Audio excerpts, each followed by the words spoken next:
Under a bright moon, Kusuke Shibata, wandering near the forest edge, while a dark elf descended from above.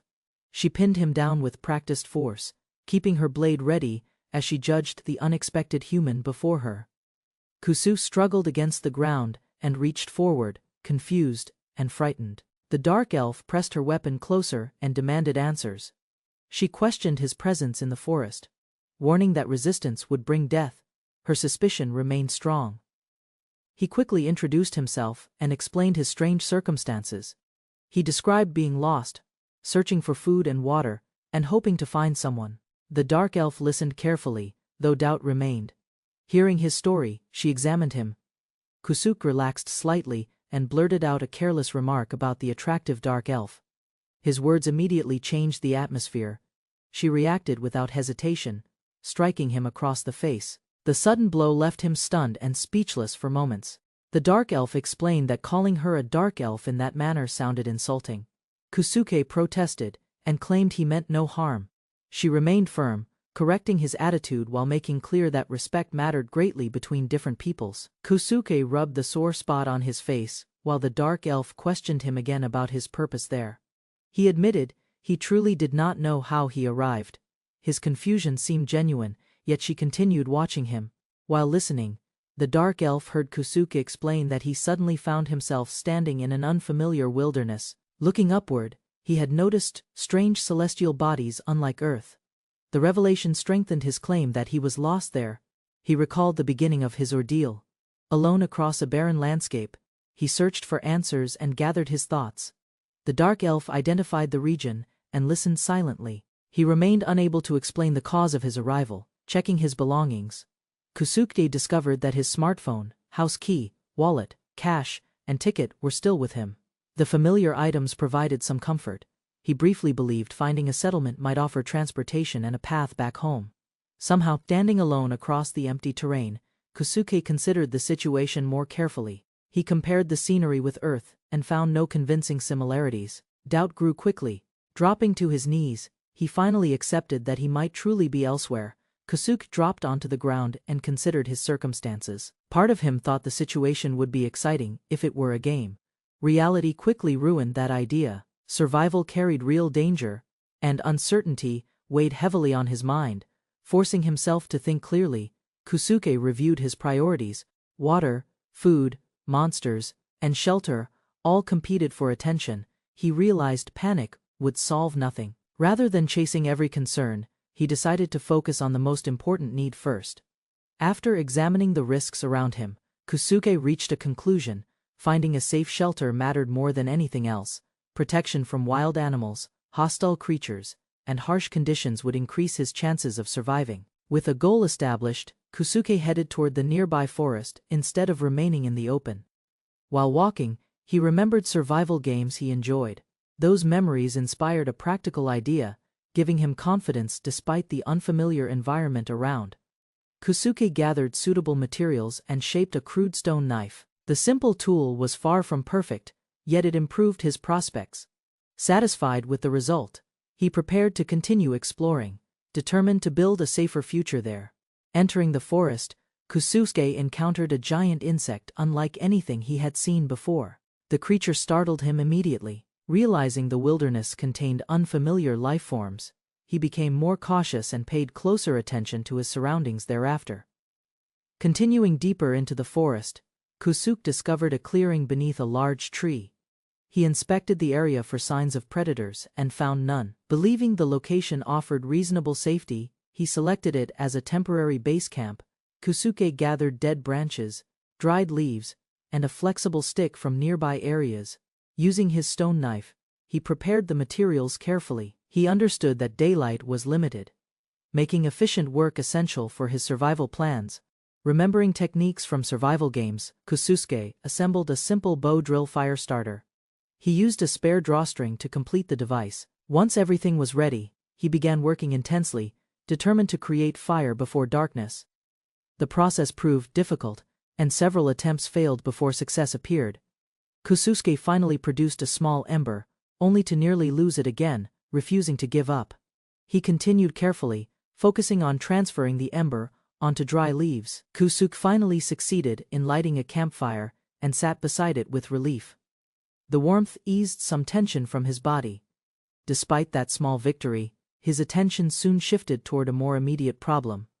Hunger. As the fire crackled nearby, Kusuke complained about his situation. He had survived the first challenges yet remained alone, hungry, and stranded. Frustration built within him. He wished for the useful abilities many summoned heroes seemed to receive. Leaning against the tree, Kusuke accepted that food and water would become his next objectives. The campfire offered security for the moment. While planning the following day's actions, he tried to remain calm despite uncertainty. Thinking about survival games again, Kusuke imagined how convenient it would be if reality worked like one. He pictured a crafting menu appearing from the campfire. The thought amused him briefly until something unexpected caught his attention. Near the fire, a strange interface suddenly appeared before Kusuke's eyes. The floating display resembled a crafting menu from a game. Shock replaced exhaustion immediately. Realizing the phenomenon was real, he carefully examined the mysterious screen. Kusuke tested the mysterious interface and confirmed it was not an illusion. When he interacted with it, responded immediately. The discovery amazed him. For the first time since arriving, he found something that might help. Recalling common game controls, he experimented further. A larger screen suddenly appeared before him, revealing an inventory menu.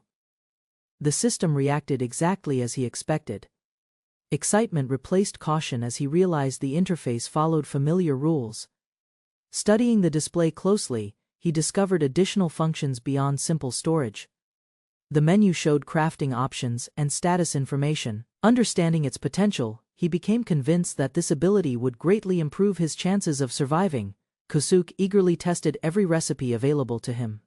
One item after another appeared successfully through the crafting menu. The results exceeded his expectations. Confidence surged as he recognized that the system worked almost exactly like a survival game. Soon, several useful tools lay beside the campfire. He obtained a stone knife, stone axe, stone spear, bow, arrows, and a water container.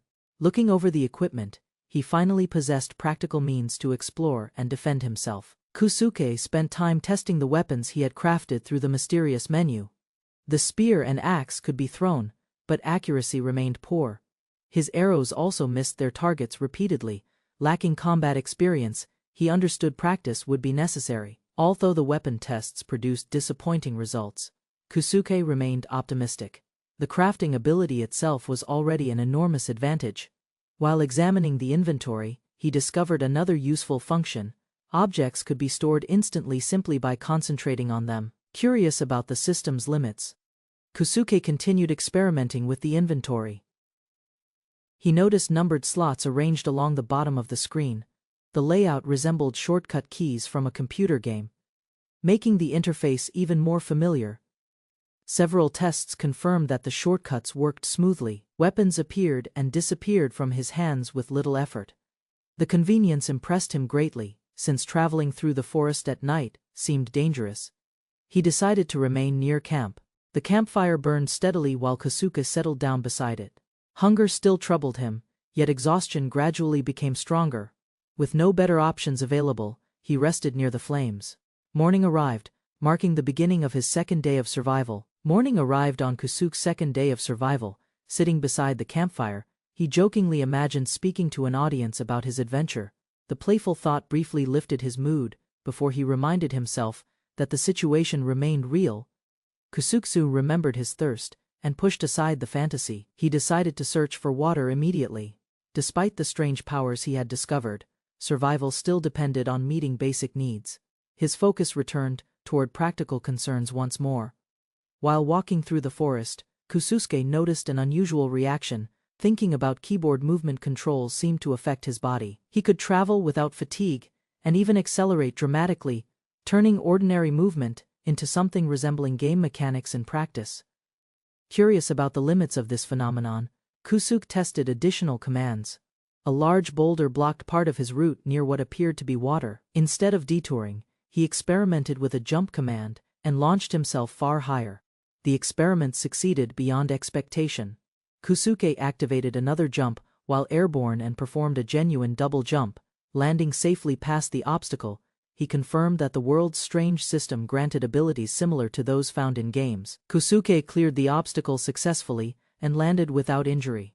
The unusual movement abilities continued exceeding his expectations. Crossing difficult terrain had become far easier.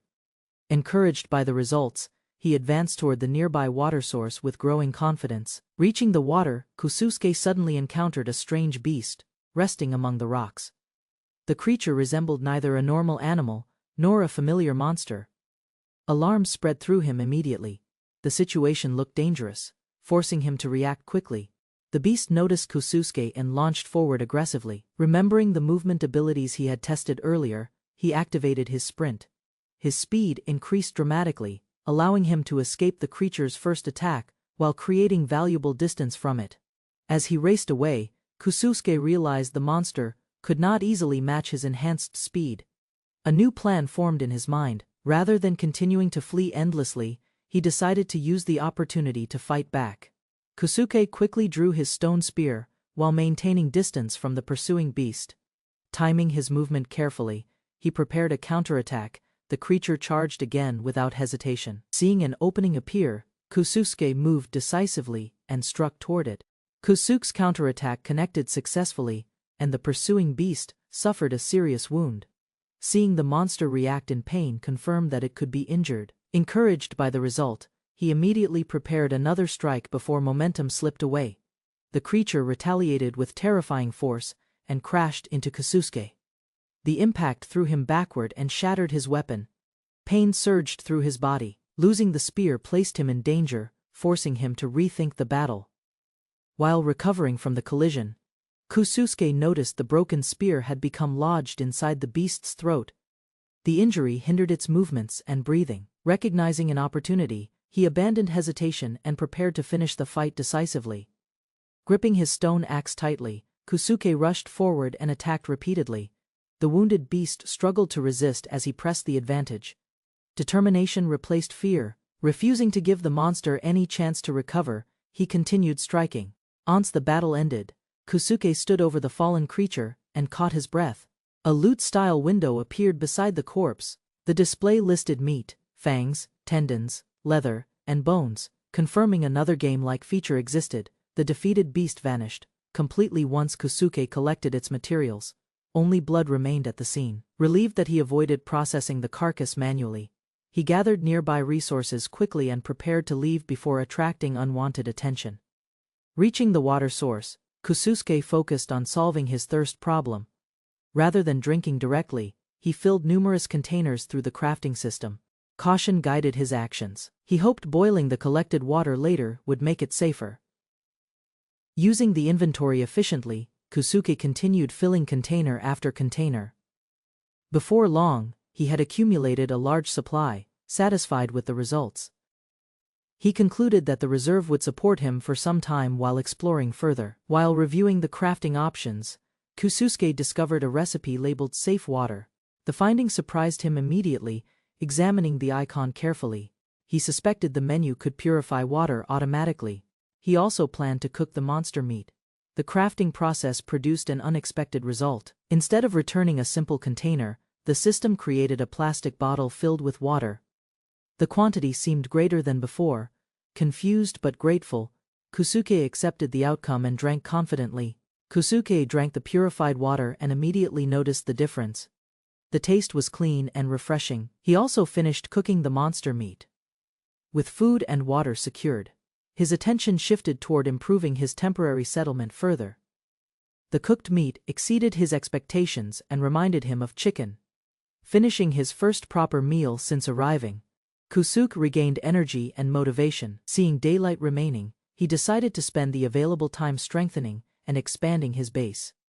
Opening the crafting menu again, Kusuke created a stone shovel.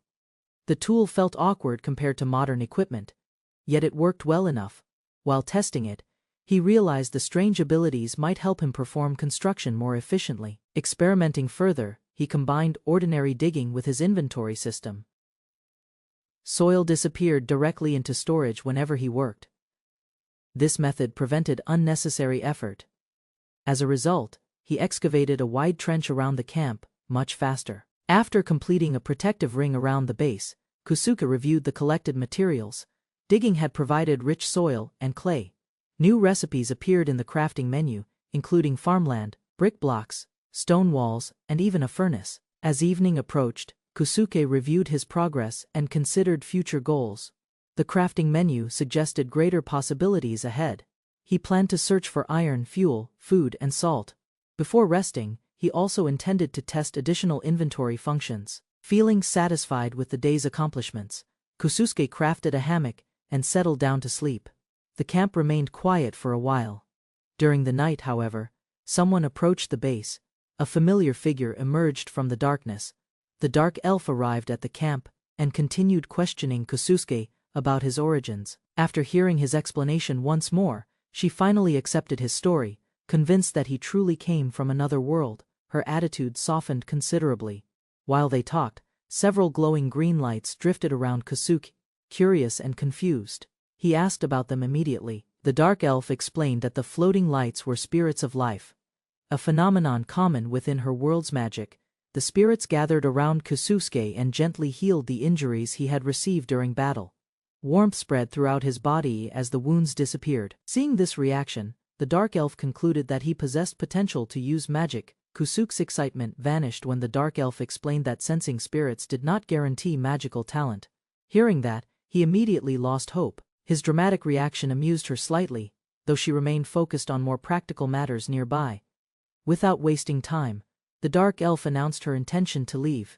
She warned Kusuke that remaining alone invited danger from monsters and other threats. Understanding the risk, he quickly agreed to accompany her toward her village instead. As they prepared to depart, the dark elf suddenly realized something important. She had questioned Kusuke repeatedly, yet never asked his name properly. Curious, she stopped and requested an introduction before continuing their journey through the forest. The dark elf finally introduced herself as Sylphie, a guardian of the Black Forest. Kusuke listened carefully while learning about her role. Realizing she was respected among her people, he grew more interested in the world around him. On the fourth day of survival, Kusuke followed Sylphie through a dense forest. Exhausted from constant walking, he questioned their progress. Sylphie ignored his complaints and led him toward higher ground. Reaching a ridge, Sylphie stopped and pointed ahead. Kusuke stepped beside her and saw a large settlement surrounded by structures and open land. She revealed it was her village, ending the uncertainty that had followed their journey through wilderness. Before entering the settlement, Sylphie presented Kusuke with a special collar. She explained that outsiders were welcomed as guests, and the item served as protection. Kusuke accepted it, though confused by the custom. Together they approached the village entrance. Near the gates, the atmosphere changed. Armed villagers shouted threats and demands for violence, directing hatred toward Kusuke. Startled, he looked around while Sylphie immediately stepped forward. Recognizing the danger, she ordered him to remain behind and sought answers. Kusuke waited beside Sylphie as hostile voices continued. Despite the crowd's anger, she remained calm and stood between him and the villagers. Their reactions left him bewildered, yet their attention suggested his arrival carried consequences neither side fully expected. A guard guided Kusuke away from the hostile crowd and into narrow village alleys. Angry villagers followed at a distance, shouting threats and insults. Kusuke forced a smile, yet their intense stares revealed deep resentment toward humans within the settlement. In a quiet corner, the guard suddenly seized Kusuke and threw him to the ground. Startled, he demanded an explanation. He dismissed his reaction with open contempt, muttering about humans while checking whether anyone dangerous was approaching their hidden location. Kusuke rose cautiously, only to find two enormous beastmen standing nearby. Their size dwarfed him completely. Other villagers watched from surrounding buildings, observing the outsider with suspicion. The encounter made him realize how different the village truly was here. Moving through another street, Kusuke became surrounded by armed villagers carrying clubs and weapons. Some openly threatened him, while others remained silent. The quiet faces worried him more because their hostility appeared controlled, deliberate, and ready to become violence. Before the tension could erupt further, a sudden explosion blasted through the area.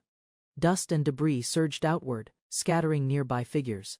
Shocked villagers lost formation as the powerful impact interrupted their aggression.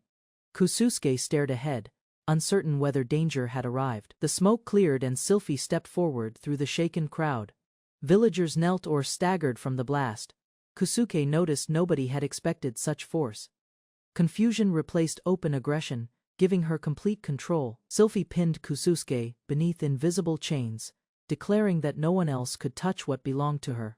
The performance stunned nearby villagers and reinforced the illusion that he was under her authority, rather than a free outsider among them. Maintaining the act, Sylphie pressed down harder while Kusuke loudly protested. Watching villagers appeared convinced by the display. He finally understood the collar's purpose. It disguised his status, reduced suspicion, and prevented immediate attacks from residents who hated humans. Once they left the crowd, Sylphie explained her reasoning. She compared the collar and chain to controlling a dog, with the owner leading it. Kusuke disliked the comparison, but listened carefully as she guided him deeper into the village. Sylphie revealed the settlement sheltered refugees from many races. Across the continent, human nations dominated territory while demi-humans faced growing oppression. Kusuke observed crowded streets and worn homes, beginning to understand the bitterness directed toward humans and outsiders alike. Continuing their walk, Sylphie explained that many refugees came from neighboring lands where demi-humans suffered persecution. Kusuke listened while observing the village outskirts. Mention of magical fields caught his attention, revealing unfamiliar methods of agriculture. Massive layered fields stretched upward across broad platforms. Sylphie explained that magic helped cultivate crops efficiently, supporting the settlement despite hardship. Kusuke compared the system with Japan and admired its organization. The village layout separated homes, workshops, and farmland. A simple diagram clarified the settlement structure as they moved onward. Sylphie guided Kusuke along a path toward the center, curious about a distant area surrounded by large trees. He pointed ahead and asked questions. The route ended at an elegant house nestled among towering trees. Sylphie introduced it as her home. Kusuke studied the unusual architecture and peaceful surroundings. Compared with the crowded refugee districts, the residents appeared far more comfortable and secluded. Inside the house, Kusuke noticed a pleasant scent and instinctively searched for its source. Sylphie questioned his behavior with confusion.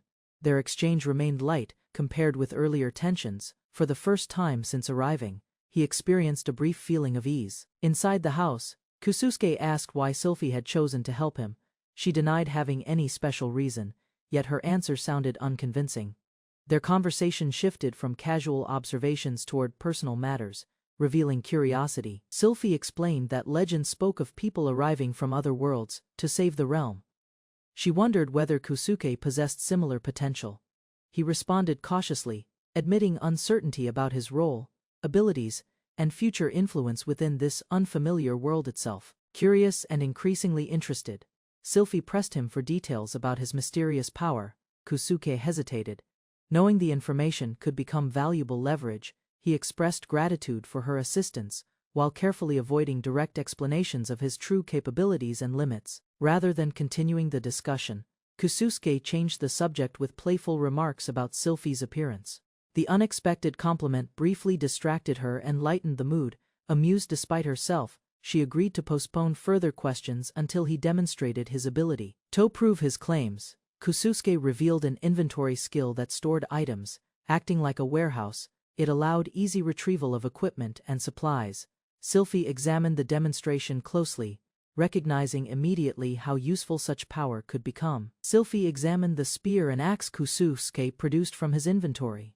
Their rough construction impressed her despite obvious flaws. Realizing she had quickly deduced part of his ability, Kusuke regretted revealing advanced creations instead of simpler materials first there. Amused by his reaction, Sylphie explained that she had already suspected he possessed a talent for creating useful objects.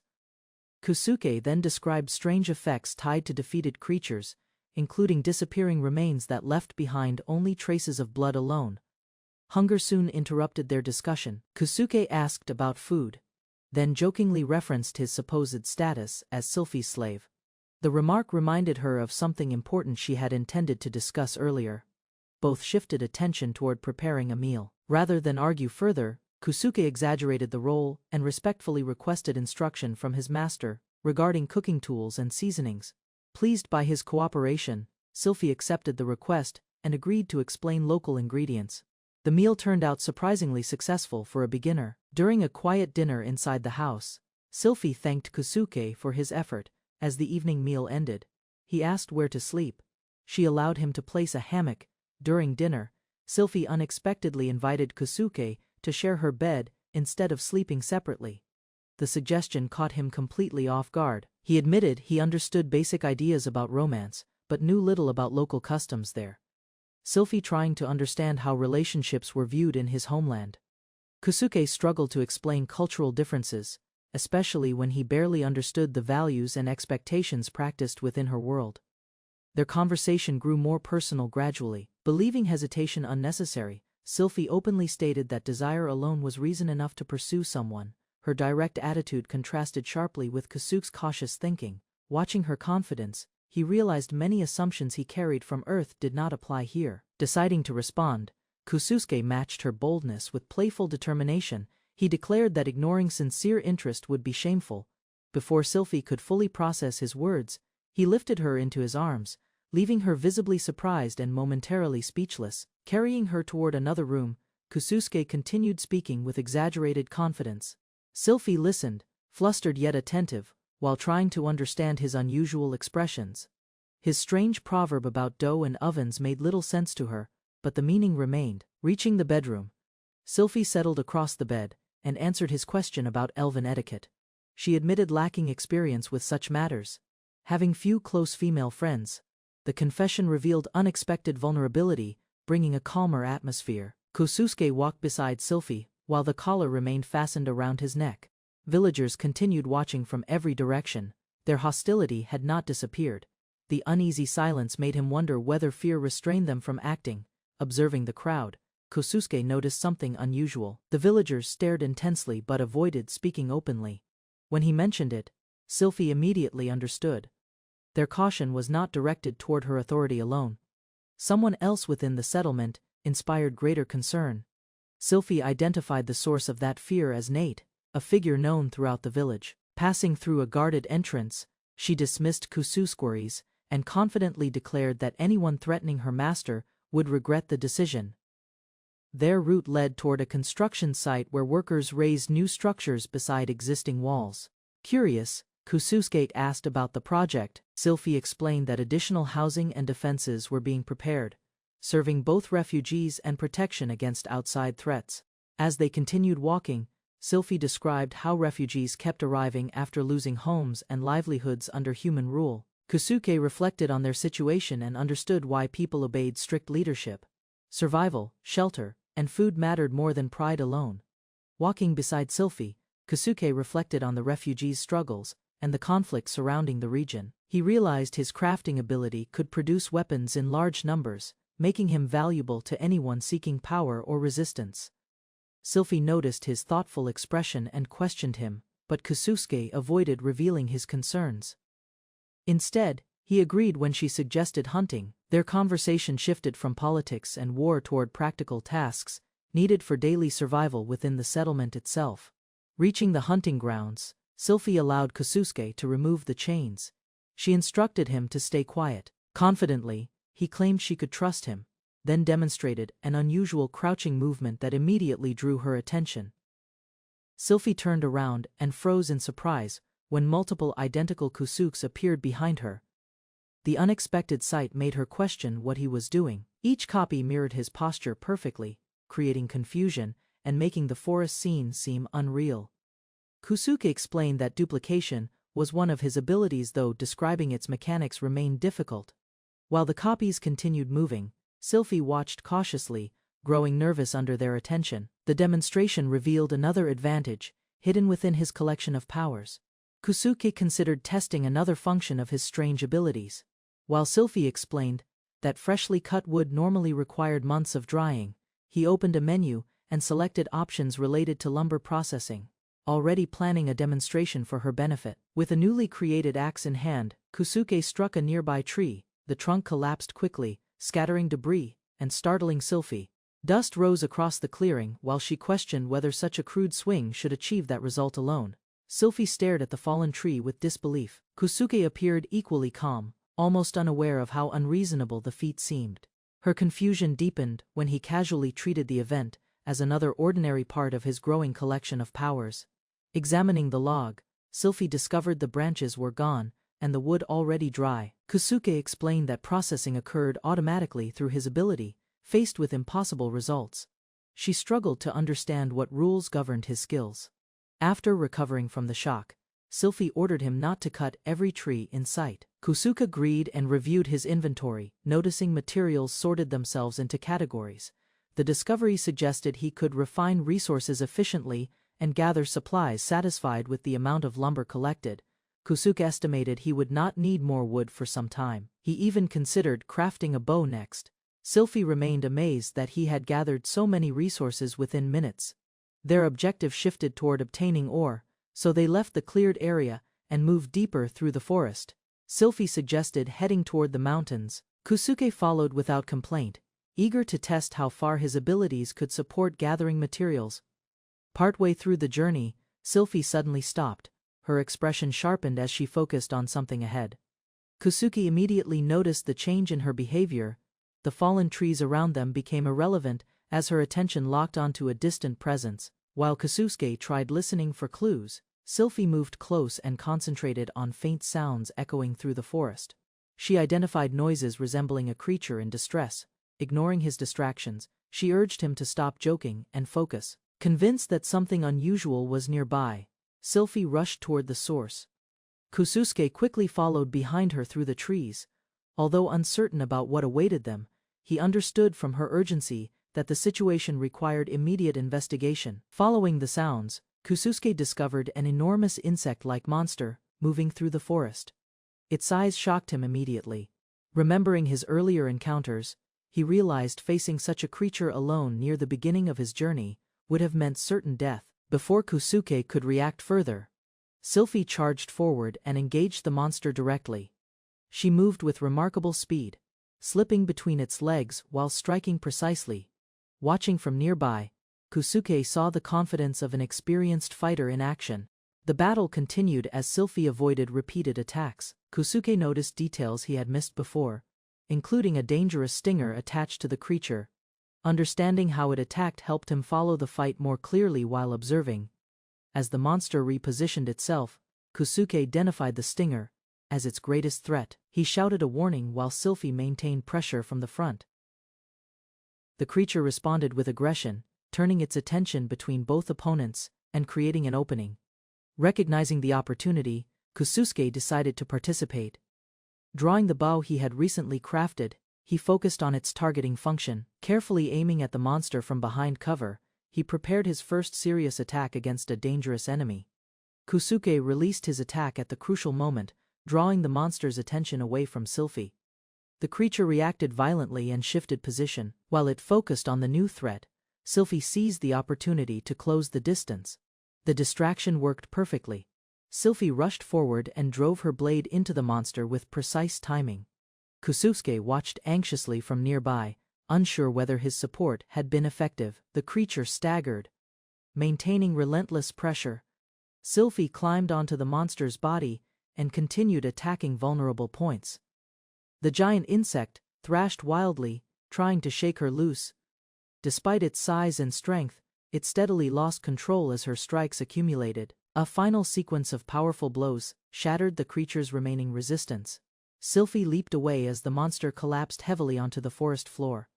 Kusuke stared in admiration, realizing he had just witnessed the true combat ability of an experienced warrior. Silence returned to the forest as both approached the fallen monster. Kusuke cautiously confirmed the outcome while examining the enormous corpse. Sylphie calmly announced their victory. The successful hunt provided valuable materials and strengthened Kusuke's confidence in future battles. Standing beside the defeated monster, Kusuke wondered whether any part of it could be eaten. Sylphie explained that certain sections were edible, though others contained poison. Rather than dismantle it immediately, she decided the discovery needed reporting to the village.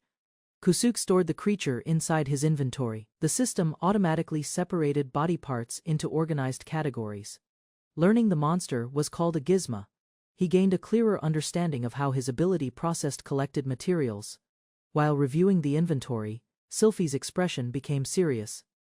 She explained that gizmas normally belong deeper within the Omit wilderness. Their appearance near refugee territory suggested a troubling development. She connected the sighting to earlier concerns.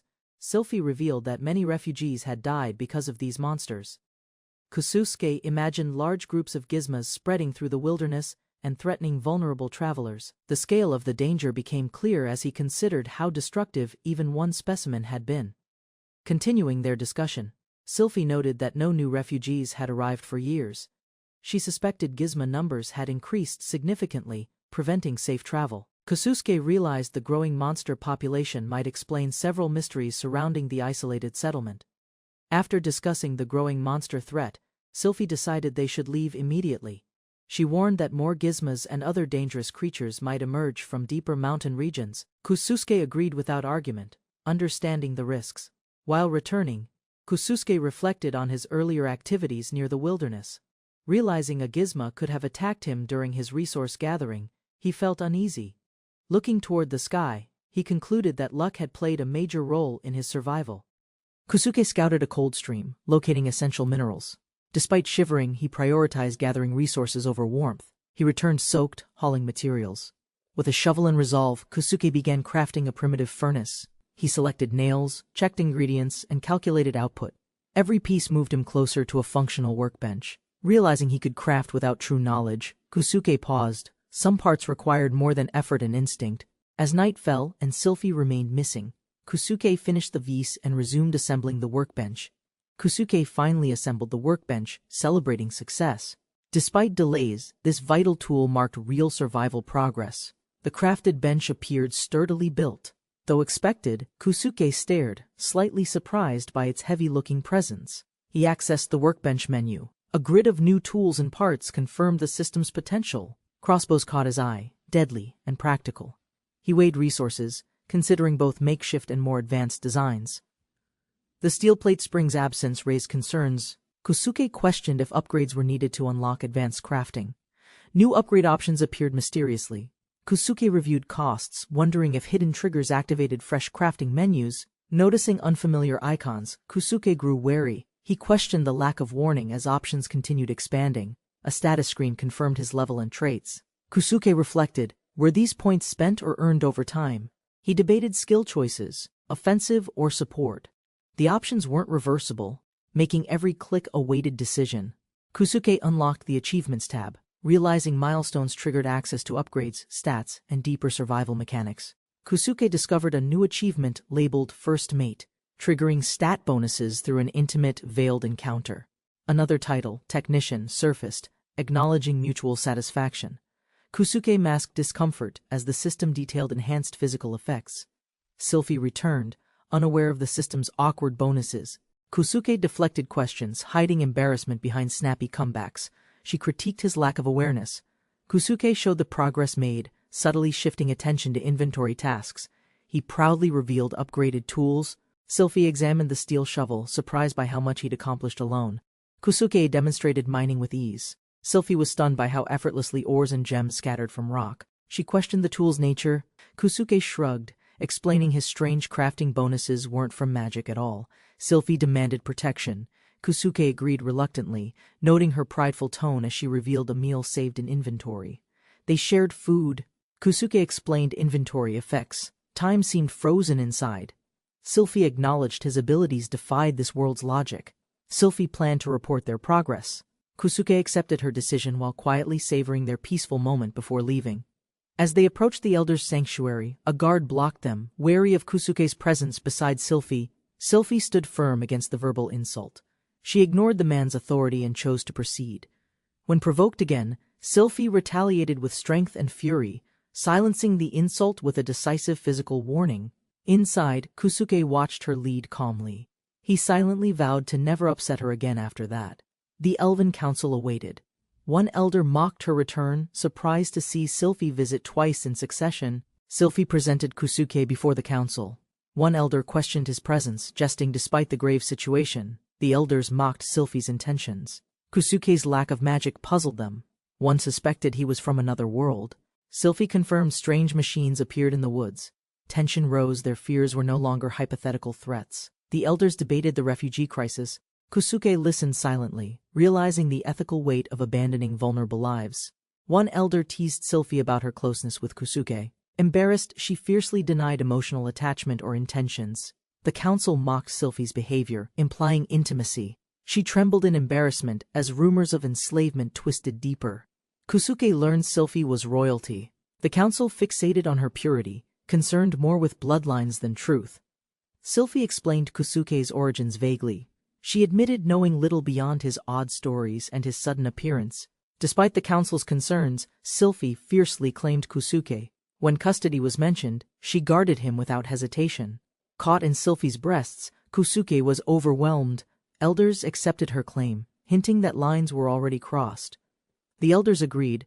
Kusuke must prove himself to earn the village's trust despite being from another world. Sylphie accepted the condition. His role as servant meant survival, depended on his usefulness, not just strength. Before leaving, Kusuke formally introduced himself. A step forward, his name now known among the forest leaders.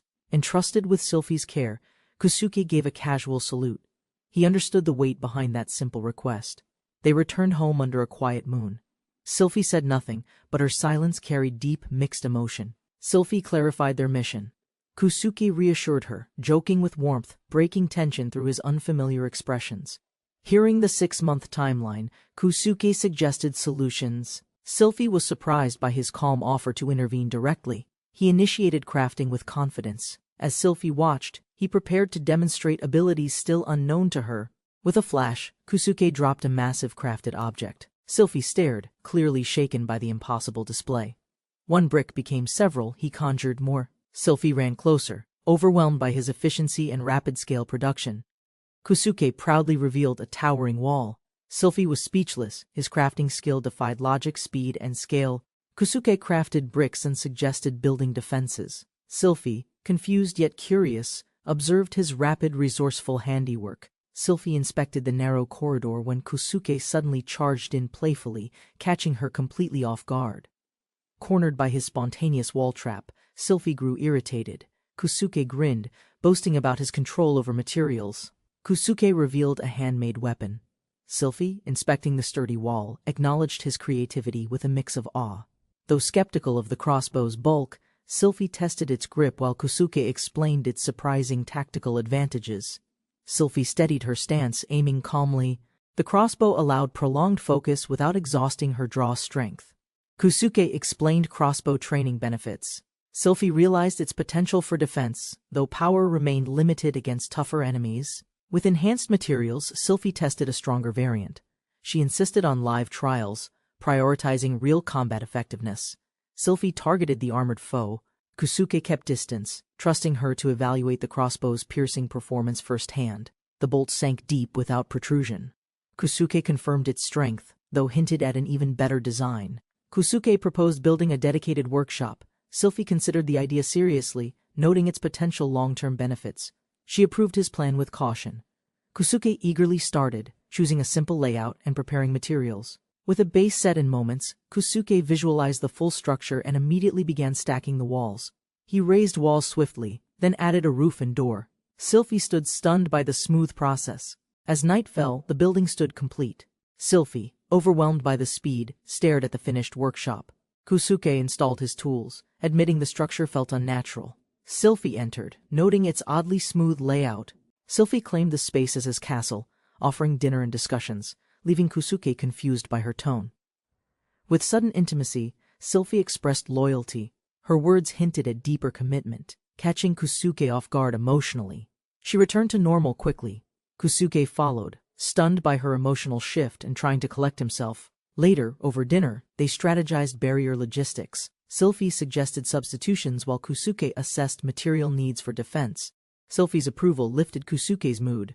As he initiated crafting, he pondered her sincerity and growing warmth. Kusuke admired Sylphie's charm but felt uneasy. Her sudden shifts in behavior left him confused and flustered. She leaned closer, opening up about Kusuke's past. Her affection concealed deeper questions she longed to ask. Resting beside him, Sylphie revealed her identity, royal blood from a fallen kingdom. Kusuke listened, stunned by her truth. Sylphie recalled her family's fall. Her resolve grew, vowing to protect refugees while reclaiming all that was lost. Kusuke questioned her intentions. Sylphie's silence exposed truths, sacrifices made for survival and trust built without authority. Moved by her resolve, Kusuke expressed gratitude. Sylphie blushed, pledging to stay by his side regardless. Emotions overwhelmed her. Sylphie collapsed into his arms, whispering affection. Kusuke hesitated, unsure how to respond tenderly. Their feelings surfaced in an intimate moment. Under moonlight, closeness deepened, leaving boundaries blurred by vulnerability. As day broke, Sylphie covered her face in embarrassment. The fifth day began with flustered silence. Morning tensions rose. Sylphie, embarrassed from the night, punished Kusuke fiercely while demanding breakfast and silence. Gem-rich ores were extracted from storage. The team began organizing supplies with efficiency and silent coordination. Kusuke followed Sylphie's lead, storing rations as requested. Provisions were critical for sustaining their growing settlement. They headed toward the refugee camp. Kusuke's presence triggered panic. Fear of humans still lingered in memory. Tensions eased once Sylphie was recognized. Kusuke's reputation grew, though not all welcomed him without resentment. Sylphie scolded Danon for formalities. He praised her bravery, then left to prepare the council gathering. Kusuke admitted his unease. Danon's intensity unsettled him, but Sylphie remained composed and confident beside him. Sylphie reassured Kusuke, reminding him to follow her lead. Danon's tragic past explained his harsh demeanor. Kusuke promised not to abandon her. Sylphie, touched, reaffirmed their bond before facing the curious crowd. Kusuke and Sylphie offered supplies to the refugees, easing tension with warmth, compassion, and shared resolve. Kusuke supplied food instantly, amazing the refugees. Sylphie took charge, urging cooks to prioritize feeding children. Danon returned with the council gathered. Confusion rose as the kitchen bustled beyond expected protocol and roles. Sylphie entered the council tent. The elders welcomed her, curious and alert to the sudden summons. The elders relayed options: retreat or fight. Only children were promised sanctuary. Defense fell to those who stayed. Kusuke was introduced as key to the barrier. Sylphie learned their aid depended on construction speed. Sylphie boldly introduced Kusuke as both servant and husband, shocking everyone with her unapologetic and intimate claim. The crowd erupted in disbelief. Kusuke froze while Danon and others struggled to process her explosive declaration. Outrage erupted as Sylphie's declaration stunned the council. Elders and warriors questioned her connection to a human. Panic spread through the chamber. Some tried calming tensions, but shock and disbelief dominated the discussion. Sylphie defended Kusuke, revealing he wasn't native to this world but a marabito from another dimension. Doubt surfaced despite Sylphie's testimony. Kusuke's lack of magic and power made others skeptical of her claim. Sylphie acknowledged their concerns, urging trust. She asked them to judge Kusuke only after seeing his abilities. Facing a council of unfamiliar warriors, Sylphie urges Kusuke to speak. He hesitates, then agrees to share everything. Kusuke summarizes his origins. The group listens. For now, they choose to cautiously trust his strange story. Danon, a towering warrior, reaffirms his loyalty to Sylphie and warns Kusuke not to betray her trust. Melty introduces herself warmly. Kusuke gets distracted, but quickly masks his glance to avoid giving the wrong impression. Ira, quiet and hooded, shares her past as a mage. QB follows confidently, despite her humble position. The beast folk mediators speak honestly. Despite efforts, supplies are lacking. Sylphie shifts focus back to Kusuke's potential. Questions arise about Kusuke's true capabilities. Sylphie proposes a demonstration. Concerns about food shortages linger in the air. The beast folk volunteers step back, urging Sylphie and Kusuke to proceed. The room prepares for something important. Outside the walls, curiosity grows. One advisor questions how this area connects to Kusuke's crafting ability. Sylphie allows Kusuke to proceed. He approaches the structure calmly, preparing to demonstrate something beyond their expectations. Kusuke lifts his pickaxe. With a light swing, he cleanly dismantles the brick wall without force. The group watches stunned as walls vanish effortlessly. No visible magic, just results. Sylphie quietly enjoys their astonishment. Kusuke summons bricks from nowhere, prompting questions. The ground's cleared. Everyone waits for what comes next. With rhythmic motions, he constructs a towering wall. Each block snaps into place under his quiet control. The group stands frozen in disbelief. Sylphie smirks triumphantly, having expected their shock from the beginning. Kusuke asks if his demonstration suffices. Sylphie tells them to strike the wall without restraint. The warriors test the wall's strength. Despite repeated blows, the structure holds firmly without cracking once. Ara remains unconvinced. She demands a deeper explanation, insisting on logic over impressions before trusting Kusuke. Skeptical, Ira dissects his methods. She challenges his logic, questioning how his output defies magical and material balance. Melty steps in, suggesting his skill could aid food creation. Ira still hesitates, but listens quietly. Ira drags Kusuke to test more ideas. Melty joins, excited by potential gains through crafting. Others observe his growing popularity with amusement. Kusuke later collapses, drained by relentless effort and social attention. Melty had him grind non-stop. Meanwhile, she revises food supply plans, now bolstered by his crafting. Kusuke eats the meal made with gizmo meat. He's surprised, it's better than expected, though unsettling. He explains his world lacks monsters. Ira is stunned. Life without magic contradicts her understanding of existence. Ira finds his existence irrational. Kusuke shrugs it off, amused. The others watch their odd exchange silently. Sylphie questions Kusuke's closeness to Ira. He reasons that working together requires harmony, though her expression sharpens. Sylphie delivers a sudden blow. Her jealousy turns playful but firm, reminding him where his loyalty belongs. Plans shift toward finishing the wall. Sylphie issues commands. Danon will collect clay and assemble a scout. When resources run low, Sylphie smirks. Kusuke's utility remains unmatched. They'll rely on him to produce wood again. Sylphie watches, amused, while Ira and Kubi express disbelief. Kusuke's powers defy reason and natural laws. Even warped wood becomes clean and dry. Ira remains frustrated, but the results are undeniable. They joke about his power's profit potential. Kusuke laughs nervously, fearing Melty might overwork him again. Kusuke pleads to keep his abilities secret. The others agree, though their expressions suggest playful doubt. Ira asks to continue investigating. Sylphie agrees and sends Kubi to assist the clay-gathering expedition. Kubi dashes ahead, impressing the group. Her agility and strength make her a valuable scout companion. Kusuke chops trees under Ira's direction. As dusk falls, they agree to return after a productive day. Ira confirms the tools lack magic, yet Kusuke defies logic. His power continues to puzzle everyone. Annoyed by irrationality, Ira jokingly threatens dissection. Kusuke panics while others awkwardly reassure it's just her eccentric humor. Kusuke questions her logic. Sylphie watches amused. Ira deadpans, she'll dissect only after he's dead. Probably. Kusuke walked beside Sylphie, drained from the journey. She urged him onward, testing his endurance playfully. To reward his effort, Sylphie offered bread. Her warm expression masked a tension he couldn't decipher. The beast folk handed Kusuke a share. Their quiet gesture hinted at growing trust and uneasy recognition. As stars flickered above, Sylphie questioned the harmony he hoped for. Kusuke hesitated, haunted by uncertainty. Unsure of his place, Kusuke pondered her words. Sylphie's eyes remained fixed, quietly awaiting his answer. Kusuke evaluated each ally's temperament, unsure who trusted him or who merely tolerated his growing presence. Sylphie confirmed Kubi's simplicity. Kusuke, however, raised deeper concerns about distributing weapons to unpredictable hands. His doubt sparked debate. The past still cast long shadows on Sylphie's cautious stance toward armed unity.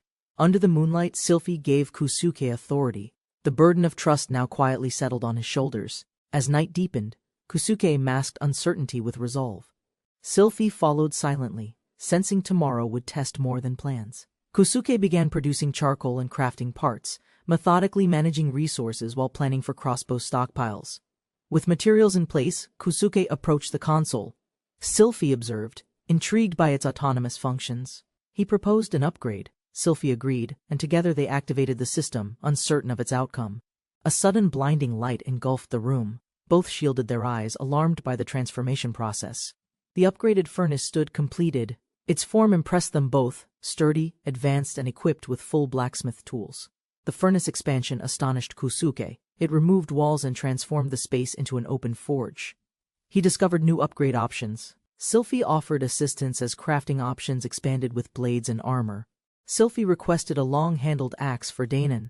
Kusuke searched for the right weapon to replicate it. Envisioning Danon's strength, Kusuke hesitated between designs. Then, a new battle axe entry appeared, shocking them both. Thinking of a bardiche triggered its creation. Sylphie praised Kusuke's mysterious crafting abilities with genuine wonder. While checking repairs, Sylphie abruptly summoned Kusuke. Something hidden, potentially dangerous, needed his attention immediately. Kusuke recoiled at the overwhelming stench. Sylphie led him calmly toward the bloodied spoils of war. The armor still bore dried blood. Sylphie, unfazed, left cleanup aside. Kusuke reluctantly began storing everything. As inventory filled with rusted gears, Kusuke noted cursed items among the loot, raising silent alarm. Kusuke panicked over cursed artifacts. Sylphie's indifference frustrated him. Her priorities clearly differed from his cautious instincts. Despite his hesitation, Kusuke agreed to cleanse the cursed gear. Sylphie explained fire's purifying strength. A warning confirmed the danger. Still, with effort and fuel, repairs to the cursed items began. Kusuke panicked but pushed through. Dainen's weapon finished first. Sylphie, unbothered, continued queuing cursed gear for repair. Lifting the bardiche, Kusuke marveled at its weight. Sylphie explained its fearsome legacy and cutting power. Sylphie tested the bardiche's weight. Though too heavy for her, she imagined Dainen wielding it lethally. Kusuke suggested a scimitar for Sylphie. Curious, she requested one. His compliment sparked her excitement. Nervously, Kusuke asked for leather straps. Sylphie responded with bold closeness, catching him off guard. Sylphie teased him gently, offering rest and company. Kusuke sensed her mood shifting with the evening. As crafting paused, laughter and noise filled the night. What followed was playful, yet left him yelping. After switching roles, Sylphie took initiative. A moment of care turned physically close, testing Kusuke's composure. Though hesitant, they continued cautiously. Sylphie moved with slow confidence, while Kusuke watched, sensing rising vulnerability between them. Their rhythm deepened. Sylphie adapted quickly, her expression shifting between effort and control. Kusuke remained quietly supportive beneath her tension rose sharply. Sylphie leaned in with bold pressure, asserting control as Kusuke struggled to match intensity. Their night escalated behind closed walls. By sunrise, both were left drained. Survival Day 6 had begun. Sylphie greeted the day with a radiant smile. Kusuke, weary, followed her cheerful determination silently. Villagers gathered as Sylphie received greetings. Kusuke noticed resources prepared. The day's labor was about to begin. Sylphie requested the restored weapons. Kusuke, efficient, delivered them from her stored cache without hesitation. Dainen received orders to arm fighters. Sylphie also handed him a newly forged weapon from Kusuke. Dainen inspected the weapon. Impressed by its craftsmanship, he accepted it with purpose to defend their home. Dainen tested the bardiche's balance. Confident in its edge, he vowed to defend with brutal force.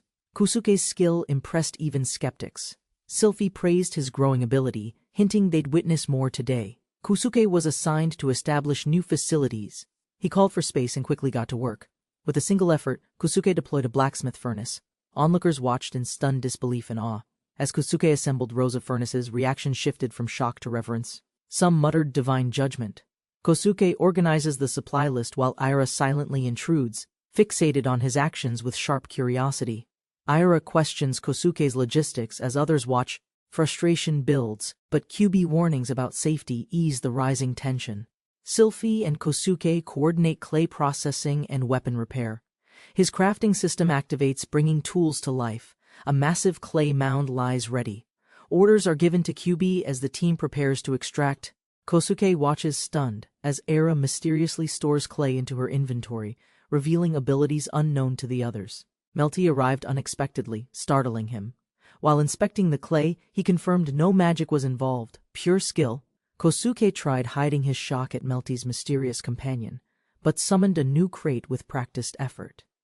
He accessed his interface, upgrading to a better workbench, ready to craft beyond basic tools and repairs. Ira was too curious to look away. Kosuke warned her just as he activated the transformation. Light burst from the crate, stunning everyone nearby. The magical upgrade had begun, dazzling even seasoned warriors. Kusuke proudly showcased his upgraded workbench. Melty flinched at a sudden sound from the moving machinery. Melty studied the structure, mostly metal, sturdy, and fitted with a foot-powered mechanism. Curiosity overrode hesitation. Ira, distressed and trembling, declared she'd witnessed something overwhelming, truth beyond mortal comprehension, tears betraying her fear.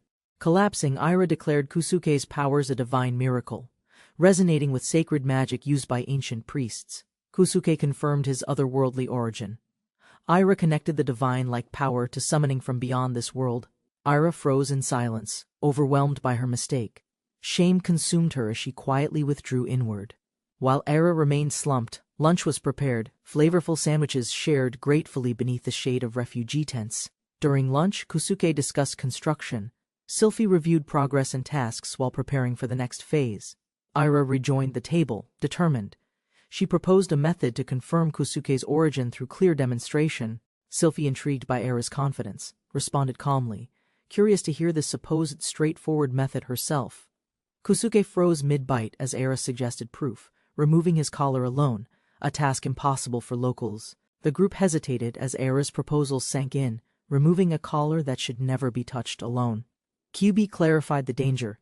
Any slave attempting collar removal would trigger its lethal magical tightening mechanism immediately. Sylphie explained, these collars react to the wearer's magic, constricting based on their internal mana flow. Since Kusuke had no magic, the collar remained inert, rendering it just a heavy ornament to him. To test control, the princess issued a bold command. Kusuke resisted, confused but willing to cooperate reluctantly. Melty questioned if Kusuke could remove the collar. QB and Danan reacted with growing surprise. Kusuke casually reached for the collar, unaware of Ira's concern as he fiddled with the latch. Lost in thought, Kusuke recalled moments with Sylphie. His imagination wandered, only to be promptly and forcefully corrected. Melty proposed revealing Kusuke's immunity after the wall's construction. He slumped, daunted by the estimated workload. With the plan accepted, Sylphie declared a public demonstration. Everyone awaited Kusuke's part, except Kusuke, already overwhelmed. Kusuke approached the kiln wall confidently, ready to begin work as Sylphie's team silently observed nearby. Danan questioned Kusuke's restraint. Kusuke responded sincerely. He had no reason to harm someone who saved him. Kusuke defended Sylphie, explaining her protection and generosity. Betrayal offered no gain, only guaranteed punishment if attempted. Acknowledging his intent, Danan silently accepted the answer. Kusuke requested guidance to confirm the wall's boundary. Danan agreed to assist. Kusuke welcomed the collaboration, joking over names as the team prepared beside them. Kusuke requested to inspect the wall perimeter. Danan agreed, and the two departed for a walkthrough. While Kusuke and Danan headed out, the others noted the growing trust between the unlikely pair. Following the crafting sequence, Kusuke placed a towering gate, his actions swift and efficient under Danan's watch. The massive circular wall surrounded the settlement perfectly. Kusuke proudly declared its completion with dramatic flair. Danan expressed surprise at the early finish. Kusuke smiled, satisfied by the solid structure standing tall. As the gate shut behind them, Kusuke raised a concern about the wall's actual height. Kusuke compared gizmos to bugs from his world, small but capable of leaping face height with ease. Danan reassured him. The local gizmos lacked that agility, instead relying on powerful legs for short bursts. Sylphie arrived as the inspection ended. Danan explained their ambush tactics, while Kusuke proudly claimed the work. With the wall completed and villagers gathered, Sylphie signaled confidently. Now it was time for demonstration. A massive crowd assembled before the platform. Kusuke and the others prepared to address the gathering. Kusuke scanned the assembly from above, surprised to spot elves among the many beastfolk below. The key figures stood before the people. All attention turned to the group awaiting Sylphie's address. Using amplified magic, Sylphie began, declaring their collective efforts had finally completed the village's defenses. She praised Kusuke's power, crediting him as the reason the mighty wall stood strong after one day. Sylphie addressed the crowd, declaring Kusuke a Marebito, an otherworlder summoned by divine forces. She emphasized Kusuke's abnormal nature, revealing he possessed absolutely no magical energy within his body. Even insects held magic in this world. Yet Kusuke alone was completely devoid of magical essence. Sylphie cited Era's verification and asked the crowd to observe Kusuke's slave collar for proof.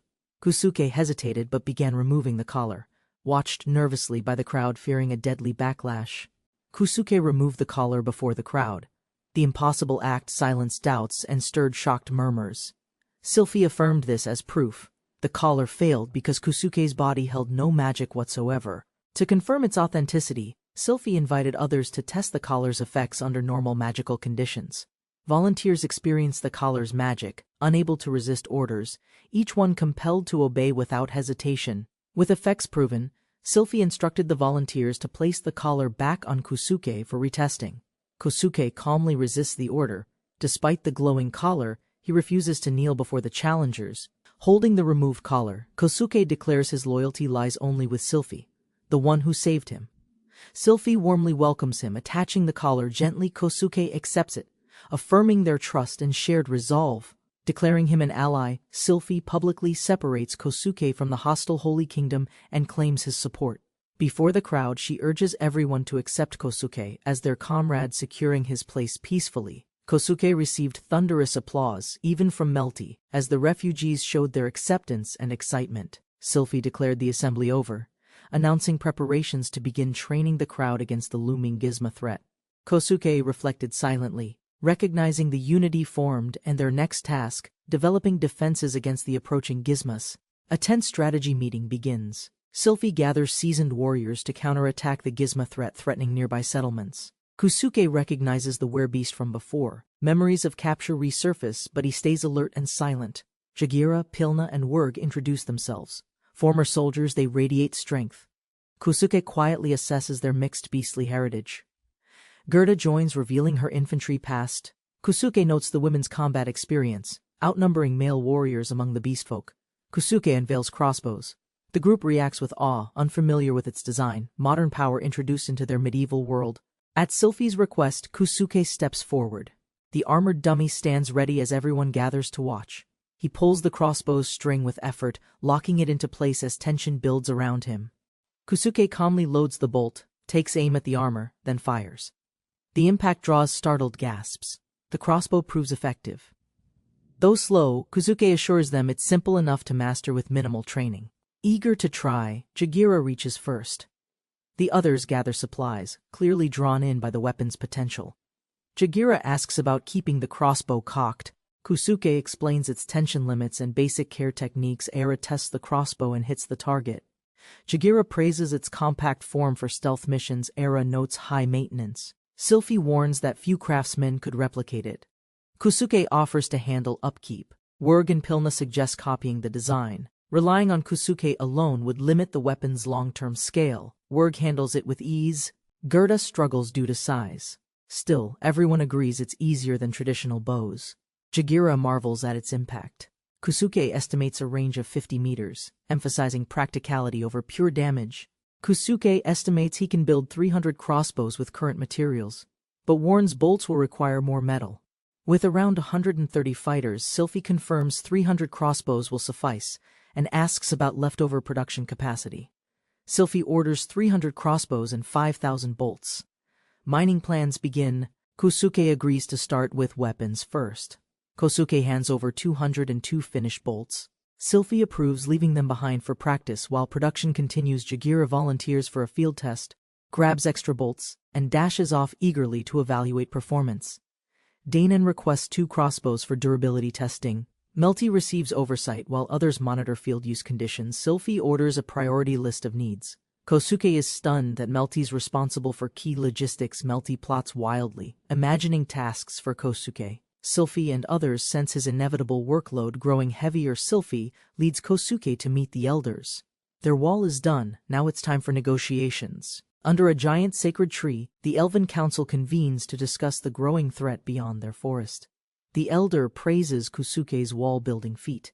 The elders bicker, doubting its strength against human invaders. The elders argue over names and duties. Sylphie pushes the urgency. Action is needed beyond the forest. To honor their promise, the elves agree to send 20 spirit archers to intercept the oncoming Gizmo. Sylphie explains spirit archers wield magic-infused arrows, enhanced with wind and spirit force, capable of explosive high-speed devastation. Kosuke learns spirit archers match 10 humans. Their power impresses him as preparations shift toward Danon's unit. Kosuke and Sylphie prepare to leave. The elders jokingly tease them, prompting awkward glances and polite farewells. Playful teasing turns personal. Sylphie and Kosuke are overwhelmed by bold remarks implying deeper affection and stamina concerns. Embarrassed by the conversation, Sylphie excuses herself in haste. Kosuke quickly follows her through the corridor. Back inside, the elder elves share a peaceful tea break, laughing softly over the couple's flustered reaction. An elf named Nate insults Sylphie, triggering her fury. Kosuke watches as she storms off in rage. Before Nate can finish his sentence, Sylphie silences him with a swift, furious blow to the face. Sylphie tramples over Nate, threatening more if he speaks again. Kosuke stands stunned by the sudden aggression. As they walk under moonlight, Sylphie admits the outburst felt satisfying. Kosuke still wonders what Nate meant. Kosuke gently asks about Nate's grudge. Sylphie reflects quietly, unsure if it's worth sharing painful history again. Sylphie recounts the rebellion in Melnard. She stole supplies and joined Danan's retreating forces under pursuit.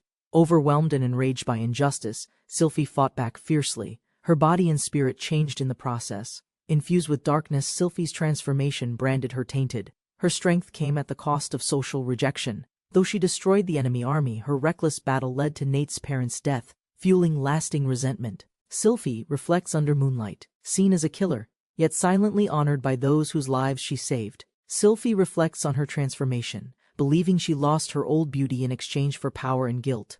Kusuke reassures her gently, expressing genuine affection. To him, Sylphie's current self is strong and beautiful. Touched by his words, Sylphie leans closer. Her heart, once guarded, begins to trust him deeply. Under the starlit sky, they share a quiet moment. Her hand in his, hearts finally connect. Kusuke woke early on the 7th day, ready to check on last night's crafted equipment results. He approached the forge, relieved to find the overnight crafting successful. New weapons were finally completed. Holding the heavy metal crossbow, Kusuke strained as he tested its draw strength with full effort. Using built-in support functions, he smoothly cocked the weapon, amazed by how easily one hand managed. After testing its power, Kusuke confirmed its devastating speed, knowing only the strong should wield this tool. Kusuke explored new forge options, surprised to see glass tools now possible. His pharmacy path quietly unlocked. He examined the brewing stand's requirements, realizing the structure demanded complex materials and delicate glasswork components combined. Reviewing his achievements, Kusuke confirmed the crafting system's hidden rules were unlocking more options through steady progress. Kusuke greeted Sylphie by accident as she emerged wrapped in a towel, her expression stunned and flushed. Sylphie fled quickly in embarrassment, while Kusuke watched, amused and reflective at her unexpectedly vulnerable shy reaction. Nightfall brought Sylphie closer to Kusuke, their bond deepened behind closed doors through private unspoken connection. Morning arrived with quiet awkwardness. Sylphie struggled with embarrassment, hiding vulnerability behind flustered gestures and a towel. Kusuke admired Sylphie's earnest charm and resilience, declaring his gratitude before sharing a well-prepared breakfast together. Sylphie silenced him over last night's events, cheeks flushed, determined to keep their private lives discreet and respectful. Work resumed. Kusuke confirmed crossbow mass production, and the team prepared to collect more iron after training. At the Rocky Canyon, Kusuke's team split up. Some scouted terrain, others prepared to hunt game. Jagira eagerly inspected her new crossbow, excited to test its power while Kusuke gave scouting orders. Jagira darted ahead, thrilled, leaving the others puzzled by her obsession with weapons, especially those with triggers. Pilna explained gently, her accuracy improves with crossbows. Unlike traditional bows, she struggles to aim with. Suddenly, Pilna, wings spread wide, politely asking Kusuke if he'd craft her a ranged weapon too. Pilna flew off ahead to scout, while Kusuke brainstormed future weapons, though nothing could be built yet. As Pilna scouted above, Kusuke prepared to mine. Others questioned his high-ground strategy with amusement. Kusuke used summoned platforms, leaping upward swiftly while others watched in disbelief at his absurd method. Even the mages struggled to follow. Sylphie and Eira ascended with strained, quiet determination. At the summit, Kusuke began mining, then realized no one considered how he'd get back down safely. Rather than climb down, Kusuke chose the unconventional route, carving steps through the cliff by mining downward. Sylphie and Eira stared silently as Kusuke returned. His logic defied them, but it undeniably worked. Kusuke's mining method sparked strategic ideas. Walls could now rise endlessly, though alternatives might prove more efficient. As Eira gathered herbs for medicine, Kusuke resumed mining, determined to collect materials for everyone's survival. His haul included mithril, copper, and mountains of iron. The canyon now resembled a fortified construction site. Eira froze at the word mithril, stunned by the find, while Sylphie looked on cautiously intrigued. Overwhelmed with urgency, Eira lunged toward Kusuke, demanding to see the mithril immediately with manic intensity. After examining the ore, Eira confirmed its value. Sylphie sternly warned Kusuke to keep it secret. Eira, still gripping his hand, clung tightly, causing awkward tension as Kusuke stared, confused by her persistence. With Sylphie's approval, Kusuke finally released the prized ore into Eira's hands, her expression shining with awe. Eira leapt with joy, hugging the ore tightly. Kusuke noted how useful it'd be for alchemy. The team returned as chaos unfolded. Everyone questioned Kusuke about the drastically changed landscape and requested assistance. Melty delivered scout updates. Sylphie proposed swift action against intruding Gizmo using a nimble strike team. Aira found a new contraption. Kusuke revealed a brewing station crafted from gathered resources and ideas. With permission granted, Aira prepared to brew medicine using the herbs she'd collected earlier with purpose. Kusuke activated the brewing menu, surprised by the variety of recipes now available through the station. Gunpowder ingredients raised his concerns. Crafting weapons now felt possible. While Aira focused on immediate potion making first, they reviewed the results. Various potions with specific effects, healing, curing poison, and even inducing sickness intentionally. Curious about potion effects, Kusuke asked deeper questions, prompting Aira to answer bluntly with unflinching logical precision. When questioned further, Aira doubled down. If it's poison or disease, it simply works without extra conditions. Kusuke nervously explained his logic. Aira, silently intense, demanded everything he had brewed without hesitation. She accepted the full basket of potions with chilling calmness, unsettling Kusuke with her deep stare. As Aira walked away in silence, Kusuke was left speechless, haunted by her unreadable presence. The beast folk train intensely with rifles, under strict supervision. Kusuke oversees their aim, pushing for discipline. Kusuke rests beneath a tree, sensing something overhead. A hawk spirals above, scanning the clearing carefully. While spinning thread alone, Kusuke's calm is broken as Sylphie approaches, questioning his quiet, distant activity. Kusuke explains the loom he built. Sylphie listens, her stance firm, curiosity mixing with growing concern. Sylphie notices Kusuke's worn clothes. He insists cloth has many uses: bandages, gear, or survival, always vital preparations. Kusuke thanks Sylphie for noticing, while casually explaining his cloth making wasn't just about appearances. They visit a warehouse. The group trades gems for tools, gathering resources needed for survival efforts. Sylphie reflects on Gaston's loss. Without his magic, their gem supply had sharply diminished. Lisa joins them. Sylphie notes Kusuke's need for clothes, prompting preparations for proper tailoring and supplies. Kusuke requests leather, glue, and alcohol, materials with practical uses, while Lisa offers him freedom to choose. Kusuke explores the shelves, arms full of fabric. Sylphie directs him to the changing area. Sylphie steps out confidently in her outfit, casually asking how she looks, breaking the moment's stillness. Kusuke wears something plain. Sylphie and Lisa comment, sparking a mild debate over style and coordination. Lisa adjusts the pants hem. Kusuke accepts the simple outfit, valuing function more than aesthetic appeal. Their visit ends. In the distance, Aira silently approaches the outskirts of their camp. Aira stands waiting at the workshop, greeting Sylphie and Kusuke with a calm but serious tone. She presents a tray of potions, explaining they were tested with leftover reagents and animal subjects.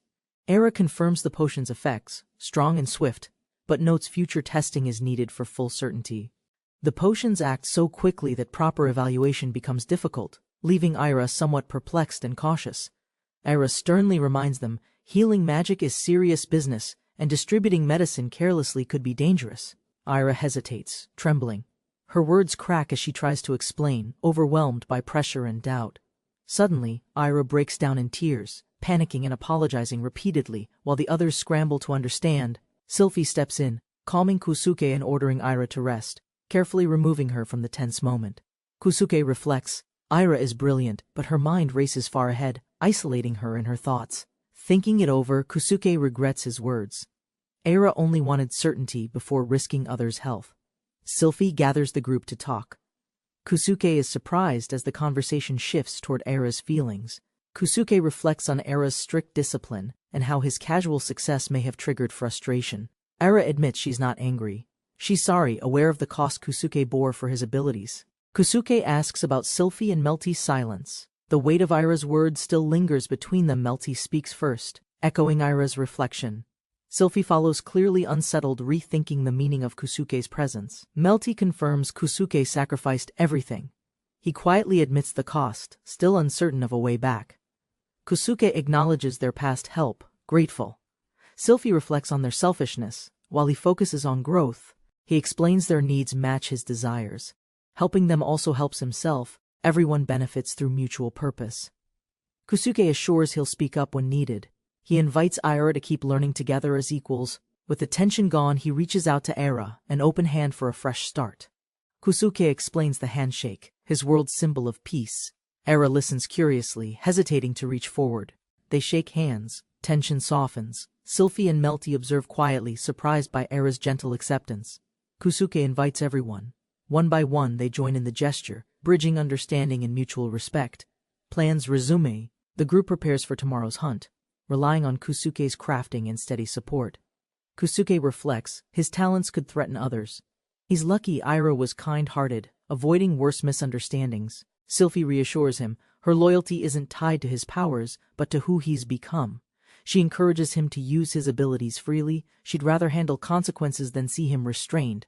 Sylphie promises to stand by him, even if the world turns against his growing strength. Kusuke, humbled by her words, relaxes. Her quiet strength pushes him to face forward again. They shift to planning. Kusuke prepares gear for the hunt, intent on contributing with steady focus. The night falls. Kusuke delays rest, focusing on final tasks before tomorrow's dangerous survival operation begins. Survival Day 8 begins. Teams are briefed. Harpies soar overhead while strict orders emphasize caution and coordination. Pilna spots movement. Below, Kyubi's ears twitch, danger sensed before the enemy even appears. A warning halts the group. Sylphie and Kusuke brace themselves. The gizmo are closing in rapidly. A monstrous gizmo bursts forth. Its ambush shakes the ground, signaling the start of fierce conflict. Sylphie charged ahead to draw the creature's focus. Kusuke and Kyubi circled behind with weapons ready. Kusuke steadied his aim, recalling game instincts. The crosshair formed mentally as he squeezed the trigger. Kyubi fired first, his body steady. The shot cut through the air, targeting the spider's torso precisely. The giant spider reeled from the impact. Kusuke's bolt followed, the group pressing their coordinated counterattack hard. Sylphie spotted another target emerging. Kusuke readied a skill shot, mimicking Kyubi's move with growing tactical awareness. As one spider fell, another emerged. Kyubi warned Kusuke, but the boy refused to retreat. The monstrous spider locked onto Kusuke. Its legs braced, preparing to charge straight through the clearing. Kusuke stepped forward calmly, energy gathering in his hand. His confidence hinted at a deeper strategy forming. He smirked, dodging the attack last second. The spider's lunge struck with explosive force but missed completely. Redirecting the charge, Kusuke summoned a stone barricade. The beast crashed headlong into it, stunned on impact. With the spider down, Kusuke finally relaxed. The forest fell quiet as birds returned overhead. Could assist. Kusuke explained his preference for letting others handle threats. Though some foes required quick improvisation and control, they inspected a spiked barricade. Kusuke admitted the wood wouldn't pierce the tough creatures without better reinforcement. While retrieving materials, Kusuke mentioned mass-producing the spikes. Sylphie reminded him to gather the monster's remains. The team quickly regrouped. Kyubi gave the signal and they prepared for the next gizmo encounter. Distant rumbling grew louder. From the tree line, another creature burst forward, causing rocks to shake loose. Their trap struck again, but the creature endured. Kusuke yelled as Sylphie and Kyubi leapt into action. Kusuke praised their coordination. Sylphie's precise swordplay ensured survival even when the trap didn't end the threat. Inspired by the results, Kusuke envisioned improvements, reinforced walls, sharpened spikes, and even a hidden defensive moat. Kusuke imagined archers above and escape paths below. His mind outlined defense routes and safety platforms. With a pickaxe, he reshaped a floating wall segment. The others watched, curious about his plan. Sylphie explained her movement technique. Kusuke tested the structure, impressed by its stability and magical construction. He stood atop the floating block. Sylphie doubted her senses, while Kyubi confirmed it looked real. Chuckling, Kusuke descended proudly. A skybase idea sparked in his mind, though Kyubi remained quietly skeptical. Kusuke's energy wore the others down. Kyubi and Sylphie showed visible fatigue, failing to hide it. Sylphie urged them forward, reminding everyone not to linger or be distracted by Kusuke's strange antics. Suddenly, Kyubi froze mid-scan. Sensing something, he alerted the others. Sylphie's expression tightened in cautious alert. A horde approached fast. Their unit had likely triggered the swarm, and dozens of gizmo followed. Kusuke's group picked up the enemy's trail. Hidden among trees, they tracked the oncoming footsteps carefully. Kyubi pointed toward the noise. Sylphie led the rush, sensing the targets were only meters away. Two fleeing girls were chased by monstrous gizmo. Breathless, they pushed forward, barely outrunning snapping mandibles. One girl urged the other forward. The fox-eared warrior prepared to stall the beasts again alone. The fox girl shouted, luring both gizmo toward her. The snake rider slipped away through the trees. The gizmo lunged but struck the tree instead. The fox girl narrowly escaped higher into safety. She leapt branch to branch. Below, the gizmo circled, confused by her sudden movement and tremors. Mid-air, she sensed instability. The branches buckled beneath her and she began falling toward the chaos. Sylphie spotted her from afar. She ordered covering fire and prepared to draw enemy attention directly. Kusuke and Kubi responded fast. Their bolts launched together, aiming precisely to shift the monster's focus. Sylphie rushed in as arrows struck. One gizmo reeled while another loomed dangerously over the fox girl. With swift motion, Sylphie struck down a gizmo mid-air. Her blade cut cleanly through the monster's torso. Sylphie covered the rear. She instructed the others to escape while she fought off the pursuing gizmo. A gizmo charged the snake girl. Kusuke appeared suddenly, firing his crossbow to divert the threat away. Kusuke stepped forward as the gizmo trembled. He told her to hide behind him, bracing for impact. Kusuke baited the gizmo into crashing. As it slammed the block, he swiftly leapt to safety. From above, Kusuke fired. The bolt struck the gizmo's forehead, piercing deep and stopping its movement instantly. He relaxed, confident. With storage magic, even incapacitating was enough to cleanly remove threats from battle. Meanwhile, the fox girl and QB unleashed shots together, targeting gizmo from both sides with precision.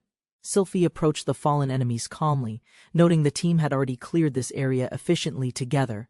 Everyone regrouped after battle. Despite injuries, the princess's forces confirmed their safety and thanked her support. Kusuke discovered a deep wound. The lizard girl's leg was fractured and bleeding heavily from impact. He recalled preparing a splint earlier and felt confident after Ira validated his handmade healing potions. Kusuke calmly explained the procedure. He cleaned the wound and reassured the patient through steady focus. Unsure of her reactions, Kusuke observed her face, then cheerfully presented the splint for stabilization. Kusuke hesitated but triggered the splint's use command. Unsure of how it would function physically, his hands moved instinctively, reacting to the system, surprising everyone as he followed healing steps. The leg began aligning automatically, guided by a healing interface embedded in the enchanted splint. Everyone watched in awe. The magical treatment concluded smoothly, restoring the limb with shimmering crystal dust. Kusuke offered the final potion. The patient confirmed its bitterness, but its effectiveness couldn't be denied. The group gathers to assess the lizard girl's injury. She stands, surprising the others who question how it happened so fast. She bows deeply, thanking Kusuke for saving her. He glad, but admitting he still can't read her expressions. Sylphie warns the girl to rest due to blood loss. When asked, she confirms 2 enemies were killed. Sylphie orders a retreat. She instructs to inform the other that they're returning to the village for now. Kusuke's camp had expanded. Brick stoves, tents, and storage were set, preparations for something dangerous ahead. Dainan analyzed the creature's resilience. Even their strongest shots struggled to bring down the hard-shelled gizmo reliably. 3 warriors reported success only through surprise tactics. Direct confrontation remained risky and inefficient. A council gathered under the canopy. Dainan and Kusuke acknowledged other units lacked firepower for clean kills. Sylphie suggested larger teams. Dainan agreed. Tight coordination and stronger numbers were needed to survive the next assault. Dainan limped away, his step uneven. Kusuke quickly noticed and suspected the injury was more than mild. As Dainan dismissed concern, Kusuke stepped in, insisting on checking the injury despite the warrior's hesitation. With a basic splint in hand, Kusuke worked swiftly. Dainan's pride bristled at the humble treatment. Dainan snapped, doubting the method. Around him, teammates watched silently as Kusuke adjusted the binding carefully. The brace pulsed softly and effect appeared. Dainan froze in shock as pain faded, defying his own disbelief. Dainan's brace suddenly shattered. He stood in shock. Kusuke simply smiled, tools in hand, mission accomplished. Still cautious, Dainan took the potion from Kusuke, an unspoken gesture of trust passing between warriors. With the group watching, Dainan drank. His doubts faded, as the pain truly stayed gone this time. Dainan tested his leg. It moved smoothly, no pain, no strain. He could hardly believe the result. Amazed but composed, Dainan accepted it. Kusuke reminded him there was still work left to finish. Dainan rushed off with renewed energy. Behind him, Kusuke's team noticed his confidence had visibly changed. Inspired by success, Kusuke proposed broader healing. Sylphie called for action while Kubi prepared to mobilize. While Kusuke pondered the results, Sylphie coordinated meat distribution. Healing, logistics, and morale all began improving. Melty arrived carrying gizmo meat. Her strength and composure surprised the others as she assessed supply. Sylphie planned rations carefully. Preserving meat was urgent.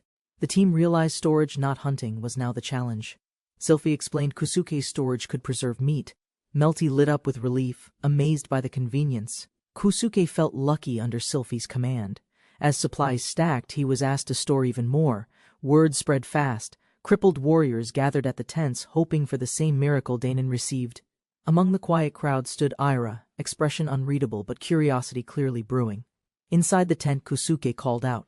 Another patient entered. The healing efforts had only just begun. A rabbit folk arrived with an injured leg. Ira, intrigued by the method, asked to assist personally. Ira carefully applied the splint. Kusuke observed, impressed. The injury was more complex than it first seemed. Kusuke offered to help finish. Ira frowned, unwilling to give up her role just yet. The healing activated. Grinding and twitching followed. Ira flinched in surprise as the strange effect began repairing bone. To everyone's amazement, the rabbit folk hopped up, grinning. The pain had vanished. Ira watched, stunned and proud. Ira quietly smiled, awed by the success. Something inside her shifted, purpose, curiosity, and quiet wonder awakening. Kusuke noticed her silence and left her be. She remained frozen, contemplating what she had witnessed. Later, the group gathered for a meal. Conversation shifted from confusion to admiration for Kusuke's strange talents. Kusuke mused on divine hardships while Sylphie smiled. The returning unit brought no injuries. Welcome news for all. As calm returned, Sylphie pondered their next steps. Ara munched nearby, finally relaxed among trusted companions. Sylphie questioned Kusuke's safety. He suggested defense over risk, proposing solutions to protect the entire camp. While eating, Kusuke explained his vision: illuminate the perimeter, disrupt the enemy's charge, and secure nightfall defenses. The team fell silent at his bold plan. Torches didn't sound impressive, at least not yet. Demonstrating his design, Kusuke showcased a torch mounted on a solid brick base, practical and multifunctional defense. As trees were marked and strategies assigned, even skeptics began acknowledging the brilliance of Kusuke's craftwork. Kusuke explained the logic of using fallen trees. Danon supported it. Sylphie hesitantly agreed to proceed. Their work completed, the defensive perimeter was lit, watchfires dotting the dark, prepared for any nightly attack. From the ramparts, Kusuke and Sylphie surveyed the glowing field. Simple structures now guardians of the night. Kusuke admired the results. The forest seemed peaceful. With spikes and flames, defenses looked nearly unbreachable. Kubi noticed the torches burned endlessly. Kusuke shrugged it off, grinning, just another unexplainable part of his power. After completing their defensive setup, the group prepares to rest, while Era fixates on the torches. Kusuke notices the moon appears red to him alone, a strange sign no one else shares. The others confirm the moon looks yellow, leaving Kusuke confused and unsure if he's seeing things incorrectly. Kusuke recalls that a red moon signals a massive enemy wave, prompting urgent concern among the defenders. Just as predicted, a horde of monstrous gizmas begins advancing, confirming Kusuke's warning of an incoming raid. Under the moonlit sky, siege machinery rumbled into position as Kusuke's forces aimed with precision. Giant bolts launched in unison, tearing through the air toward the enemy's fortified, torch-lit perimeter wall. Barrages struck hard. Soldiers retaliated fiercely while monstrous shrieks echoed through smoke and breaking formations. Confident atop the wall, Kusuke ordered continued fire as Jagira celebrated a successful, well-placed shot. Amid friendly banter and subtle movements, they praised numbers and teamwork, preparing for the next round. Under moonlight, volleys ripped through advancing beasts who stumbled over bodies, becoming easy targets for elimination. Exhausted but disciplined, the crossbow squad pushed themselves to reload quickly, maintaining pressure across the fortress wall. Kusuke noticed demi-humans like Jagira excelled physically, pondering new upgrades to boost reload speed and firepower. Elsewhere, Danon siege units responded fiercely to commands, halting the monster's advance with rapid defensive bombardment. With the front lines collapsing, Kusuke and Jagira predicted victory before the archers even loosed a shot. Melty reports the bolt supply ran dry. Kusuke confirms they've burned through thousands in mere minutes. She receives another full batch from Kusuke, carefully storing ammunition while planning for continued frontline pressure. Kusuke senses a presence and looks aside, noticing quiet but deliberate movements near the newly organized bolts. Jagira smiles while reaching across him, prompting his suspicion that her proximity serves more than just logistics. As Jagira takes aim above, Melty discusses meat storage, her posture drawing momentary tension in Kusuke's glance. Kusuke surveys the battlefield littered with twitching corpses, realizing he must enter the chaos to salvage materials. He proposes a quick retrieval team. Jagira agrees, noting the meat's value makes the danger worthwhile. Kusuke rushes to the village gate, heading for the command post to inform others of his plan. He briefs Melty and the others, explaining the monsters are advancing erratically, making resource recovery increasingly urgent. Facing Danon, Kusuke calmly argues his power can preserve corpses instantly, preventing spoilage and boosting their overall yield. Danon quickly gives orders. Werg takes command, while Kusuke is tasked with assembling close-range specialists immediately. A cheerful warrior named Gerda volunteers, her confident demeanor matched by surprisingly agile movement and close-range promise. Gerda admits her strength is unrefined. Kusuke comments her weapon seems fragile for someone of her stature.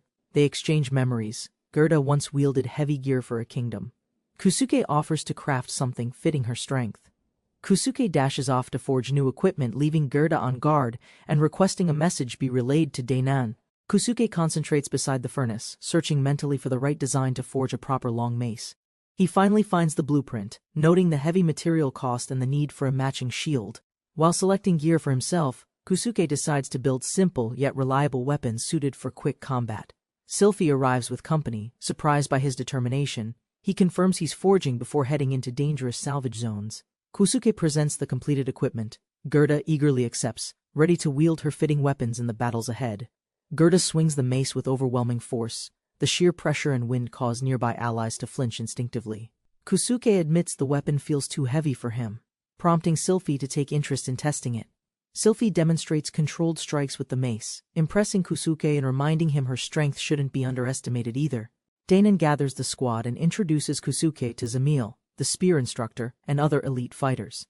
Leonard, known for dual swords, and Zamil, unreadable yet skilled, form a formidable presence among the assembled unit. Leonard expresses sincere thanks for Kusuke's healing. Others quietly observe how respectfully he's treated by veteran warriors.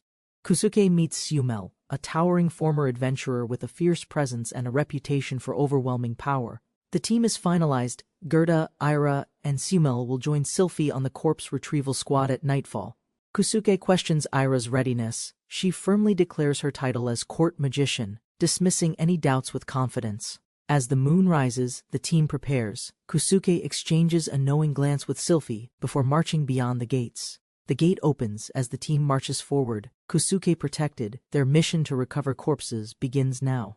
Under the moonlit sky, Kosuke activated his crafting circle, summoning something powerful from below. Flames encircled summoned platforms. Villagers, beasts, and warriors gathered in awe at Kosuke's strange controlled magic. Leonard questioned Kosuke's unnatural gift. No spells, just disappearance and healing through tools none could understand. Sumel quietly related to him, her faint magical affinity echoing his struggle to stand among sorcerers. As tension brewed, Zamil reminded them the Gizmo attacked unseen. Every ally readied for the unknown. Gerda displayed her crafted weapon proudly, eager for battle, while Zamil quietly admired the fine craftsmanship. Zamil confirmed Kosuke made Danon's weapon too, watching the massive axe swing with quiet, respectful curiosity. Kosuke noticed Zamil's silent stare. Beneath her calmness, a desire for recognition simmered just below the surface. Sumel held her log like a club, while Leonard sighed over his rusted, battered twin blades. Kosuke froze as everyone stared, discontent rising. Unspoken pressure built behind their glares, demanding equal treatment and fairness. Sylphie granted her silent command. Kosuke hesitated but complied, sensing pressure masked beneath her gentle smile.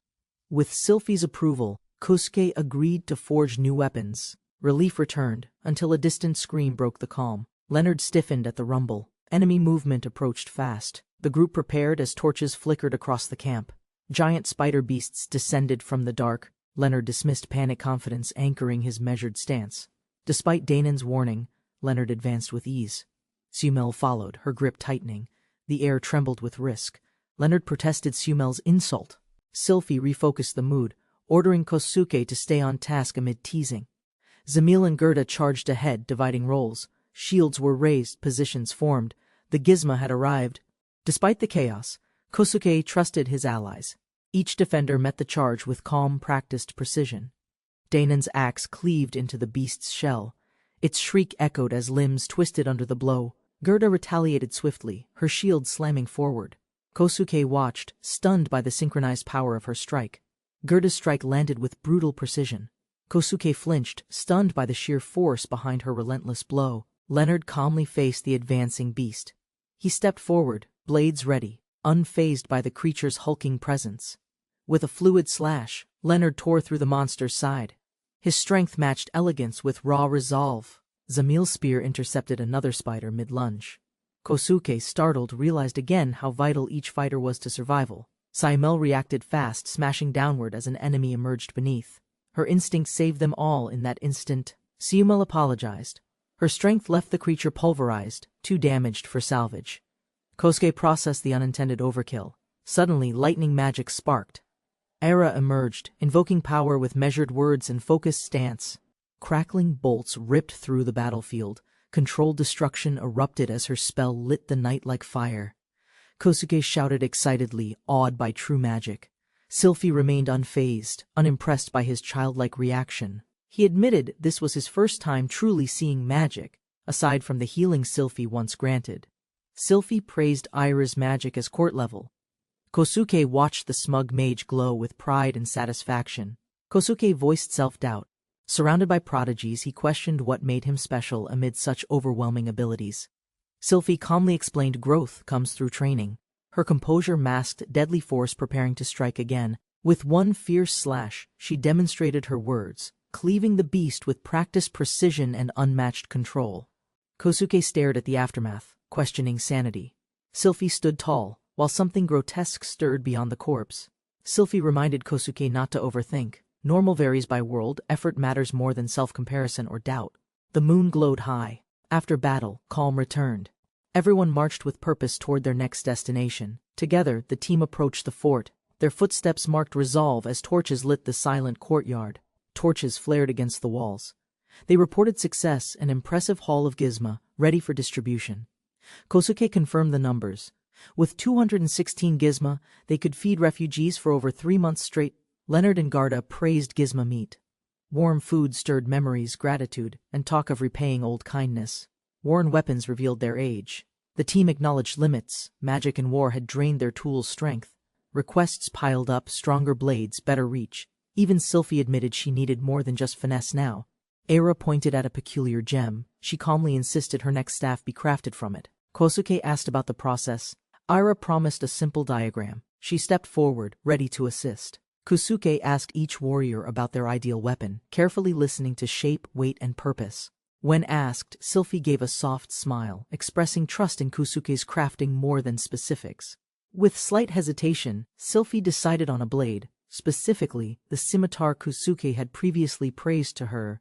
Remembering his own suggestion, Kosuke recalled the elegance a scimitar could represent for someone strong yet refined. Inspired by her, Kosuke selected mithril to forge the weapon, eager to test its result himself. With materials ready and intent focused, Kosuke initiated the forge, eager to test his mithril creation. On the 9th day, Pilna returned with reports. Camps stood alert, prepared for another gizmo threat. Pilna descended and informed Danon and Sylphie of clear skies. No trace of gizmo in sight. Relieved, Sylphie discussed defenses. The group noted the creature's retreat at dawn and reviewed freshly forged blades. Weapons were tested. Zamil displayed strength. Simel swung fiercely. Sylphie admired the design, each armament balanced and brutal. Kosuke observed quietly. As warriors sparred, he took pride in their approval, his creations ready for war. Sylphie received the blade in awe. Kosuke revealed its making, crafted meticulously with hours of focus. As she unsheathed it, gleaming silver shone, mithril. The group watched, amazed by its perfect form. Sylphie asked for a name. Kosuke reflected. Under moonlight, Pale Moon became a fitting title. Raising the sword, Sylphie claimed it proudly. The crowd clapped. Her new weapon now bore legacy. Ira recited its significance. The named sword from another world, unique, royal, and bound to Kosuke's touch.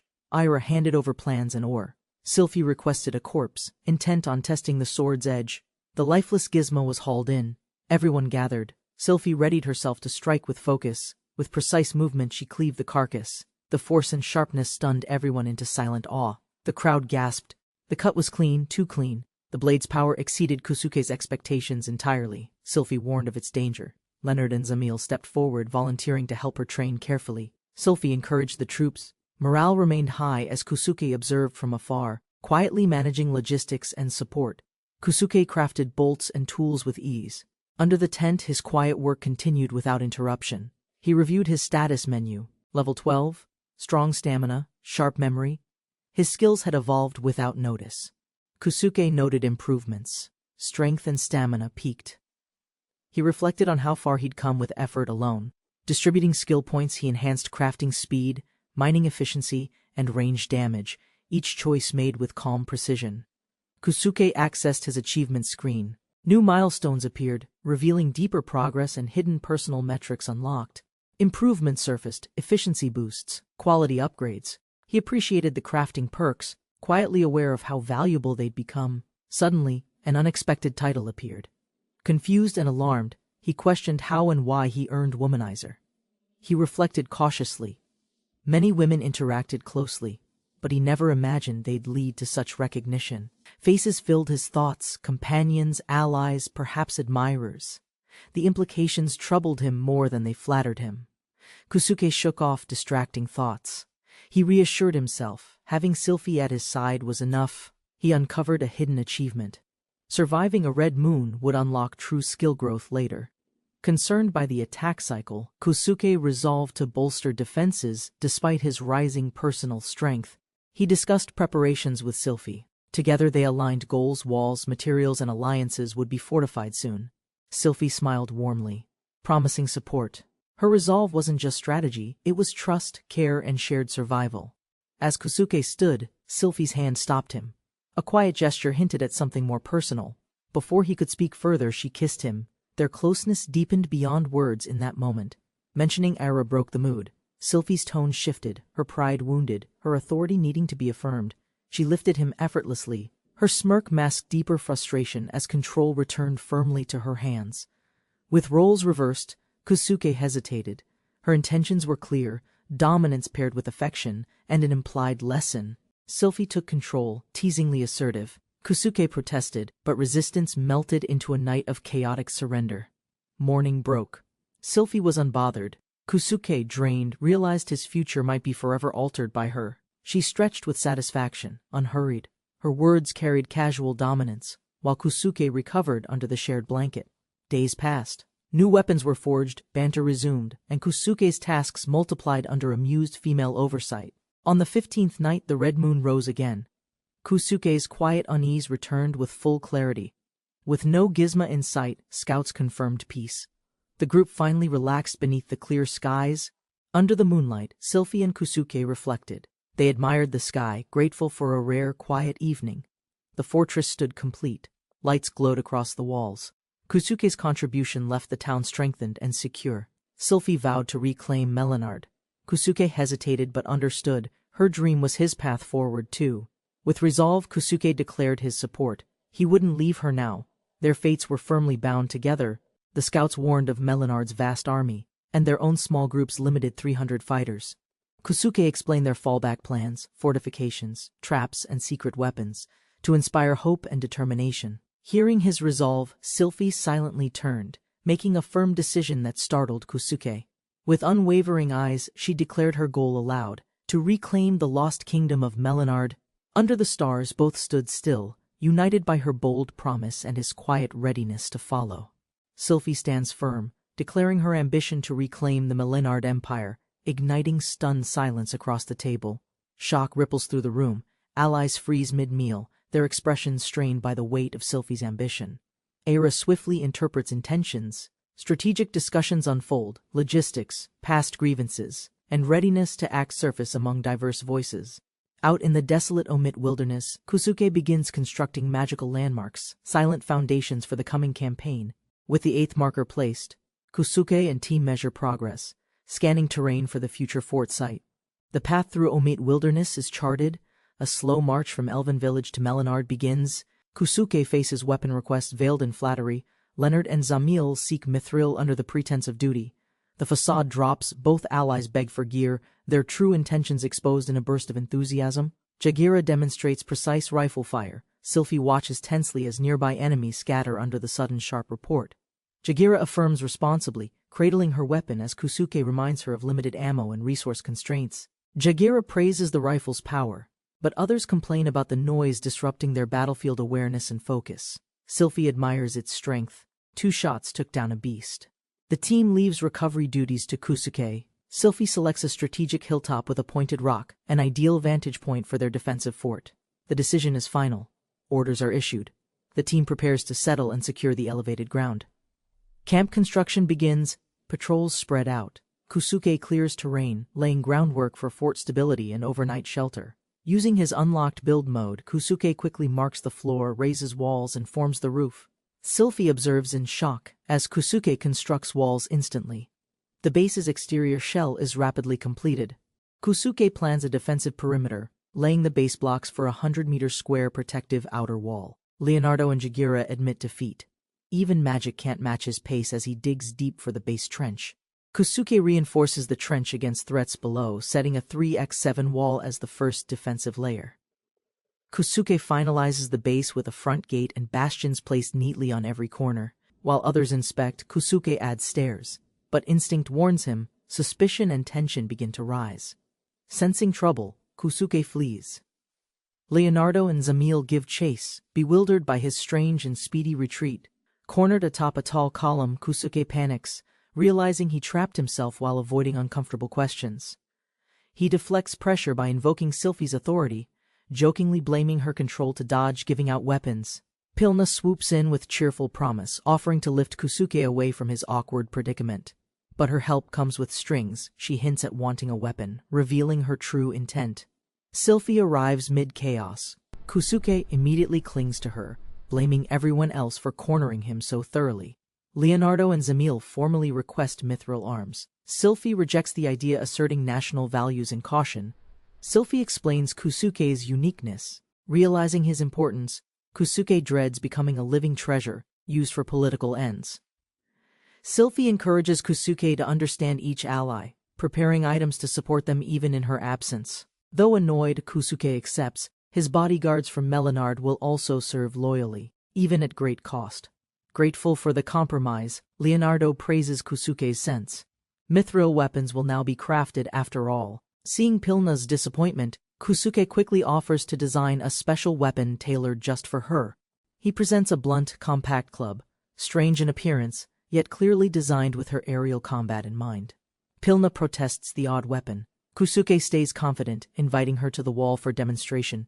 A massive explosion tears through the training field, stunning the watching group and signaling Kusuke's frightening invention. Sylphie and the others freeze in disbelief.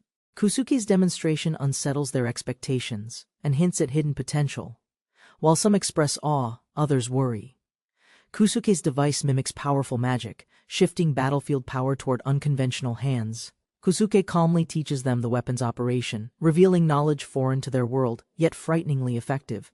He throws another device. The detonation echoes louder. The reactions shift from curiosity to silent, growing fear.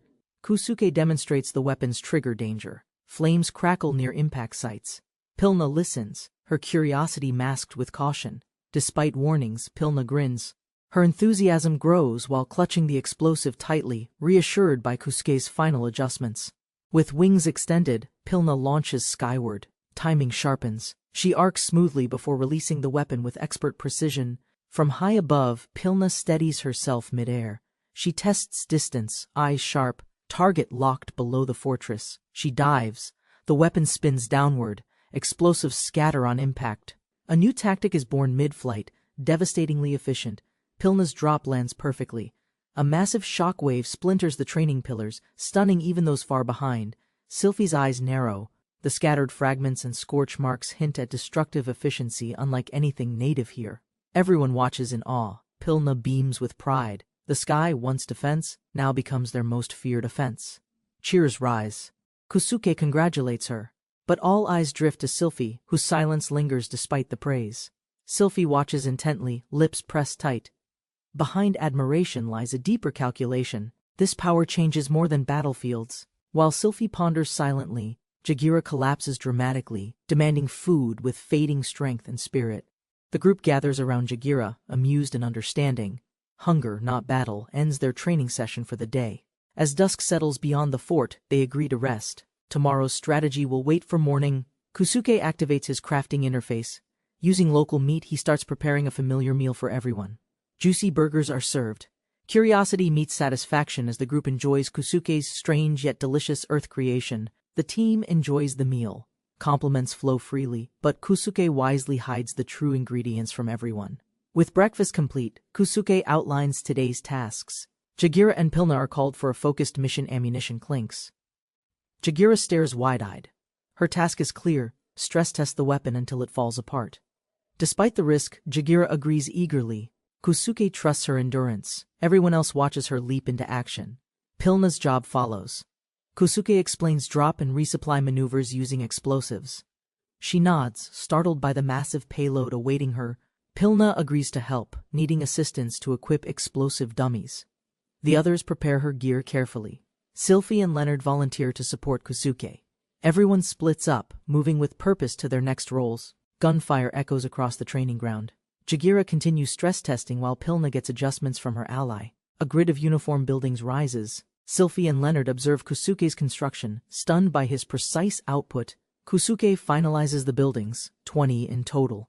His companions admire both his efficiency and quiet confidence. Inside, Kusuke explains each building's layout. 16 residents per structure, built for comfort, privacy, and efficient use. As they inspect the site, Kusuke suddenly recalls another urgent necessity: basic sanitation for the growing settlement. Asked about his focus, Kusuke shrugs. Hygiene, illness prevention, and a need for materials drive his plans. He crafts a septic structure swiftly. The others nod in agreement. Disease would devastate a close-quartered population. Though plain, the toilets are sturdy. Leonard approves. Kusuke is already several steps ahead in long-term readiness. Kusuke decides to place toilets near strategic points. The team agrees. Spacing matters for convenience and hygiene. Descending into the well, Kusuke feels the cooling breeze. Spirit magic ensures fresh air and comfort underground. Focused and methodical, he clears and reinforces walls. A sudden discovery interrupts his silent rhythm of work. Water is found at the expected depth. Sylphie confirms. Final depth is adjusted for safe collection. All 4 wells are complete. Sylphie offers to check purity with spirit magic. Kusuke quietly appreciates the help. Kusuke questions the desert's barrenness. The truth surfaces: magic stone overuse ruined the land's spiritual balance. Sylphie credits the elder's warnings. Kusuke grows concerned, wondering if lingering effects might still pose a threat. Kusuke starts his next task: a farm. A level field is shaped with sharp, deliberate strikes. The soil, imported from Black Forest, proves fertile. Combined with Kusuke's tools, it becomes agriculture's best-case scenario. Kusuke loses himself in the rhythm of farming. Sylphie and Leonard watches, impressed by his joyful dedication. Kosuke efficiently prepares the barren land, using his crafting skill to plant wheat, while Sylphie and Leonard observes curiously. To their surprise, the crops sprout instantly.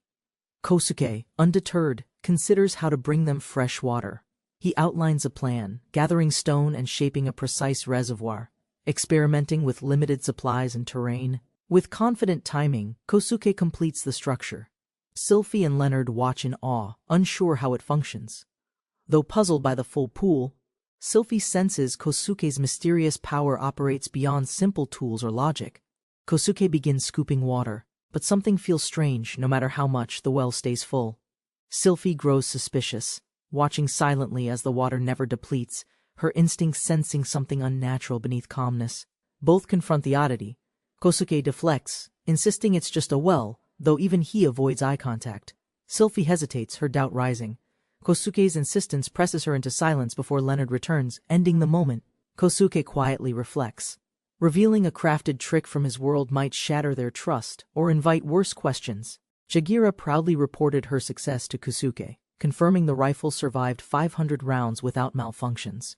She handed the weapon back with care, noting its precision remained intact, even after intense use. Kusuke reflected on his craftsmanship, uncertain if quality or luck ensured durability through rigorous field testing. Suddenly, Pilna appeared before them, confused by unexpected crops sprouting where barren land once stood. As questions rose about the mysterious field, Kusuke casually shifted focus back to weapon weight decisions. Pilna tested her load capacity carefully. selecting a configuration she could carry steadily without strain mid-flight. Kusuke weighed the bundle, confirming it to be 3 kilos, manageable within Pilna's short-range endurance limit. They refined the design, maximizing explosive potential while ensuring the bombs remained throwable during airborne deployment scenarios. Sylphie approved the prototype calmly, agreeing to move forward with this loadout as a test baseline. With progress in place and tension settling, they paused beneath a tarp shelter, gathering thoughts over midday rations. Kusuke assigned teams for recon, while Sylphie offered to remain close and protect him during weapon crafting. As the teams departed, Kusuke reminded Zamil to submit her weapon request before heading into the field. With everyone deployed, Kusuke raised his fist confidently while Sylphie watched from the shaded camp. Kusuke reviewed his workshop, decided to begin with harpy bombs, and prepared materials with practiced determination and focus. Thanks to his crafting skill, Kusuke selected the air bomb recipe and calculated resource costs to begin manufacturing. Sylphie questioned Kusuke's resolve, sensing doubt behind his calm focus and growing burden from weapon production. She reminded him of his peaceful roots, fearing the mental toll from building tools of destruction. Kusuke acknowledged the consequences, accepting blame for future deaths while knowing some won't forgive his actions. He admitted the burden was his to bear, though soldiers would ultimately decide each weapon's fate. Facing the weight of his choices, Kusuke braced for judgment, while Sylphie watched in quiet concern. Kusuke explained his world's afterlife, where sinners are judged by a god and tortured in symbolic hells. Sylphie processed the concept somberly, while Kusuke admitted no one truly knew what awaited beyond death. He added a gentler belief that departed souls become stars, watched and remembered beneath the night sky. Moved, Sylphie vowed to share his fate, accepting equal blame since she requested those weapons be built. Kusuke chuckled, insisting she wouldn't fall with him, no matter how dark the path ahead became. Sylphie grasped Kusuke's hand, promising to shoulder the moral weight of their choices equally alongside him. Kusuke lightened the mood, joking he'd earn grace by doing good before judgment ever reached him. Sylphie redirected their purpose, not to destroy lives, but to protect their people and reclaim their homeland.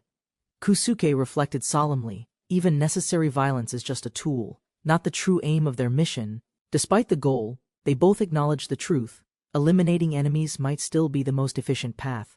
Sylphie and Kusuke coordinated a fortification plan, using defensive strategy to pressure enemies through calculated battlefield dominance. They outlined a 2-phase assault, harpy bombings followed by crossbowmen and grenades to dismantle remaining forces.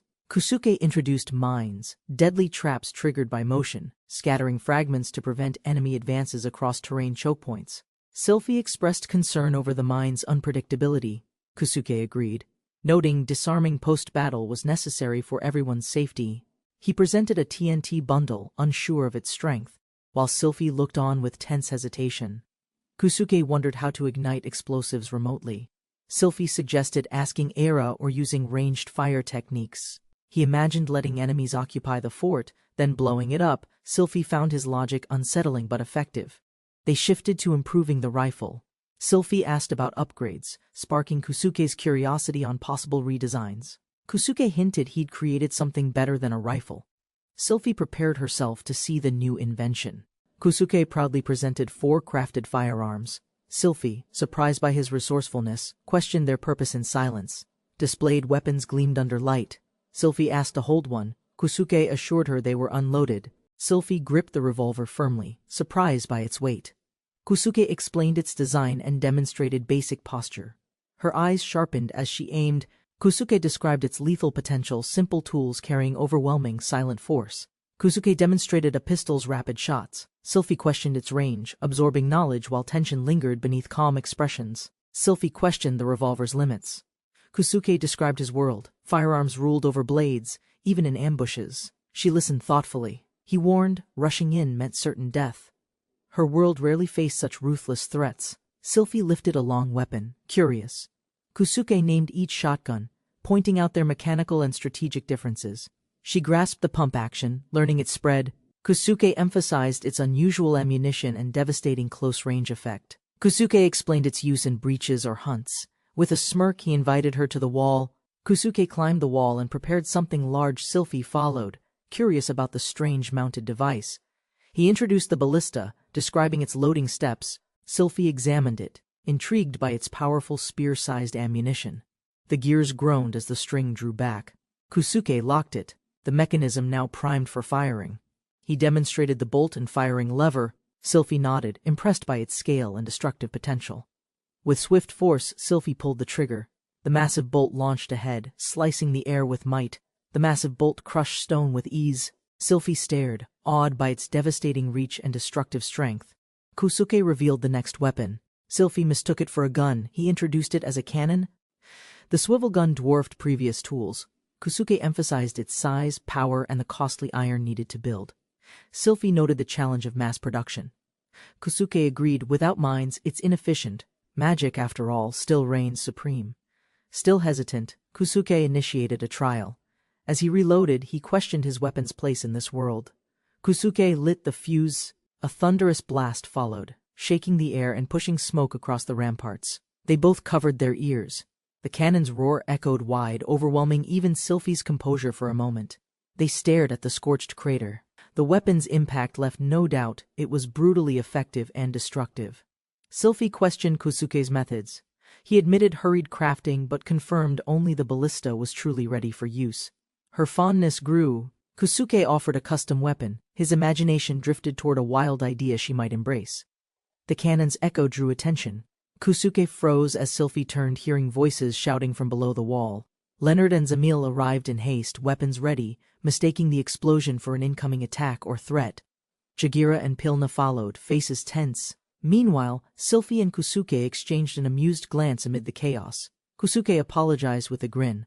Sylphie saw the moment as perfect. Others needed to witness the technology. Mixed reactions followed, awe, doubt, and ambition. A challenge sparked. Leonard wanted to test strength against Kusuke's pistol. Leonard insisted on testing his skills. Kusuke hesitated, unsure if the lion warrior truly understood the danger. Bullets flew. Leonard's blade deflected, each one mid-air. Kusuke stared, baffled by the surreal display of speed. They analyzed calmly, eyes, trajectory, muscle. Zamil and Jagira emphasized their inhuman reflexes. Even Sylphie voiced quiet confidence. Kusuke stared at his gun, silent. Doubts crept in. Had he misjudged what this world truly needed? His companions reassured him. They valued the tools not as dominance but as balance. The decision still mattered. Sylphie raised a grave concern. If the enemy replicated these weapons with magic, the consequences could escalate dangerously. While Kusuke reflected aloud, the others began drifting off. They knew his deep-thinking mood had returned again. His intentions were noble, power to reclaim the kingdom, not to slaughter. But weapons invite unintended consequences too. Kusuke questioned if a bloodless path was possible. Could strength reshape destiny without shedding further blood? Before doubt took root, they called him to the fields. Unexpected abundance reminded him what peace could offer. 5 days later, Kusuke had a breakthrough. At the elf village, Sylphie prepared to report developments. The outpost was thriving, shelter for hundreds, clean water, defenses complete. Spirits were rising among the people. Sylphie credited Kusuke's efforts. With his help, their independence from the Holy Kingdom was becoming reality. Yet she reminded all, retaking the Melanard Kingdom remained their mission. The people listened, stirred by resolve. Kusuke realized the pain wasn't hers alone. Families everywhere waited, enslaved, trapped, or lost behind enemy lines. Despite unity, they acknowledged reality, too few, too weak. Kusuke's tools alone wouldn't win the looming war. Sylphie declared a plan: strengthen the wilderness base, hone their force, and free allies from enemy lands. Kusuke expanded the vision: test farms, relocate families, build a second outpost before enemies respond with retaliation. Sylphie briefed Danan on their strategy. 3 bases would be necessary to regain control and advance. She proposed a network of strongholds and outposts, spaced for daily travel, linking supply routes to allies. Gathered warriors listened carefully. The first forward base would rise in the remote, shielded region of Omit. Danan acknowledged Kosuke's crafted weapons, yet warned they lacked manpower to defend against distant Holy Kingdom threats. Sylphie aimed to free surrounding towns.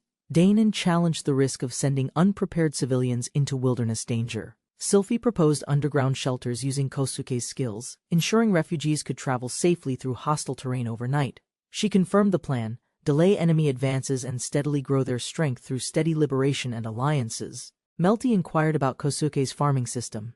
Sylphie diverted the question, leaving Kosuke awkwardly facing the responsibility. Kosuke unveiled the harvest, wheat hay bales from a test farm, surprising Melty with its unexpected productivity. Melty questioned the timeline. Kosuke admitted it took only 3 days. Her skeptical stare signaled deeper doubt. Kosuke nervously explained his process. He couldn't promise it'd work for others, hence Sylphie's call for testing. Melty acknowledged the results. Though skeptical earlier, she admitted the harvest scale was genuinely impressive. The grains were large, uniform, and high quality, surprising everyone with their rapid yield in just 3 days. Melty schemed about further testing. Kosuke dreaded being trapped forever in farm duty if results held up. Ira, unblinking, coldly mentioned alchemical solutions. Kosuke froze, sensing that dark glare might carry deeper implications. Ira compared Kosuke's crop yield to alchemy. Kosuke admitted his advantage, an unintentional, possibly cheaty farming talent. Sylphie took command again, asking if anyone had questions. The briefing neared its final stage. Sumil asked about attacking the Holy Kingdom. Sylphie clarified they'd delay direct conflict for covert disruption first. Sylphie outlined their mission: stealth, sabotage, and freeing captives. The horned warrior eagerly approved the guerrilla approach. From above, the plan was set: tame the wilderness, disrupt enemies, and liberate people from Holy Kingdom. Sylphie declared their goal: regain the kingdom. Warriors, beastkin, and allies pledged resolve for the battles ahead. The crowd erupted in unison. Kosuke silently acknowledged the weight of commitment now resting on him. As meteors streaked overhead, Kosuke prepared to reclaim Melanard before the Holy Kingdom responded to their rise. 3 days later, their group arrived at the base site, an organized outpost surrounded by hopeful soldiers. Kosuke expanded the farmland non-stop. Then, a 6-person team was assembled to scout deeper into Omit. Half a day later, Kosuke stood firm and declared the site where they'd establish their next camp. Sylphie reminded him of the time. Kosuke, flustered, obeyed and returned to the evening's construction duties. Kosuke began constructing with speed. The team marveled at his efficiency building solid structures across the terrain. He summoned storage sheds and water tanks rapidly. Every part of the camp took shape with precision. By sunset, an entire outpost stood, fortified walls, housing, and infrastructure completed faster than anyone had imagined. Kosuke's companions praised the finished base. Some were impressed, others amused by his overwhelming crafting skills. He guided them to the water tower. Its design funneled water into buildings with simple, efficient plumbing. Kosuke revealed a bathhouse. The group marveled at its interior, rare comfort after exhausting workdays in wilderness. Steam filled the chamber. Kosuke and others washed, enjoying the surprising convenience built in harsh terrain. From her side, Sylphie praised Kosuke's hygiene habits, her relaxed tone hiding quiet appreciation beneath the steam. Sylphie and Sumel appreciated the bath's luxury. Clean water in the wilderness felt surreal and rare. Pilna and Ira also bathed, chatting cheerfully. They cherished comfort after hardship, grateful for a working bathing system. Pilna relaxed as Ira helped wash her. The mood was light, casual, and relieving. Kosuke offered help as Kubi explained her grooming struggles. His tale required delicate, careful attention. As moonlight shone overhead, a quiet reflection followed. Sometimes shared moments build warmth beyond any strategy. After several scouting days, Kosuke's team selected a highland slope as their new strategic base. Kosuke scanned the terrain. Sylphie sensed a disturbance, prompting Era to begin magical probing. Ira's spell revealed unstable magic in the area, faint waves barely detectable to ordinary human senses. The magical orb detected an ancient anti-demon ward buried deep beneath, likely near recent camp traces. Sumel recalled a night they passed this site untouched, suggesting the ward once shielded them unknowingly. Ira's strength drained from overuse, while Sylphie questioned the ward's strange presence near their chosen ground. Era revealed the ward used ancient earthvein magic, active since the long-fallen kingdom of Omit's era. Its unstable energy could trigger dangerous spawns. Sylphie insisted they act quickly before worse threats awakened nearby. Using detection magic, Ira pinpointed the ward's energy radiating faintly from the slope's western underground section. With tools ready, Kosuke received everyone's support and began excavating directly beneath the identified signal point. While digging, Kosuke hit solid stone. The team prepared to descend, sensing they'd found something significant. Sylphie confirmed it was a ceiling. The group descended, cautious. One member remained behind to stand guard. They uncovered an ancient chamber, ornate, undisturbed, and hiding a glowing orb on a lone pedestal platform. The architecture matched royal court records. Era confirmed the orb was a powerful monster-repelling warding device. Statues flanking the ward hinted at guardians. The group exchanged wary glances, unsure if they were inert. The statues were indeed golems, ancient guardians. Kusuke asked about their weaknesses and how they functioned. Ira explained they're durable but controlled by hidden magic stones. Destroying those would halt their movement instantly. They sense targets visually. Kusuke decided he'd get close enough to interfere directly using his own tools. The team watched from above as Kusuke descended, carrying materials to prepare a containment strategy below. He began placing blocks around the golems' heads and joints, immobilizing them before they could awaken. Kusuke uncovered the embedded stone and marked its location, finalizing his containment strategy without resistance. The group observed silently. Despite success, they were unnerved by how effortlessly Kusuke disabled the defenses. Acknowledging Kusuke's unorthodox methods, the team debated his style, cautious, strategic, unlike a traditional fighter but still effective. With the warding device secured, the party prepared to investigate further, deciding safety checks were essential first. They agreed to regroup above. Kusuke was tasked with constructing a safe shelter before nightfall arrived. Under the moonlight, the group celebrated with food and drink beside newly built homes and campfires. Later, Kusuke prepared materials in his forge, setting up automated production for mass housing expansion. Facing blueprints, Kusuke planned construction for thousands, his efforts now scaling to shape a true community stronghold. Despite success, fatigue built within him. He privately admitted to feeling mentally and emotionally unsettled from stress. Bound by duty and separation, Kusuke endured loneliness while his companions slept close, deepening his quiet frustration. Caught off guard, Kusuke panicked when Sylphie approached. She seemed calm but had something unusual planned. Sylphie admitted feeling lonely. Her late visit wasn't tactical, it was personal, driven by quiet emotional longing. Her closeness flustered Kusuke. Their long separation had strained them both, and hesitation melted beneath mutual understanding. A moment of intimacy followed, private, trusting, and emotionally relieving after tension built through shared burdens and silence. They spent the night together, deepening their bond in private while their hearts aligned beyond mere survival. Kusuke and Sylphie shared a deeply private moment, reconnecting emotionally after long days of separation. As night passed, the others noticed their absence. Some teased quietly, others turned away in embarrassment. Meanwhile, in Malinsburg, unrest grew. The church and court feared the empire's advance and magical losses. Hidden agendas surfaced. Officials discussed dark operations involving prisoners, exploitation, and power plays to secure control. Their schemes targeted weakened regions. Recent demon attacks gave cover for further chaos in remote territories. A robed figure left the chamber. Inside, cruel acts resumed under a twisted authority's silent permission. The archbishop exerted control, mocking the captives' helplessness. Resistance faded as fear replaced hope in silence. 100 newcomers from Melinard arrived.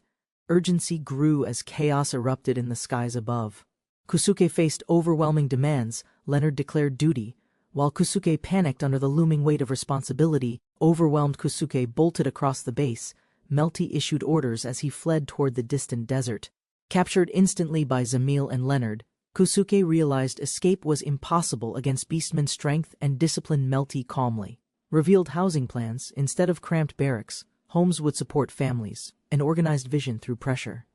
Kusuke considered the overwhelming scale, 3,000 people, yet masked his concern with forced calmness.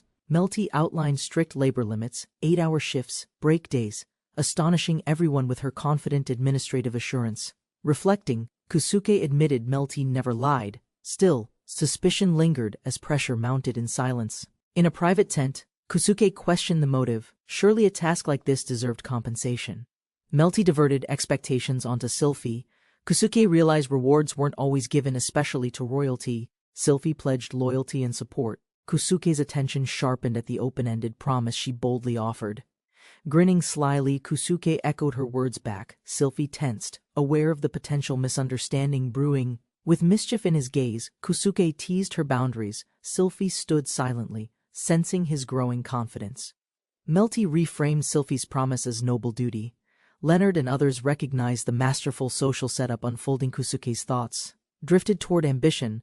Sylphie's silence and Melty's smile fed his imagination, and a new power dynamic. Sylphie issued a sharp warning to Melty, authority spoken once, confidence radiating from her fierce expression. Melty accepted the challenge with grace, calling herself a loyal vassal, unwavering and fully prepared. Their poised laughter veiled deeper strategy. Others watched in silence, sensing a layered power structure forming. Kusuke questioned Melty's standing despite lacking status. Her childhood bond with Sylphie complicated traditional vassal expectations.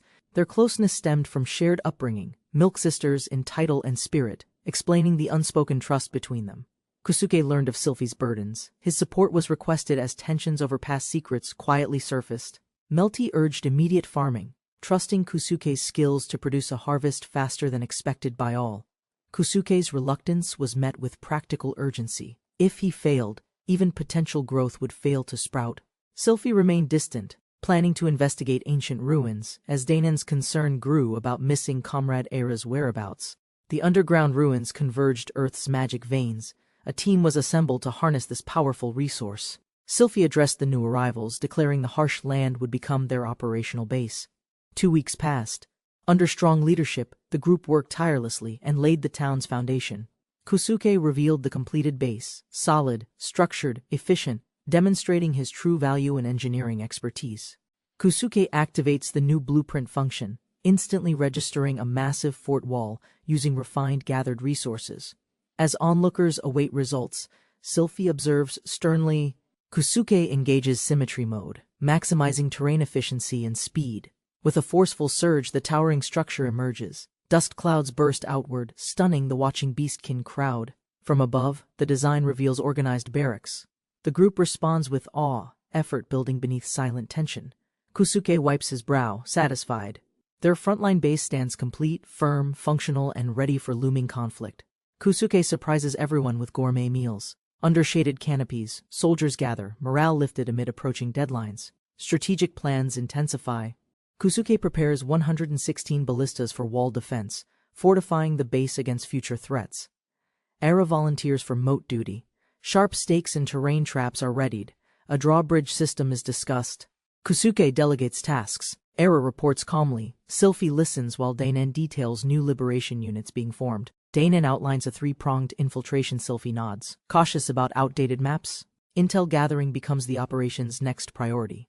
The beastkin gather as a leader speaks. With Kusuke's work done, their part is beginning now. Sylphie delivers orders. The liberation units will mobilize soon. Training and readiness must not be overlooked. Night falls. The facility remains still, yet quiet steps approach under starlight toward the male barracks. Sykes, shaken, recounts an ambush in the alley. Kusuke and his ally rescued him just in time. The group reflects on recent danger. Even veterans sense unease. Sykes is urged to avoid walking alone. Indy speaks frankly about urges. The others reflect on awkward encounters that have disrupted their base's harmony. Kusuke realizes many were approached. The silence around the table confirms everyone's shared but unspoken experience. Indy jokes about Sylphie's influence. Kusuke, confused, questions why he's never been approached directly before now. Others hint at growing attention. Kusuke's obliviousness masked tension. Many had noticed, but no one dared say it. Kusuke struggles to accept it. He reviews past behavior, suspecting Sylphie's presence may have blocked their advances. Kusuke questions his relationship with Sylphie. The others hint that the girls had already accepted their bond. Dainen clarifies Kusuke's value. Status doesn't matter, he's their keystone. Respect has already been granted by powerful elders. The group shifts to practical concerns. With few men left, they debate infiltration, alliances, and complicated personal possibilities. Kusuke admits loyalty to Sylphie. Yet he reflects on what being a man and leader might eventually require. Leonard deflects personal questions, citing past vows. The mood shifts awkwardly as he asks about construction progress again. Kusuke reports the underground shelter is complete. Supplies secured, the team anticipates the mission announcement soon. He confirms the food source, efficient survival rations disguised as cookies. Everyone prepares to eat without hesitation. The group casually grabs portions.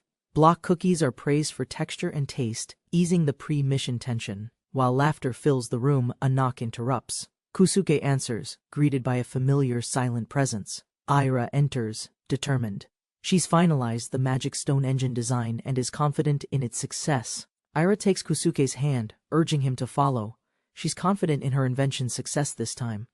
Kusuke blushes, remembering others' comments.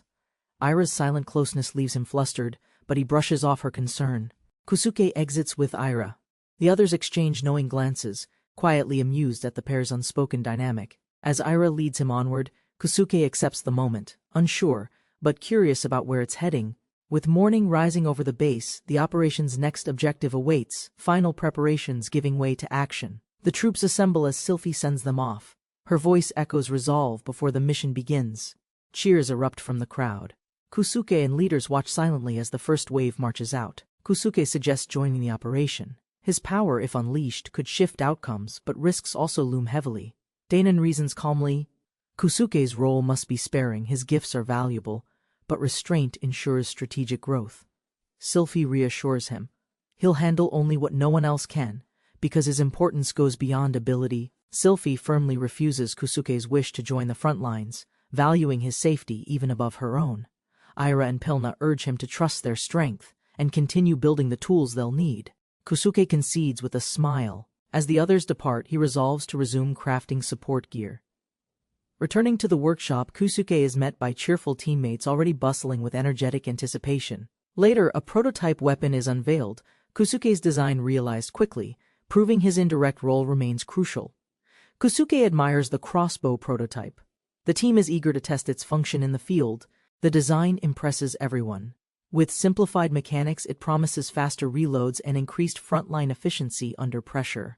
Kusuke's pride builds until an accidental moment flusters him. The team's excitement masks the growing personal tension inside. He proposes automating reload with golem tech. Era doubts it fits, but larger models might allow expansion. The group discusses golem viability. Simpler mechanisms like winding cranks are doable. Walking golems remain highly complex undertakings. Kusuke explains the golem core design, an enchanted alloy sphere. Others watch as he promises a prototype. The team gathers around a large weapon frame. Ideas fly as they refine structure and attachment mechanics. Era analyzes golem simplification, her insight impressing Kusuke. Nearby, a tail-wielding ally offers magical integration advice. With roles agreed, Kusuke begins crafting. Ira ensures the mechanism stays efficient using minimal power consumption. Together they raise their arms in unity. Despite differences, their teamwork now drives this invention forward. 5 days later, the golem-linked weapon is ready. Magic flows once the control stick is gripped. A firm pull triggers motion. The golem's arms reload bolts. An autonomous ballista now stands completed. Kusuke, Ira, and others stand proudly. Sylphie acknowledges their efforts, knowing this weapon could shift battlefield control. The group celebrates their praise. Suddenly, a winged figure descends. Pilna arrives urgently with battlefield intelligence. Pilna reports an allied unit en route with liberated survivors. Kusuke's resolve sharpens as plans accelerate. Kusuke throws on a white coat with purpose, preparing for a new role inside the base. Melty reports the arrival of refugees. Ira questions the coat. Kusuke insists, it's doctor tradition after all. The facility opens as a clinic. Kusuke leads intake. Injured and displaced await aid and guidance. Kusuke begins examining wounds, gathering potions. Melty directs patients, while catfolk observe his actions carefully. Tension spikes. The Beast King crowd panics, pointing at Kusuke, shocked to find a human among their ranks. Chaos spreads as Beast King panic over Kusuke's presence. Melty and Ira struggle to calm everyone down. While panic brews outside, command discusses battle outcomes. All units return safely without sustaining any injury. Jagira begins her infiltration report. Sylphie and Danon listens closely, aware that deeper tensions still linger beyond success. The group avoided fortified roads. Under night's cover, 2 teams advanced quietly through the forest routes. Jagira confirms the village conditions differ from expectations, hinting at more troubling developments within occupied areas. Jagira explains the rural villages endured quietly. The kingdom targets their valuable salt and iron mines. Forced labor continues under harsh supervision. The Holy Kingdom exploits Beastkin while avoiding political backlash abroad. Heavy taxes, movement restrictions, and brutal punishment keep resistance low. Even children weren't spared from reprisals. Sylphie exchanged wary glances with Danon. The implications of the report weigh heavily on the leadership. Beastkin were forced into conversion, made to worship a doctrine preaching human superiority under kingdom rule. Using stealth and crossbows, they neutralized guards and freed villagers, disguising it as a bandit raid. Leonard's unit moved deeper into enemy territory, coordinating with allied forces to expand the liberation effort. Jagira ends her report. Sylphie accepts it. Zamil quietly voices supply concerns, 2 missing resources. Sylphie's gaze straight forward, murmuring about someone's behavior. Sylphie finds Kusuke in his coat. Meanwhile, Beastkin children swarm him joyfully, forgetting earlier fears entirely. The refugees panicked at Kusuke's presence. Only after treating one patient did trust slowly emerge. Kusuke vents frustration. The team admits forgetting to inform refugees he's human. Sylphie quickly redirects discussion. Sylphie relays 2 urgent frontline requests. It's now Kusuke and the workshop's moment to contribute again. The workshop receives the tasks: create warm meals without fire and secure silent long-range communication tools. The team agrees to tackle meals first. Kusuke hints at a new idea forming in mind. The group brainstorms. Ideas range from heaters to multi-purpose pots that could double as battlefield tools. Sykes confirms magic-powered heaters are possible. Ira asks Kusuke if there's another solution using his knowledge. Kusuke recalls a quicklime heating method. Sykes is impressed by its potential to warm food discreetly. Kusuke worries about disposability. Ira encourages ongoing exploration, valuing experimentation even if mass production is difficult. With heating addressed, Kusuke introduces Morse code as a tactical solution for discrete long-range communication. Kusuke proposes a signal-based cipher using magical pulses, mimicking base defenses to communicate through coded waves. The group refines the idea. Wavelength tuning, detection magic, and golem cores form the communication framework. Ira agrees to begin work on both the cipher system and compatible golem-based transmission devices. Under the moonlight, the team commits to the task. A long night of work begins. The next day dawns. The team prepares to present their progress, hopeful for successful demonstration results. Kusuke stretches optimistically. Armed guards are deployed. Sylphie leads the departure with confidence and quiet vigilance.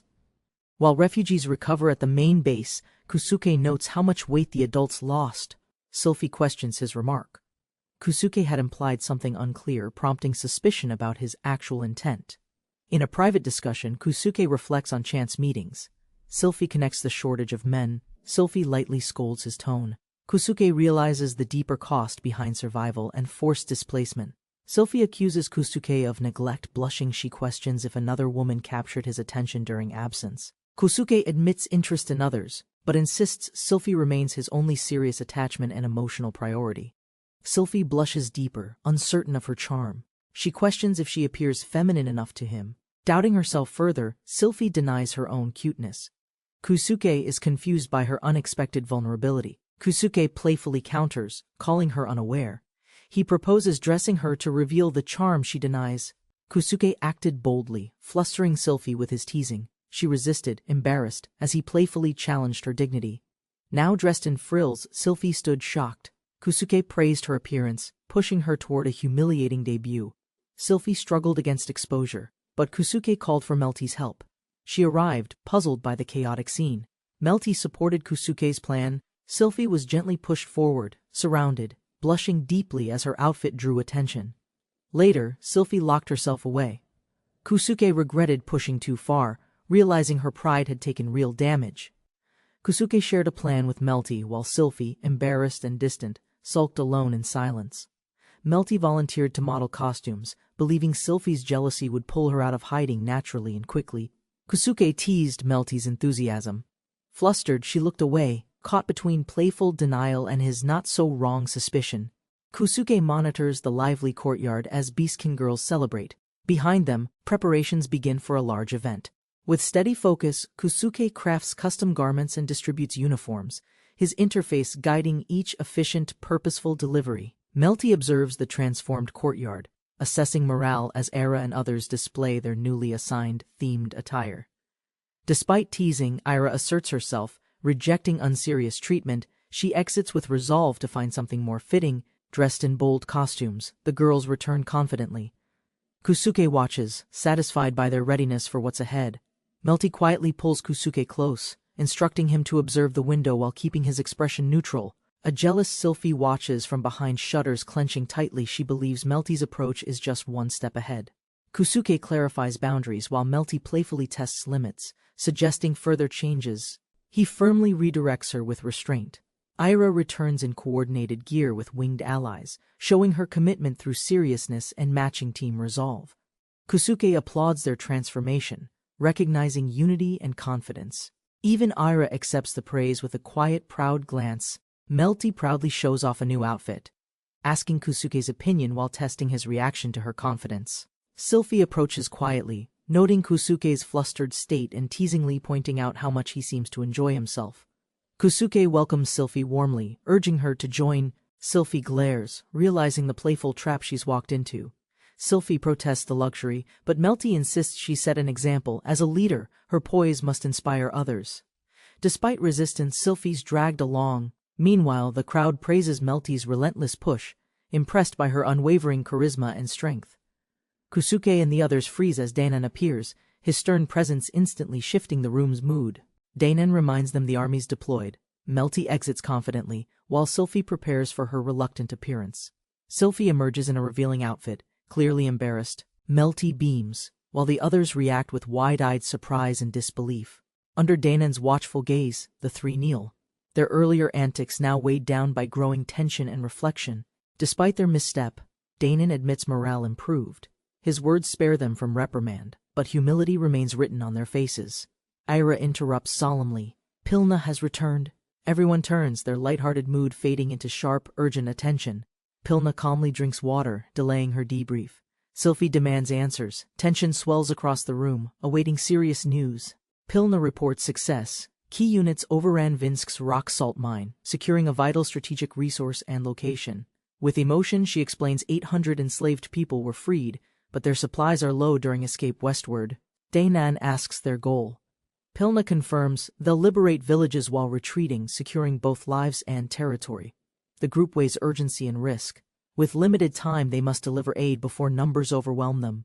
A coordinated plan forms, strip base supplies, organize transport, and prepare Kusuke for the critical delivery. Sylphie volunteers to remain near enemy lines. Despite concern, she affirms they must act decisively, regardless of danger. Orders are issued swiftly. Kusuke and Sylphie will lead. Pilna informs the front. Danon confirms chain of command. 5 harpies join the mission. With resolve hardened, everyone prepares to move out before dawn breaks. Sylphie and Kusuke sprint together, boosted by magical endurance, harpies scouting the terrain ahead for threats. A harpy reports 2 incoming beasts. Gizma. Sylphie spots movement. Kusuke readies himself without hesitation or fear. Though time is short, Kusuke takes aim with calm precision, determined not to slow their mission. The Gizma are struck down instantly. A quick, effective skirmish leaves no delays to their travel. They push on toward the next shelter. Kusuke confirms his worth in battle, their pace undeterred. Kusuke opens the shelter entrance confidently. With the day's mission complete, he promises rest and comfort ahead. Sylphie and the others seem skeptical, but curiosity grows as steam rises from the underground bath chamber. After bathing, the group relaxes in warmth. Conversation flows gently. This temporary luxury renews morale for tomorrow's journey. Kusuke picks up a feather, impressed. The startled harpy pleads for it to be discarded immediately. Confused but amused, Kusuke admires the feather. The group's embarrassed reactions only deepen the light-hearted moment. Sylphie explains the discomfort caused by Kusuke's gesture. Her analogy makes the harpies fluster and self-conscious. Kusuke reflects seriously, realizing his misstep. He bows, offering sincere apology for unintentionally embarrassing the harpy girl. Blushing, the harpy asks Kusuke to treasure the feather. Her tone changes from embarrassment to heartfelt generosity. Other harpies follow suit, gifting their feathers. Kusuke is overwhelmed, treating each one like a cherished artifact. He explains how feathers remind him of childhood. In his world, birds and harpies are rare and special. Kusuke is confused by the harpies' strange reactions, unaware that their feathers carry deep personal meaning. Sylphie reminds everyone to rest soon. They'll reach the frontline shelter by midday and must stay sharp. The group agrees to prepare bedding. Under the moonlight, unity and calm return before the next march. Kusuke drifted unconscious through radiant waters, his body weightless as warmth from above pulled him upward gently. Soft feathers enveloped Kusuke's skin as he stirred. Pilna's voice echoed, urging him gently to awaken. He awoke between Pilna and other, stretching with a smile, uncertain how to explain last night's sensation. Though fatigued, Kusuke's body felt lighter. Pilna greeted him cheerfully while villagers bustled through another lively morning. Sylphie watched silently as other harpies cheerfully greeted Kusuke, their excitement clearly flustering him more than expected.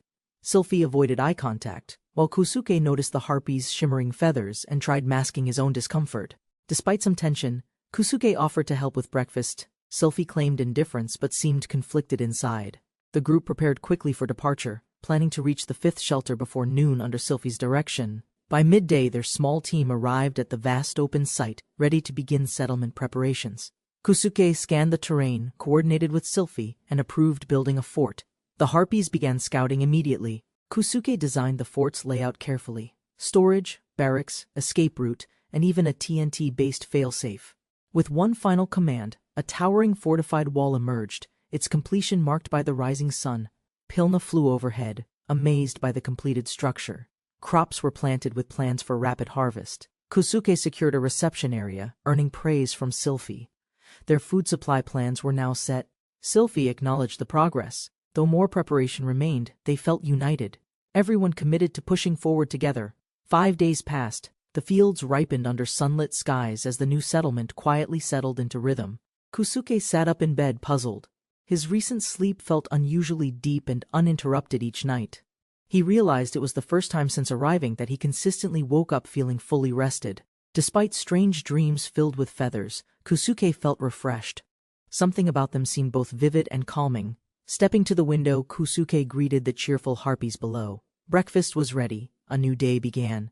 Kusuke smiled down from the window, but noticed something odd in the harpies' bright morning cheer. Invited to eat with them, Kusuke sensed a strange allure growing in the harpies' behavior lately. Sylphie greeted him quietly, her gaze avoiding his again. Kusuke confirmed she was definitely acting distant. Kusuke hesitated outside her room. He suspected Sylphie knew something and waited for a better moment. A report interrupted his thoughts. Pilna returned with news. The rearguard unit was en route to them. Kusuke discussed manpower issues with Sylphie. The team prepared to receive allies arriving from the fourth shelter.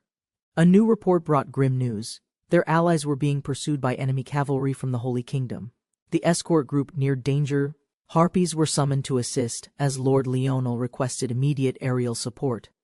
Sylphie looked to Kusuke. With confidence he agreed. It was finally time to use their secret weapon. Orders were given.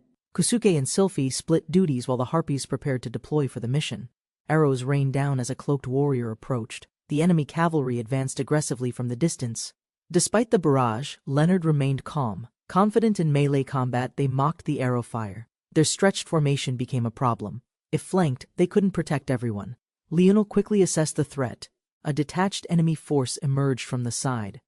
Leonard realized the ambush plan too late. Pressure mounted fast. Just before they acted, a harpy squad swooped in, offering to engage and cover the advancing frontline enemies. The harpy trio arrived mid-air, each carrying explosives. Their timing was perfect. Leonel quickly acknowledged their presence. With altitude and speed checks complete, they locked onto the enemy cavalry below. The bombs were released. Explosions erupted across the enemy ranks. The harpies confirmed the hit and celebrated their direct, decisive strike together. Kusuke instructs caution. Pilna prepares with discipline. Sylphie watches quietly. Tension builds before the bombing mission. Pilna announces departure. Sylphie entrusts her command. Harpies remain solemn, knowing risks grow beyond just training drills. They launch into sky. Kusuke hopes for success. Sylphie hides concern behind confidence and strategic calm. Sylphie grips the flare. Kusuke rushes off. No words exchanged, just silent understanding between war-bound companions. Kusuke surveys the horizon. Fort walls loom. Conflict is near. Quiet now, but danger approaches without mercy. Through the scope, Kusuke watches the harpies approach. Sylphie appears behind him. Silence feeds growing anxiety. Kusuke masks fear with a smile. He recalls peaceful days before war. Words feel small now. Sylphie challenges him. Every life matters.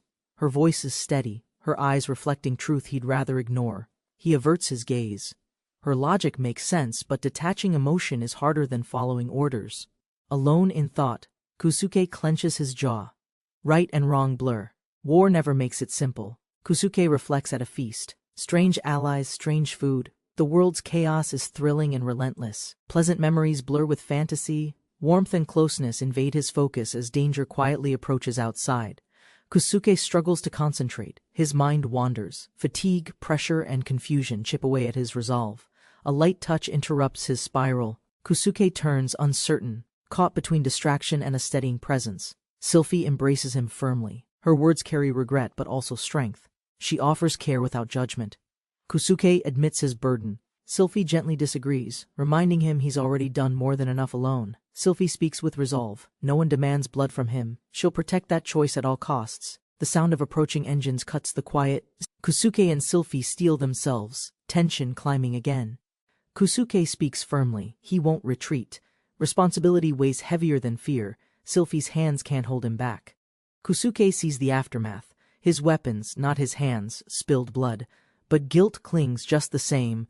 Kusuke commits. Sylphie holds him gently. He'll do everything possible to end the war with resolve.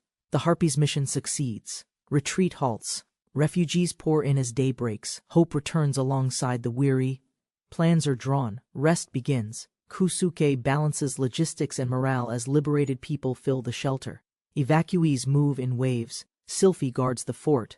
Kusuke expands the shelter, working tirelessly through wilderness. Together they welcome survivors. No words needed. Banners rise. The people answer peace with unity and cheer.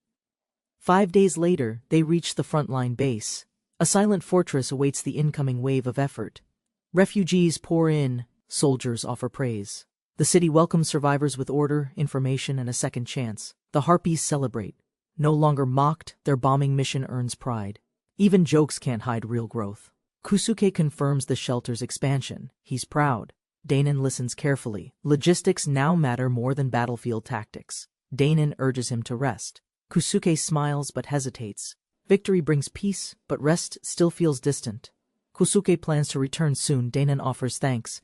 Kusuke brushes it off with his usual humility. Era tugs his cloak gently. Kusuke is puzzled. She clearly has something important to reveal.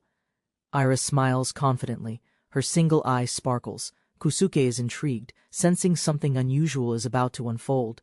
Danon warns her not to overdo it. Ara insists. Whatever's coming, it was crafted with pride. They walked under night's calm. Era leads them toward the workshop. Kusuke's quiet presence reassures everyone's hearts. Kusuke follows Ira with interest. Psyches whisper praise. Excitement builds for whatever she plans to reveal. Inside the workshop, Ira finishes preparations. Kusuke remains skeptical, expecting something more quirky than groundbreaking. Ira smirks, confident. Feast your eyes, she says. Kusuke braces as suspense tightens around her reveal. Ira and the fox girl proudly show off their inventions. Kusuke stares, struggling to comprehend the purpose. Kusuke squints at the pack. Randoseru? He mutters. Whatever he expected, this wasn't it at all. Kusuke demands an explanation. Ira unveils the truth. It's a prototype for golem communication technology. Kusuke stares, stunned. The concept clicks slowly, unexpected, yet impressively forward-thinking in a world needing connections. The sun rises over the land. Inside, maids work calmly in a busy kitchen, preparing food and dishes. Kusuke wakes up slowly, yawning. A quiet rustle under the blanket draws his attention. Confused, he lifts the sheet. Kusuke freezes. Ira is unexpectedly nestled close to him. Her presence is too familiar, unsettling his early calm. Still half asleep, Ira clings to him lightly. Her state of dress heightens the awkward tension between the two. Kusuke panics silently, replaying last night. He tries recalling events, unsure if anything questionable truly happened. The group gathers proudly. Ira's idea led to success, impressing Kusuke with its smart practicality. Ira smiles confidently, soaking in praise. Kusuke's hand reaches out, affirming her brilliance with gentle admiration. As Kusuke arrives, the group shares their prototypes. Tasks are divided, but excitement keeps them talking. They unveil compact survival gear. Kusuke's amazement is genuine, while the others beam with well-earned pride. Kusuke recalls the evening's warmth, conversations, and comfort. Ira's presence beside him deepens the unresolved tension. A cheerful woman throws open the window, eager to follow up on last night's planning discussion. Kusuke jolts upright, startled by Ira's position. The woman outside glimpses the scene with a stunned pause. Kusuke panics, trying to explain. The girl at the window turns away, misunderstanding the entire awkward situation. Ira wakes groggily, confused by Kusuke's flustered tone. She explains her innocent intent with quiet sincerity. Ira defends her choice logically. Cold air, thin blankets, close warmth seem like the most practical solution. Kusuke warns her playfully, masking concern with bravado. Ira reacts quietly, unsure if his teasing is sincere. Ira confesses her admiration, expressing genuine awe. Her trust in him carries undertones of budding attachment. Kusuke blushes under the weight of her honesty. He nervously deflects, invoking Sylphie as emotional distance. Ira lowers her gaze, clarifying she isn't competing. She only asks to remain close, nothing more. Kusuke hesitates, uncertain of this world's customs. Her request isn't too much, but it still complicates things. Ira questions their bond. Kusuke panics, but she calmly proposes starting again, on equal terms as friends. Kusuke offers an in-between label. Ira doesn't understand the term, only wondering if it means he'll accept her. He suggests a slow approach, hoping to ease tension. Ira agrees, quietly trusting the pace he sets. Kusuke reflects on their complex bond. Sylphie's presence looms, but the girls accept their places respectfully and calmly.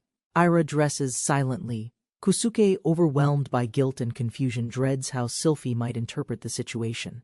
A lively courtyard bustles with market stalls.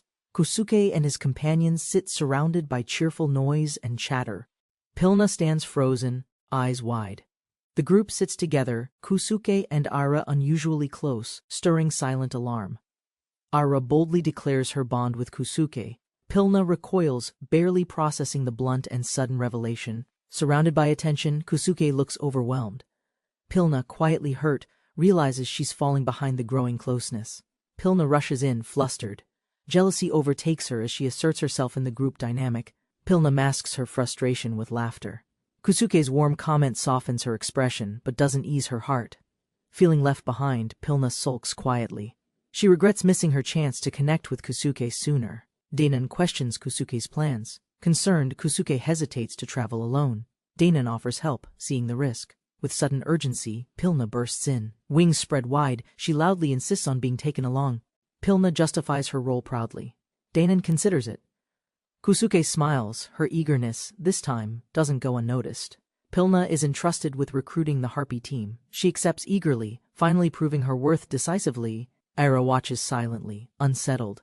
Pilna's excitement stands in sharp contrast to her own restrained, uncertain mood. Ira lays down firm boundaries. Pilna nods respectfully, aware of her place under Sylphie's shadowed influence. Danon enforces moderation. Kusuke feels like a prize under negotiation, caught in careful looks and unspoken terms. Danon explains his preparedness. Kusuke listens thoughtfully, realizing how different perspectives shape their roles in this world. Kusuke teases Danon with a rumor. The group exchanges laughs, keeping deeper concerns lightly beneath smiles. With the morning concluded, everyone prepares to move. Kusuke leads forward, confident yet quietly aware of expectations. Kusuke returns to the base. Sylphie, elated and proud, spreads her arms in welcome. His allies watch with cheerful relief. Sylphie embraces Kusuke warmly, relieved by his safe return. Her closeness startles him, but she holds firm, cherishing the moment. The hug tightens unexpectedly. Kusuke struggles as Sylphie expresses her emotion with overwhelming enthusiasm. Their friends look on, shocked. Kusuke, sore but standing, confirms he's intact. Sylphie apologizes for her forceful greeting. The team regroups, prioritizing contact with Ira. Kusuke unveils a magical communication tool. The group stares, confused and skeptical. He expected exactly this reaction.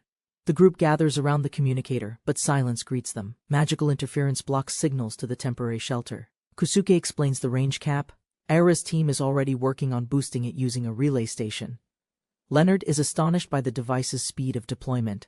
Sylphie realizes its tactical value in relaying ambush alerts. Kusuke suggests equipping harpies with communicators to enhance airborne scouting.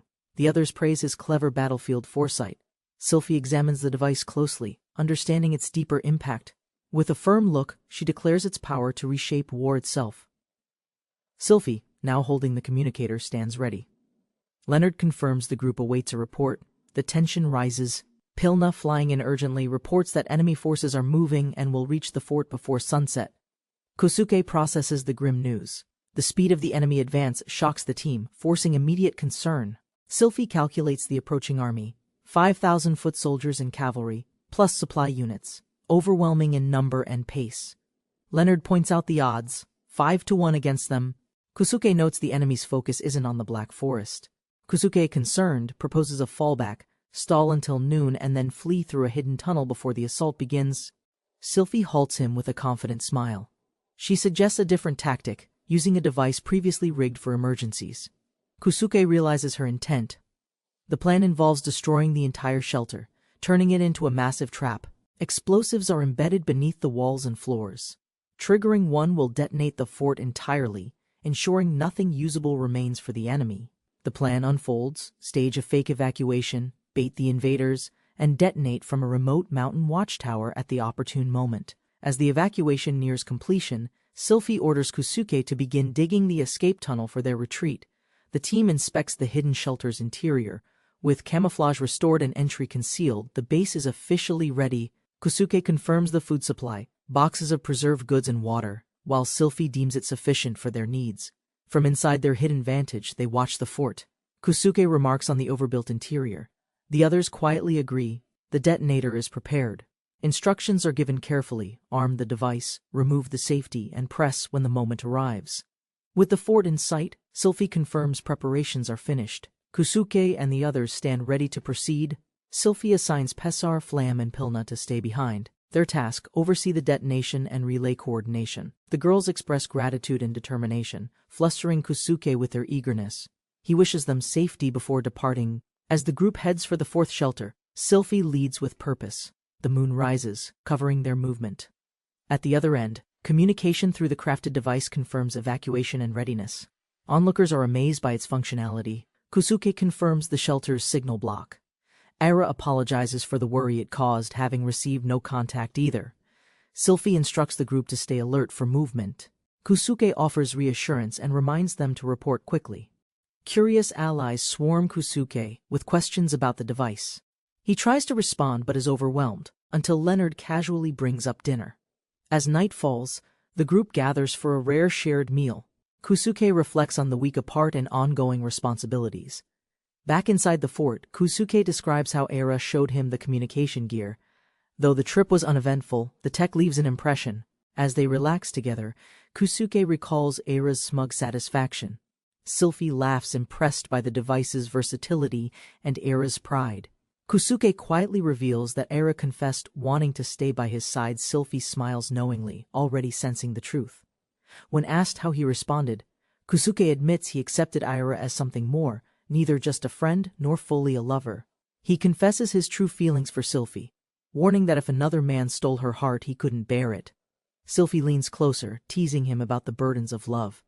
Kusuke blushes as she affirms a man's duty to many wives. Sylphie warns Kusuke, a man who fails to provide loses the right to lead his family.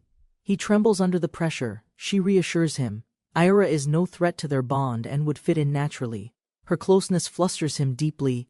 With a teasing smile, Sylphie encourages him to start a family with Aira. Kusuke awkwardly pleads for subtlety. As they sit in intimate silence, Sylphie leans on him. Neither speaks, letting quiet closeness say the rest. Suddenly, a thunderous explosion lights the night. The enemy-triggered trap activates. Kusuke and Sylphie spring up, stunned by its timing and force.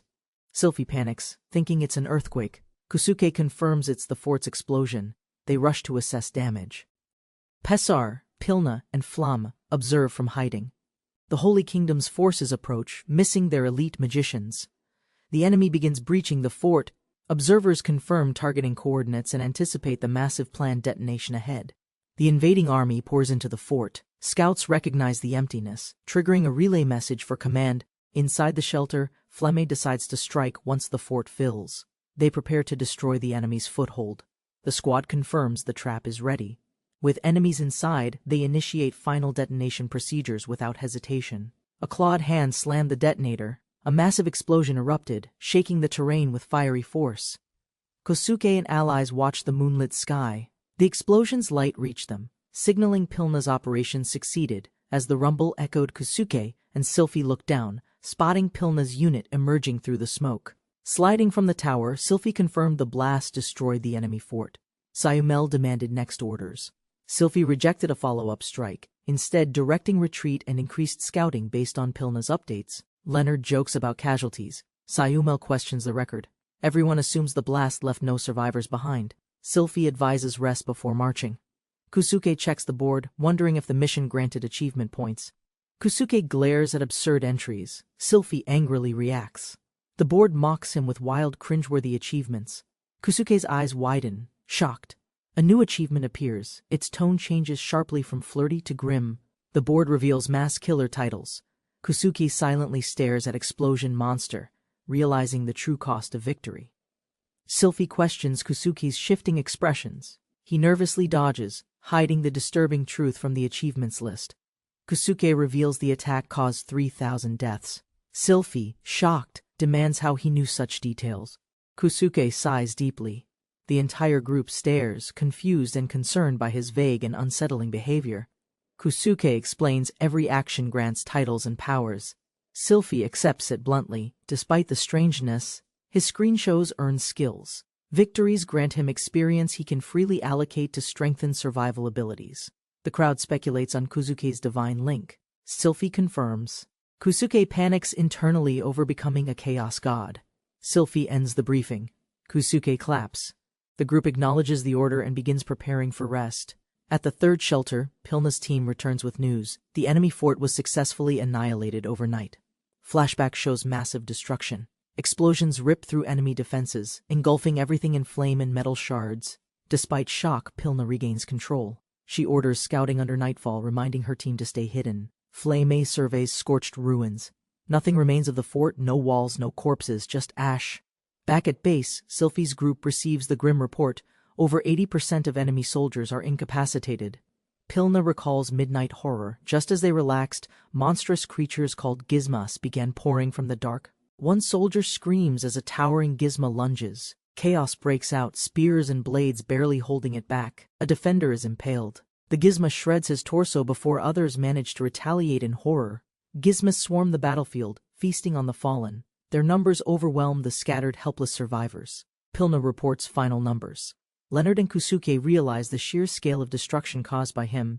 Kusuke confirms the Holy Kingdom can't retaliate soon. They now plan strategy during this brief calm. Inside the shelter, Ira checks on Kusuke. Sylphie confirms Pilna's report, ensuring the data is reliable. Sylphie asks about remorse.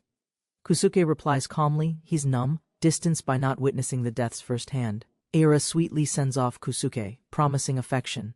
Sylphie silently watches, her gaze sharp and intense. Sylphie teases Kusuke about Ira. Her piercing stare unnerves him, though he tries to laugh it off. Kusuke nervously imagines Ira's pampering. His fantasies drift far beyond innocent gestures, clouding his expression with guilt. He half jokes about the idea. Sylphie, blushing, begins to consider it, her emotions caught between logic and curiosity. Flustered, Sylphie offers pampering herself. Kusuke immediately agrees, overwhelmed by excitement and her unexpected tenderness. Exhausted, Kusuke collapses face first onto Sylphie's lap. She's stunned, unsure how to respond to him. Kusuke calls her mom, praising the lap pillow. Sylphie sighs, reluctantly indulging his childlike affection. Sylphie blushes quietly. Despite the silliness, she finds comfort in the moment, silently enjoying the warmth. Next morning, Leonard scolds Kusuke. Public pampering, especially involving royalty, clearly crossed the line of propriety. Kusuke nervously defends himself. Leonard demands clarification, implying the emotional burden was heavier than the physical one. The sun rises, but Sylphie remains hidden. Inside, she struggles with embarrassment from the prior night. Leonard inquires. Kusuke dodges with a grin, silently deciding to protect Sylphie's pride at all costs. Kusuke defends himself awkwardly. The girls stare in judgment, misreading the events with cold, silent suspicion. Sylphie, flustered and red-faced, is comforted gently. The roles have reversed. This time she's being pampered instead. Sylphie demands more head pats. Kusuke teases her playfully, grinning as she begs for his affection. Kusuke rewards Sylphie with pats. She fidgets gleefully, begging for more affection with shameless enthusiasm. As Sylphie descends, Kusuke silently panics, explaining their earlier interaction would only make things worse. Her teammates crowd around, concerned. Sylphie stays silent. Kusuke and Leonard casually begin dismantling their base. Kusuke watches from above, wondering if Sylphie's being pressured to reveal their embarrassing private exchange. The team regathers. Sylphie reappears with Pilna's squad. Kusuke is called forward as everyone resumes discussion. The group cheerfully rules Kusuke innocent. Sylphie blushes in shame, overwhelmed by their unanimous, embarrassing support. Sylphie's forced agreement grows louder. The crowd watches as pressure builds, her face twitching with contained frustration. Sylphie explodes in a flustered rage. Kusuke stumbles back while Leonard panics, trying to calm her down. Sylphie charges. Kusuke and the others flee, shouting for help as she barrels toward them with fury. Chased all day by a berserk Sylphie, the group accidentally recovers their travel delay through panic. Kusuke returned to the compound, greeted by familiar walls and a welcoming voice that eased his pace. Inside, the girls paused their tasks. Ira spotted him first. Warm recognition lit every face instantly. While tea brewed, Kusuke shared brief updates. Sylphie met others elsewhere. Curiosity rose about the absent princess. asked about Sykes. The girls exchanged glances. Tension softened with smiles. He was resting deeply from exhaustion. Sykes lay drained, treated, and wrapped. Kosuke and Kubi quietly mourned his ordeal with a prayerful sigh. Hot tea was poured while Kosuke explained the device. Concepts fused magic and science with purpose. The team gathered around. Questions sparked. Kosuke voiced concern about magic's limits. Ira praised his rarity. Ideas flowed over warm drinks. Talk shifted to energy stones and alternate magic storage for emergencies. Kosuke mentioned mass-producing tools by memory. The group shared laughs over hiding secrets without blueprints. Kosuke asked about their work. Excited, the girls revealed a mounted relay device. Clever, practical, and bold. The workshop expanded. Magic crystals, enchanted swords, golem machines, and newly engineered firearms were under creation. Hebikawa proudly displayed a prototype rifle, adapted from Kosuke's designs, its form sleek, its magic potent. They fine-tuned fire and wind spells for firing, adjusting power loads for consistent muzzle-based discharges. Ira detailed sword enchantment methods and crystal extraction from magical veins. Each discovery built upon layered research. Kosuke shared interest in wide-area effects. Though not at the base, both projects were progressing quickly. With war preparations stable, Kosuke proposed a culinary shift, introducing unfamiliar condiments to puzzled companions. He tested crafting menus for soy sauce and miso, but neither showed despite all ingredients present. A massive cooking setup was built. Still, Kosuke couldn't produce either sauce, yet he made other discoveries. Soy milk and kinako were revealed, both bean-based, nutritious and aromatic, sparking curiosity and cautious taste tests. Reflecting on failure, Kosuke suspected missing steps. Fermentation, he recalled, might require more than simple heat. Searching crafting options, Kosuke located a brewing barrel, an inexpensive tool that might unlock fermentation methods. To everyone's surprise, Kosuke assembled the barrel swiftly. The group stared, unsure how he managed it. Kosuke announced the return of soy sauce and miso. The group celebrated their taste of home. Ira asked about the method. Kosuke explained fermentation using steamed soybeans, salt, and patience. The menu revealed possible brews: mead, wine, ale, and beer. The girls' curiosity instantly turned wide-eyed. With kitchen space dwindling, Kosuke planned expansion. The girls agreed. Production would move to the plaza. Barrels lined the open space. Grapes and barley arrived, and Kosuke initiated the brewing process immediately. Preparations complete. Ira asked the duration. Kosuke's confident smile and 8-minute estimate stunned everyone watching the machines. As steam cleared, Kosuke unveiled the ale.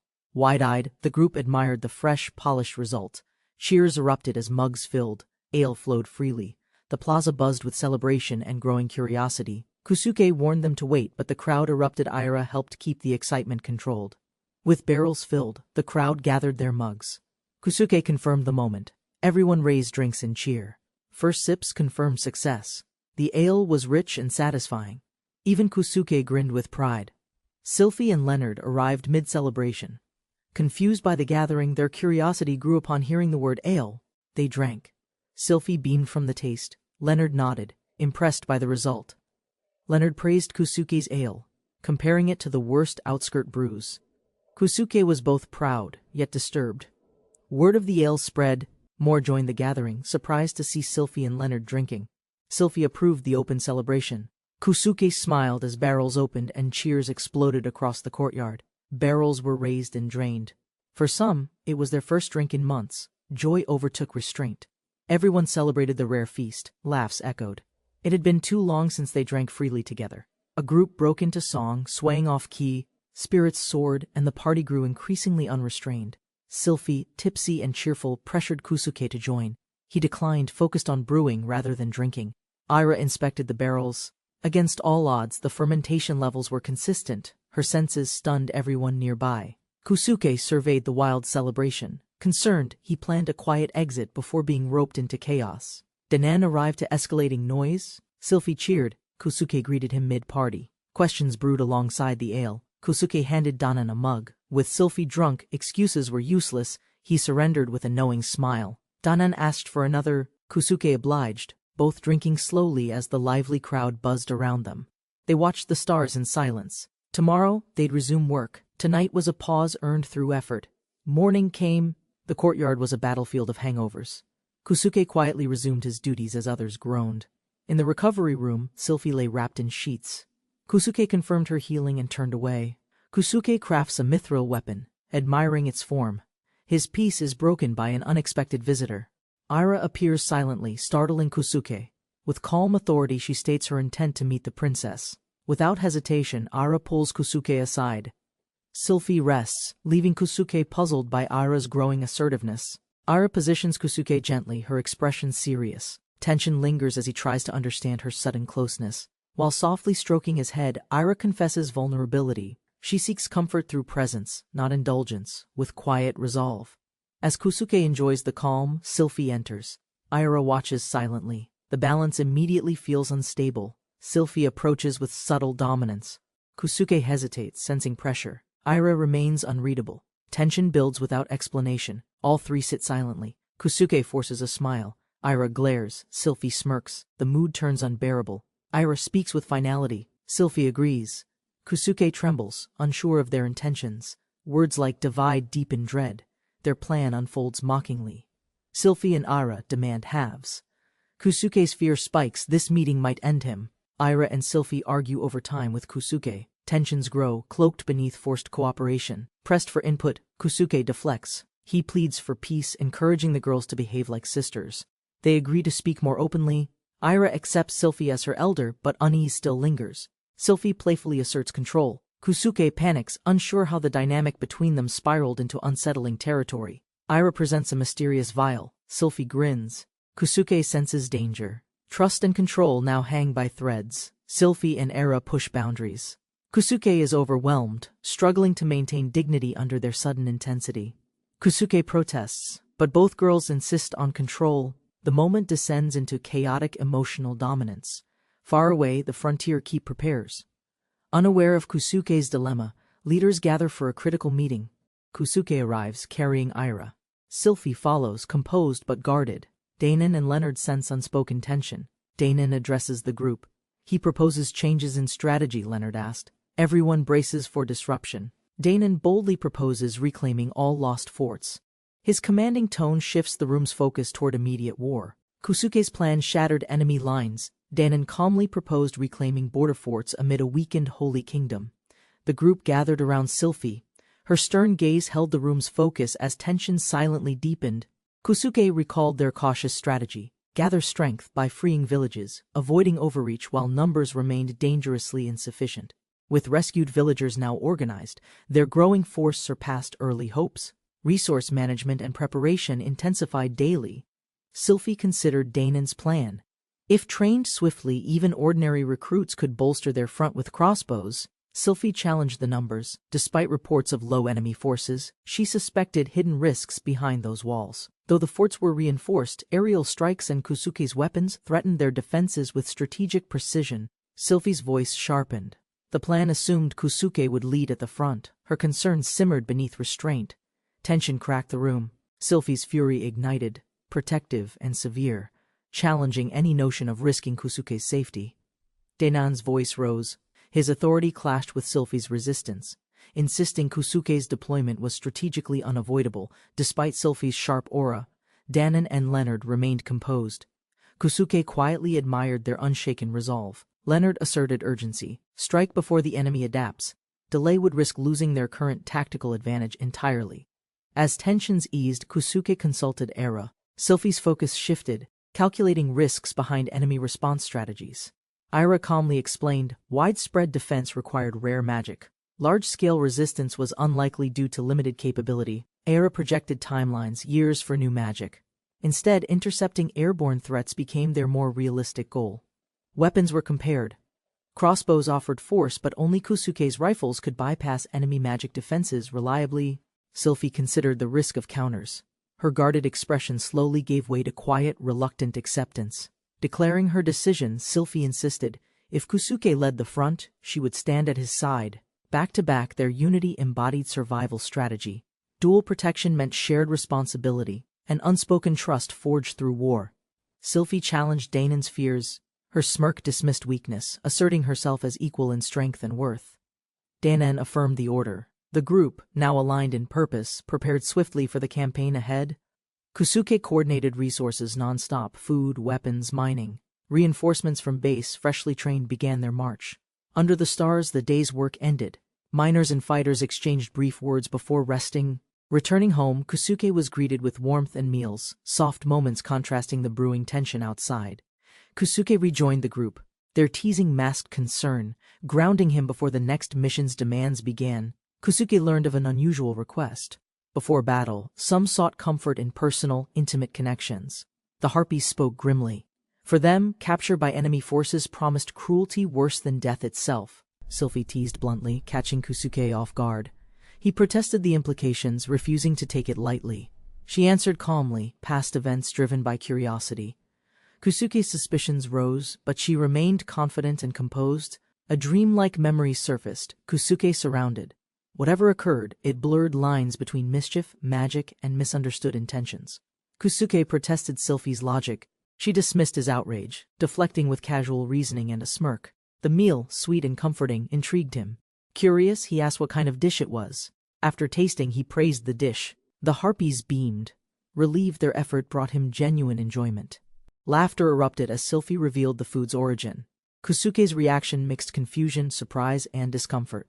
Clarification eased tensions. Unfertilized eggs. Still overwhelmed, Kusuke silently accepted the cultural difference, trying not to overthink it. Reinforcements arrived from the main base. Kusuke and his companions watched with mixed relief and hesitation. Melty appeared unexpectedly. Her cheerful demeanor confused the group, as officials weren't expected on the front lines. With a playful smile, Melty hinted at joining. Sylphie and Era remained visibly suspicious of her. Sylphie rejected her request flatly. Melty pouted dramatically, offering motherly affection while unsettling Kusuke even more. Kusuke fell for Melty's ploy. A sharp punch from Sylphie reminded him not to be naive. Sylphie issued the order. The force departed at dawn, leaving Leonard behind to manage the base. Kusuke constructed a forward fort swiftly. Its sudden presence shifted battlefield lines and stunned enemy expectations. The team acknowledged its tactical value. Their plan: cut enemy contact and strike at first light.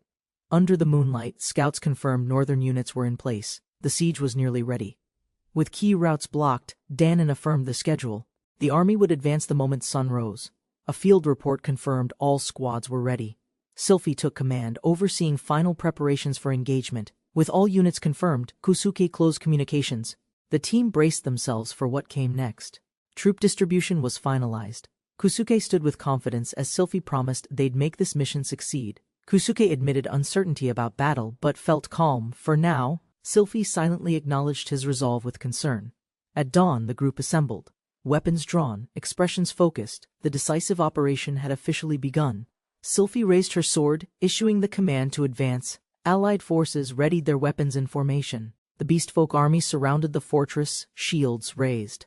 Alarm bells rang as archers prepared for imminent battle. Sylphie advanced the front line to firing range, signaling crossbowmen to prepare. The troops tightened formation under pressure. Inside the fortress, confusion spread. Officers learned the beastfolk launched a coordinated attack with 300 troops mobilized. The defenders realized the rebellion was organized, equipped with long-range weaponry that outranged their standard fort defenses. Panic deepened as commanders recalled the prior ambush. Recognition dawned. They faced the same threat from 10 days ago. A massive explosion had devastated the fort, allowing 1,000 beastmen to escape during the confusion. The enemy launched an unexpected assault from the northern gate, with 300 troops firing relentless volleys. Orders were sent to dispatch messengers to every major fort, rotating times to avoid interception. From a hidden position, the allied beastfolk confirmed that both southern and northern attacks had started successfully. Zamil reported no nearby threats. Harpies stood by, awaiting signal to launch the next coordinated strike. A formation of Harpies takes flight from the shoreline, responding swiftly to an urgent command for aerial deployment. Captain Pilna identifies the commander below. Red cape and helmet confirm the target near the courtyard center. Orders change mid-flight. Troops redirect toward central grounds and barracks, initiating a sudden vertical descent upon signal. A violent eruption consumes the compound, smoke and debris bursting skyward as their coordinated strike finds its mark. From forest cover, enemy commanders panic, unaware such devastating magical power had fallen into the resistance's unexpected hands. Ambushed in the forest, the enemy's horses collapse. Startled riders scatter while one survivor barely evades impact. Hidden fighters strike swiftly. Precision and agility overwhelm the soldiers before they can regroup or shout for help. The squad regathers with urgency. New orders direct air units to strike the southern gate without hesitation. Victors return to base. Aerial troops report success. As Kusuke listens calmly, their next move already anticipated. Celebration spreads. Kusuke and allies regroup, reporting to royalty that the fortress now lies firmly under their control. The fortress lay smoldering by midday, its silence marking the swift brutality of the morning assault. Kusuke stepped into the ruined interior, but the overwhelming stench and horror forced him to retch. Danon assessed the aftermath calmly, Sylphie explaining the destruction came not from magic, but from devastating, well-placed bombs. A crater overflowed with fallen bodies. Kusuke stared blankly, his assumptions about war shattered instantly by reality. He whispered to his companion, no words could express how horrific and overwhelming the scene truly felt. As the team concludes their sweep, Sylphie receives the final report. Kusuke remains visibly shaken nearby. Only 20 enemies survived. Miraculously, the warehouse remains untouched, stocked with weapons, food, and usable supplies. They confirm 4 fleeing soldiers were intercepted. Danon believes the siege was clean, but Sylphie remains quietly suspicious. Despite confidence, Sylphie insists on another full search. Even one hidden enemy could ruin everything, she warns. Troops scatter to recheck the grounds. Jagira raises a signal, her companions preparing something urgent. Sylphie halts, eyes fixed on a rising flag. The meaning is clear, the fortress now belongs to them. Cheers erupt as their banner is raised. The fortress, once occupied, now flies their symbol of victory. Kusuke, weary but smiling, finds comfort in the celebration. Sylphie quietly shares her pride in his resolve. Together they gaze upon the reclaimed battlefield. Behind calm faces, a flicker of warmth glows in Sylphie's chest. Addressing the troops, Sylphie praises their unity. The fortress was reclaimed with 0 casualties, a flawless, hard-earned triumph. Though victorious, Sylphie reminds the group, 2 more fortresses remain before true peace can be declared. Sylphie commands their next march. The western stronghold awaits, and the troops rally with thunderous, unwavering resolve. Kusuke reinforced the ruined village, installing defenses and leaving Werg's unit to maintain security behind. With the village secured, Kusuke led his group westward, preparing for unknown threats ahead. They arrived at a vast prairie under moonlight, an uncommon terrain, silent and suspiciously unguarded. Kusuke marveled at the grasslands, realizing such openness was rare even in his previous world. Harpies descended swiftly, reporting a guarded convoy of wagons approaching the group's direction. Sylphie sent scouts to shadow the wagons while the group paused, preparing to discuss next steps. Danon voiced concern.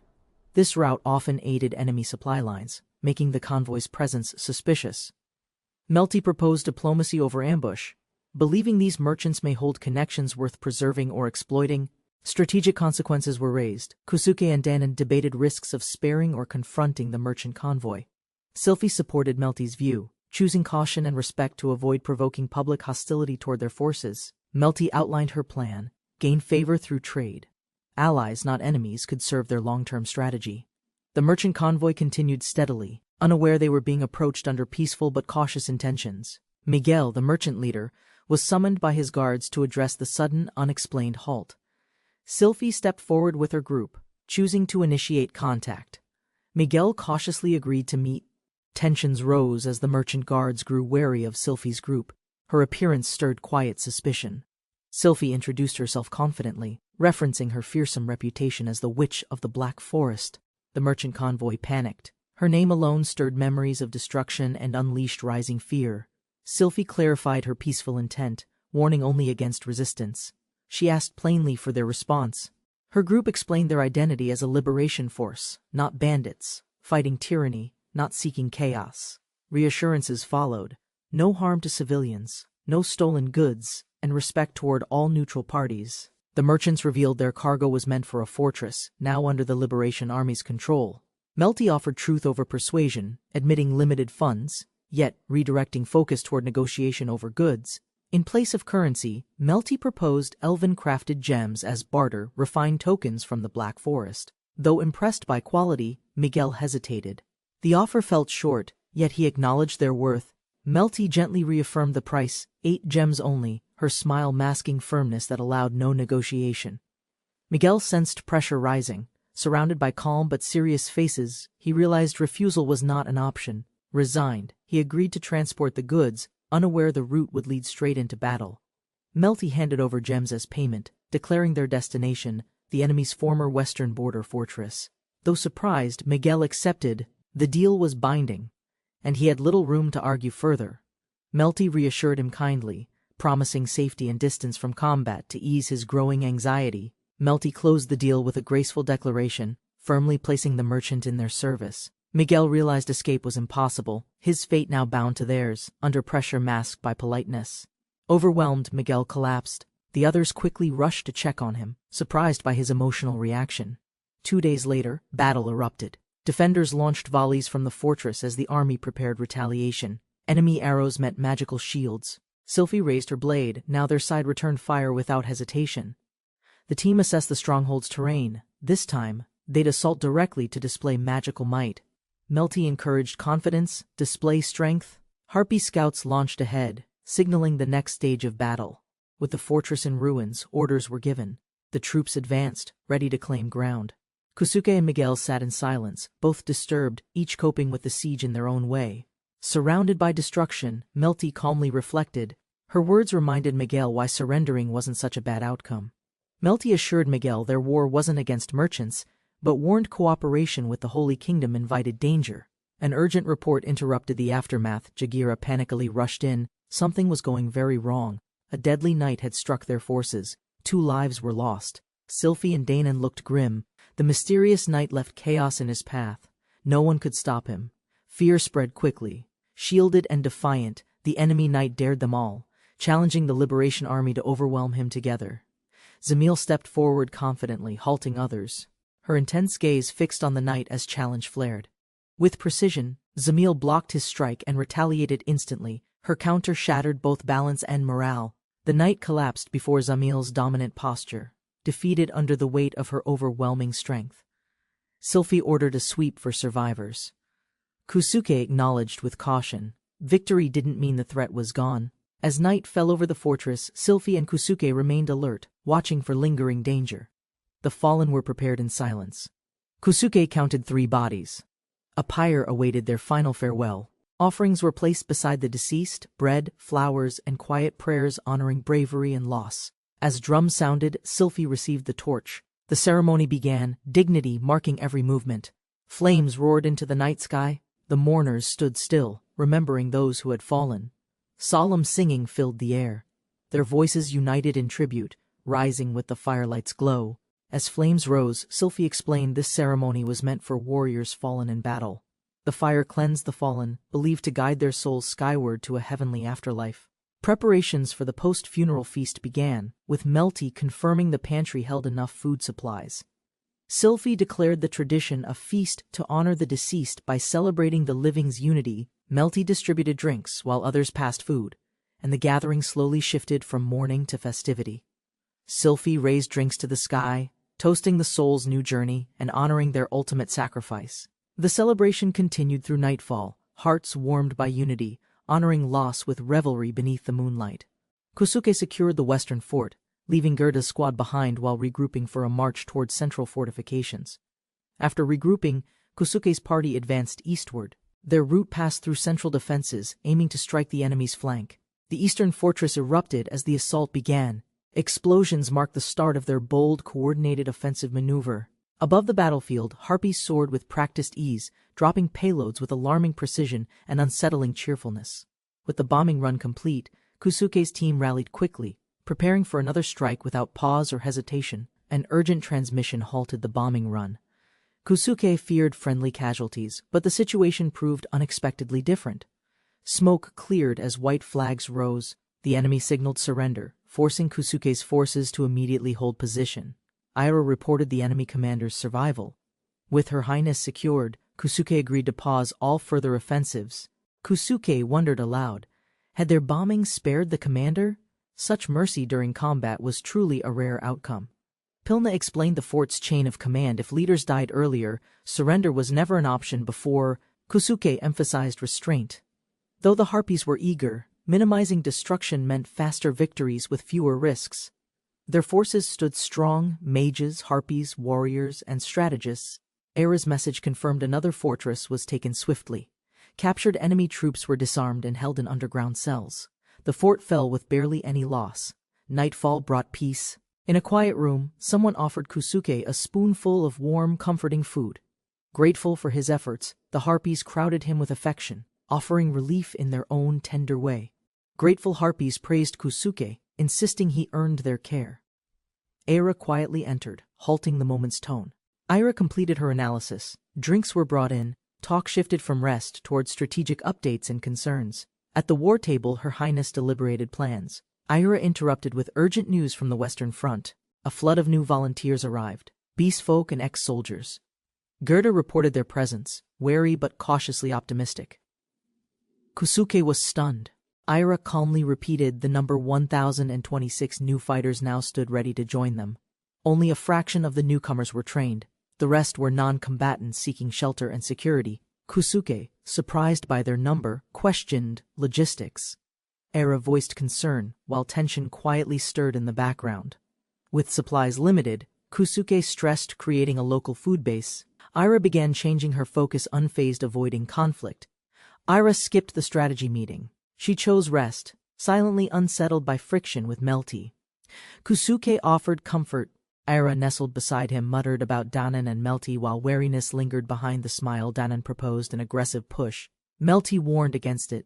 The table split, strategy clashed with caution and urgency. Kusuke asked for Era's input. Calmly she reached for documents, already preparing her detailed strategic answer. Era revealed a detailed map from the Western Fortress, outlining borders, threats, and strongholds near Arichburg. They identified Arichburg as a critical transit hub. Its control could choke enemy movement from the east. Securing Arichburg would isolate enemy forces. Ira favored advancing, though food concerns still loomed in everyone's mind. Peeking through the door, Sylphie spotted Kusuke. Her expression tightened, unsure how to respond to the sight. Flustered, Kusuke asked about the meeting. Sylphie's concern masked something deeper, but she stayed composed, for now. Trying to save face, Sylphie claimed she visited Kusuke out of kindness, but others teased her true intent. Sylphie was pulled beside Kusuke by force. Surrounded, she bristled, unwilling to show vulnerability amid closeness. Embarrassed by the situation, Sylphie's anger exploded, then froze as she stumbled into a sudden, awkward moment with Kusuke. In Arichburg, rumors spread wildly. Some believed divine punishment fell. Others swore a demon led the assault. At a council, a bishop mocked the tale. Even dragons sounded more believable than this devil. Tempers exploded. Blame was thrown around. The military loss embarrassed leadership. Thousands gone to mere slaves and tricks. Gripping his staff, the bishop refused defeat. Even if hell had risen, they'd still fight back. With fury cooled, they adjourned for lunch. Strategy paused, but new resentment brewed quietly among surviving nobles. A noble mourned the loss. Though confident in clergy guidance, he couldn't believe the army's total collapse. Whispers spread of a dark force, the Black Forest witch who conquered 3 strongholds with unnatural precision. News arrived urgently. A survivor from Pence Trading confirmed the source. Mitterstown had been struck without warning. Mitterstown's defenses were breached. Smoke trailed the sky as the town fell under enemy control. A new banner was raised. The enemy, now organized and bold, claimed the town before resistance regrouped. Civilians gathered nervously as soldiers issued a promise: no harm to innocents, only justice for oppressors. Sylphie declared mercy for surrendering officers, offering redemption in exchange for disarmament and peaceful cooperation. Inside the fortress, Holy Kingdom troops rejected peace, preparing archers and defenses for an all-out clash. Danan identified 2,000 enemies, forcing civilians to fight. Sylphie's team began planning a counterstrike. Despite low odds, Jagira and others took position. Determined, they aimed for the commander to end this siege. Jagira steadied her aim, confidence rising. With narrowed eyes, she targeted the enemy commander from a distance. Her shot pierced through the enemy leader. The soldiers panicked, their chain of command abruptly shattered mid-shout. As the body collapsed, remaining troops screamed in fear. Jagira's squad watched calmly, ready for the next order. Sylphie issued swift commands. Only one bomb was needed. Harpies were launched toward the enemy's fortified gate. Pilna confirmed the strike objective. With precision and urgency, she led the aerial squad to breach the gate. The bomb detonated against the fortress wall, unleashing a controlled shockwave that shattered defenses in seconds. The explosion rippled through the street, stunning soldiers and civilians alike with its sudden, overwhelming impact. Black smoke curled over the stronghold. The once proud city gate now lay fractured and exposed to assault. Sylphie issued an ultimatum: surrender within 30 seconds or face a second, far more devastating retaliation. Choosing diplomacy, Sylphie halted further strikes. She ordered the harpies to withdraw, preventing any appearance of aggression. Sylphie emphasized restraint. Their goal was clear: reach Archibald without needless conflict or damage to civilians. Leonard suggested keeping Kusuke safe at the rear. Sylphie silently acknowledged the wisdom and caution. While Sylphie saw logic, she hesitated. Kusuke's talents were valuable, but separation could invite unexpected danger. Leonard confessed past regrets. Keeping loved ones nearby, he insisted, was safer for both heart and mission. Smiling slightly, Sylphie accepted his view. Leonard, half joking, added that Kusuke's cooking was also strategic support. Sylphie, eyes closed, vowed to reach Archibald. Victory would bring peace and finally reunite her with Kusuke. Turning her back to the wind, Sylphie pressed forward, bearing the weight of 2 futures alone.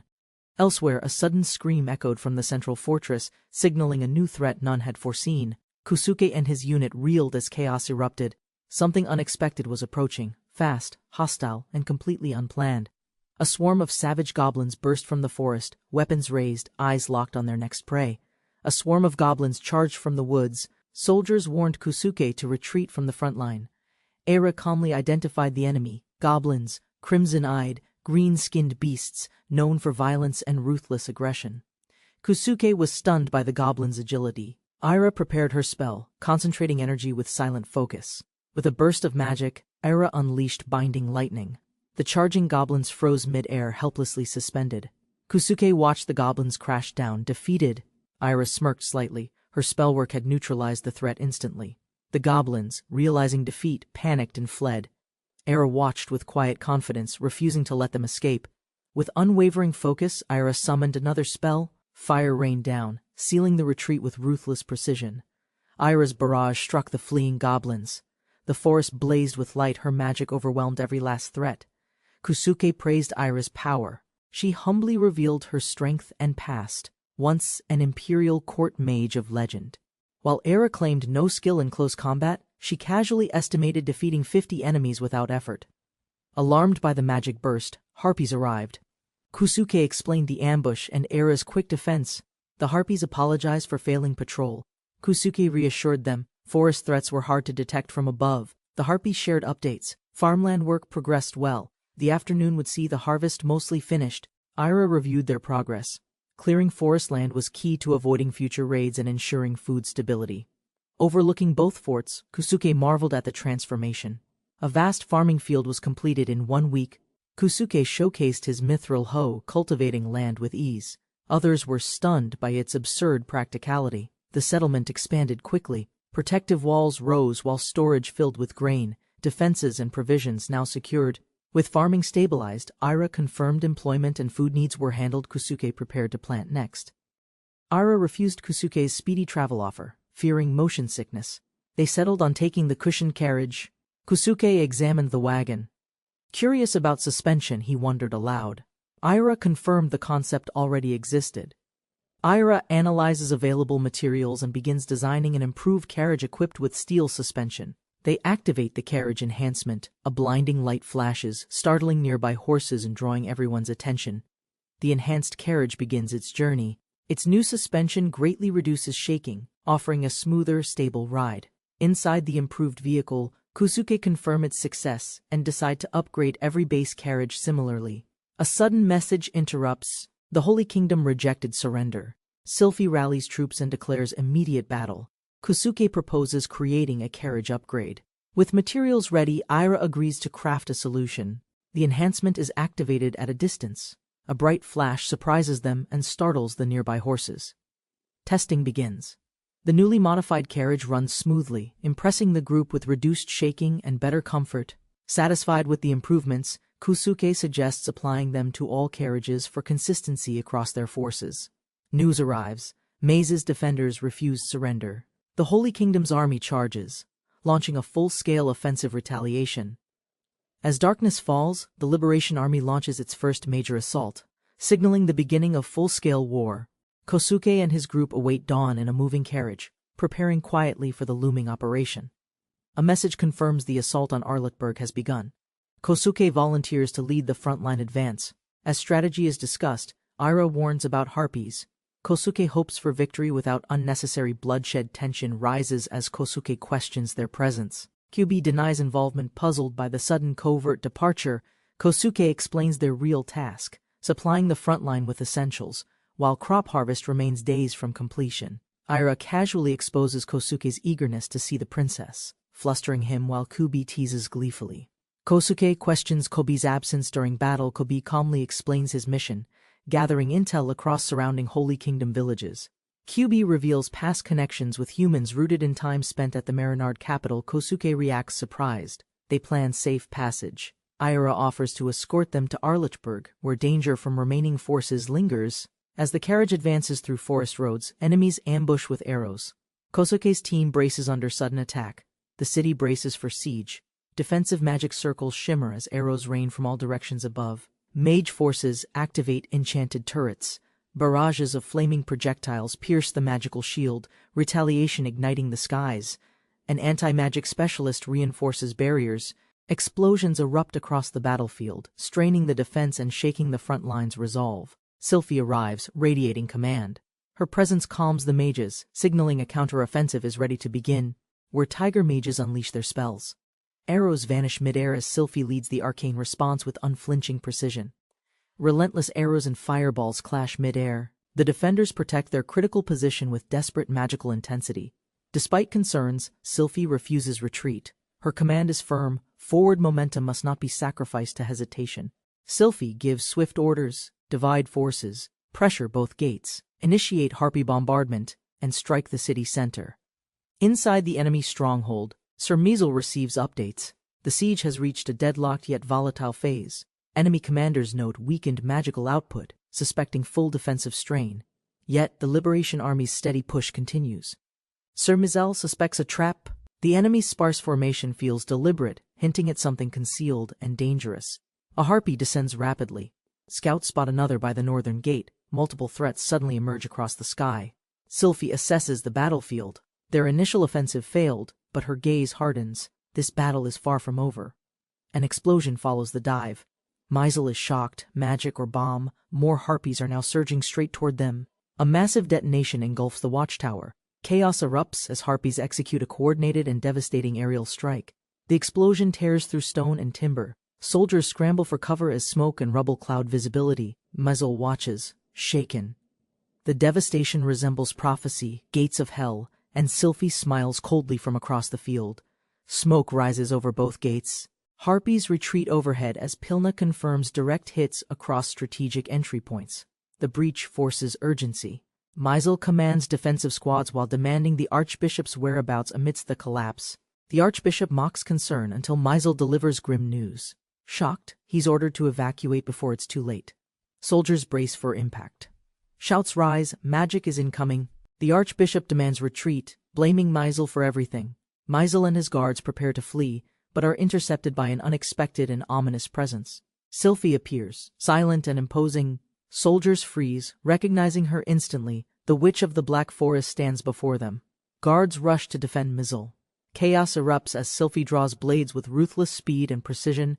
Measle is struck down. Screams follow. Sylphie dominates the courtyard, leaving no chance for hesitation or mercy. One soldier attacks from behind. Confident he's unseen, he lunges while Sylphie is mid-slash, unaware of danger.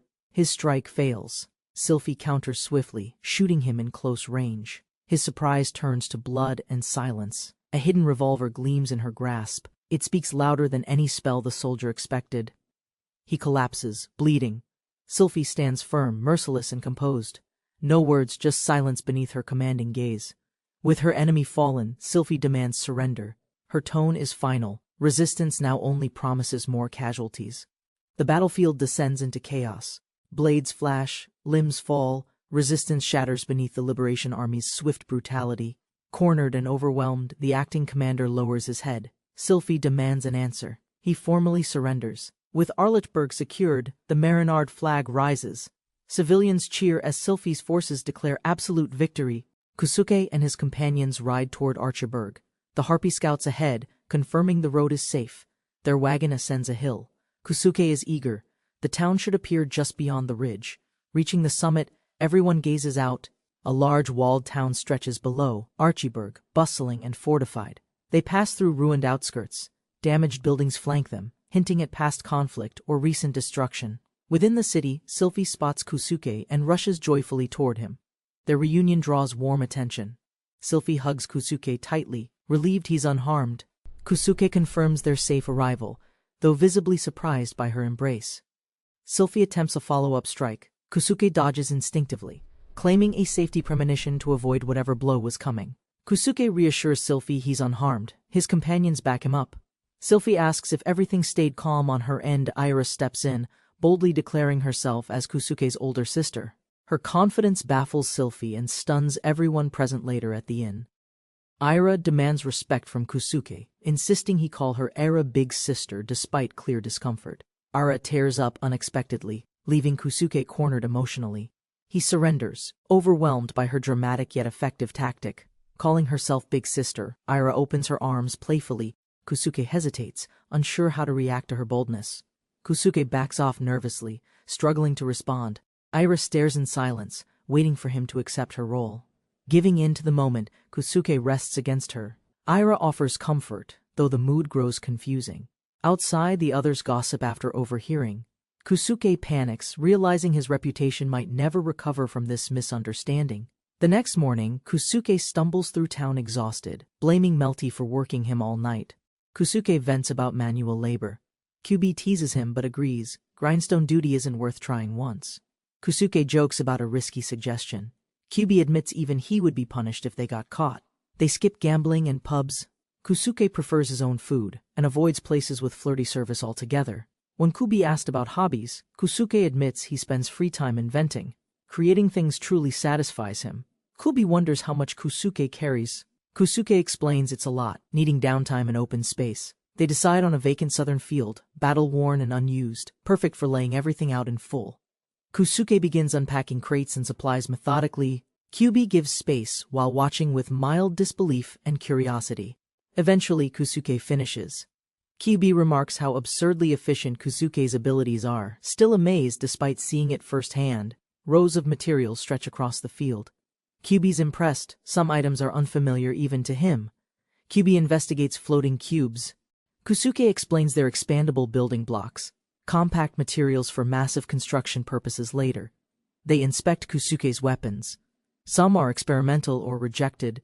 Kubi's stunned by the variety and threat level. Kubi realizes Kusuke needs ingredients to craft. Kusuke confirms his powers manipulate materials, but can't make them appear. Kusuke turns at a light touch. Kubi silently stares, his expression unreadable, something clearly bruised beneath calm. Without warning, Kubi punches him. Kusuke reels back, shocked. Whatever he said, it clearly crossed the line. Kubi silently restrains Kusuke from behind. He panics, confused by his sudden shift in behavior. He warns him calmly, not lethal, just serious. Kusuke realizes too late he's in real trouble.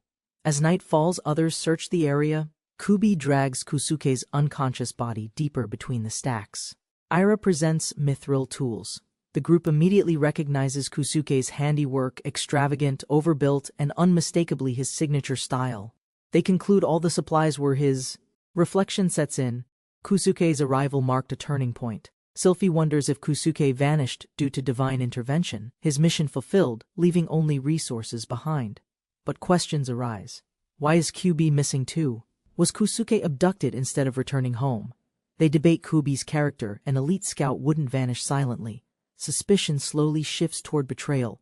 Despite the argument, no one can explain why Kubi would turn traitor. Motive remains unclear. Era's accusations rise. Kubi might be a double agent. Tension builds as suspicion overshadows her past loyalty. A covered wagon speeds through the dark forest. Kubi rides silently, eyes sharp with focused resolve. Inside the wagon, Kusuke lies unconscious among sacks, oblivious to the uncertain road ahead. Under a still night sky, an urgent command is given to determine if the targets have exited the city. Sylphie orders Melty to secure buildings for incoming resources. Melty hesitates, but confirms everything must be handled. Ira is tasked with sorting materials. The team gathers near a large transport, quiet but alert to tension. While Era begins marking items with magic, the group splits tasks, each moving with deliberate, quiet coordination. Sylphie questions Dainan about a past ally's role in the rebellion. He confirms Kubi's involvement from the early stage. Kubi endured exile, crossed the harsh Omit wilderness, and stood alongside them through the rebellion's bloodshed. Sylphie questions Kubi's betrayal. Stunned by the timing, Danon remains silent. As old memories resurface, children once adored him. Despite his vague background, Sylphie recalls Kubi surviving what many others could not. Doubt wrestles with her former trust. Jagira reports Kubi's confirmed escape westward by carriage. Sylphie reels as Danon tries to make sense of it. At the gate, guards had cleared Kubi's carriage earlier. His disappearance had been carefully planned and executed. The carriage carried supplies. Kubi claimed to be aiding troops to the southwest and showed convincing documentation. The written orders bore an official seal, but no one present remembered authorizing them. Doubts deepened. Sylphie quietly accepts the truth. Kubi used forged orders. Her regret grows from 3 years of shared trust. Danon urges caution in future intelligence. Sylphie remains composed, silently mourning the trust that once shielded her. With resolve, Sylphie commands all allies be alerted. QBI is now considered a traitor to be captured. Sylphie commands a rapid response. Harpies and scouts must intercept the carriage before Kusuke slips beyond reach. Deep in the forest, a secretive group readies something, or someone, beneath the trees. Tension hangs in the moonlit stillness. A cloaked figure confirms the human boy is their target. Priests and mages work quietly behind him. Kusuke, restrained and silenced, struggles as his captors speak. One remarks on his involvement at Arlichburg. As Kusuke resists, a quiet command is issued. He must be rendered unconscious. A mage begins her spell. As a glowing spell takes hold, Kusuke resists. Kubi quietly apologizes before the enchantment overwhelms him. With the ritual circle complete, mages prepare their departure. Kusuke lies restrained at the edge of the formation. A cloaked leader assures no harm unless Kusuke proves difficult. Kubi, done with his role, chooses not to follow. Asked about his next move, Kubi shrugs. He'll simply return to his real employer, abandoning both sides. As sunrise breaks, the mages vanish. Searchers report finding the abandoned carriage, but Kusuke and Kubi are missing. The investigation team returns from the forest. Sylphie demands precise details about the trail Kubi left behind. The report reveals burned carriages, missing horses, and evidence that others besides Kubi were involved in the escape. They find the remains of a complex magic circle. Era suspects it was for teleportation, likely long distance. Magic crystals or artifacts could have powered the teleport. Kusuke's value makes such efforts entirely plausible. As Sylphie contemplates pursuit, uncertainty grows. Kubi may have gone rogue, or simply vanished into the unknown. With tracking futile in the area under enemy influence, Danon suggests Sylphie to halt the pursuit and regroup. Frustration builds. As the room falls silent, Sylphie slams the table, her restraint slipping under pressure. Consumed by guilt and rage, Sylphie whispers Kusuke's name, her will sharpened by helplessness. Despite her emotion, her advisor calmly reasons, they spared him for a reason, and likely won't kill him yet. Though composed, Era's eye burns with quiet fury. She vows to find the culprits and make them pay. Sylphie offers her help, believing her bond with Kusuke gives her the strongest connection. Her sincerity triggers suspicion. Sylphie realizes she may have committed to more than she intended, as Era stares with unsettling enthusiasm. Somewhere distant, a flickering torch casts dim light over a cold stone wall. A faint voice stirs. Kusuke wakes, shackled and confused, in a dungeon lined with barred cells. Fear grips him as silence looms. Kusuke awakens in a damp, unfamiliar cell. His voice echoes unanswered through the cold, barred corridor. He peers through iron bars, realizing no one responds. Isolation settles in, sharpening the unease around him. Alone and restrained, he reflects on escape. Without others, strategy must come from careful thought and observation. Elsewhere, Kubi clenches his fist, fury boiling. His gaze burns with vengeance, focused on betrayal and retribution. A torn flag reveals the culprit. Kusuke suspects the Holy Kingdom's hand behind Kubi's violent, growing rage. Kusuke examines his cell's construction, deducing his likely location while questioning the true nature of his captivity. Now shackled like a regular prisoner, he suspects Kubi feared his potential and confiscated key resources.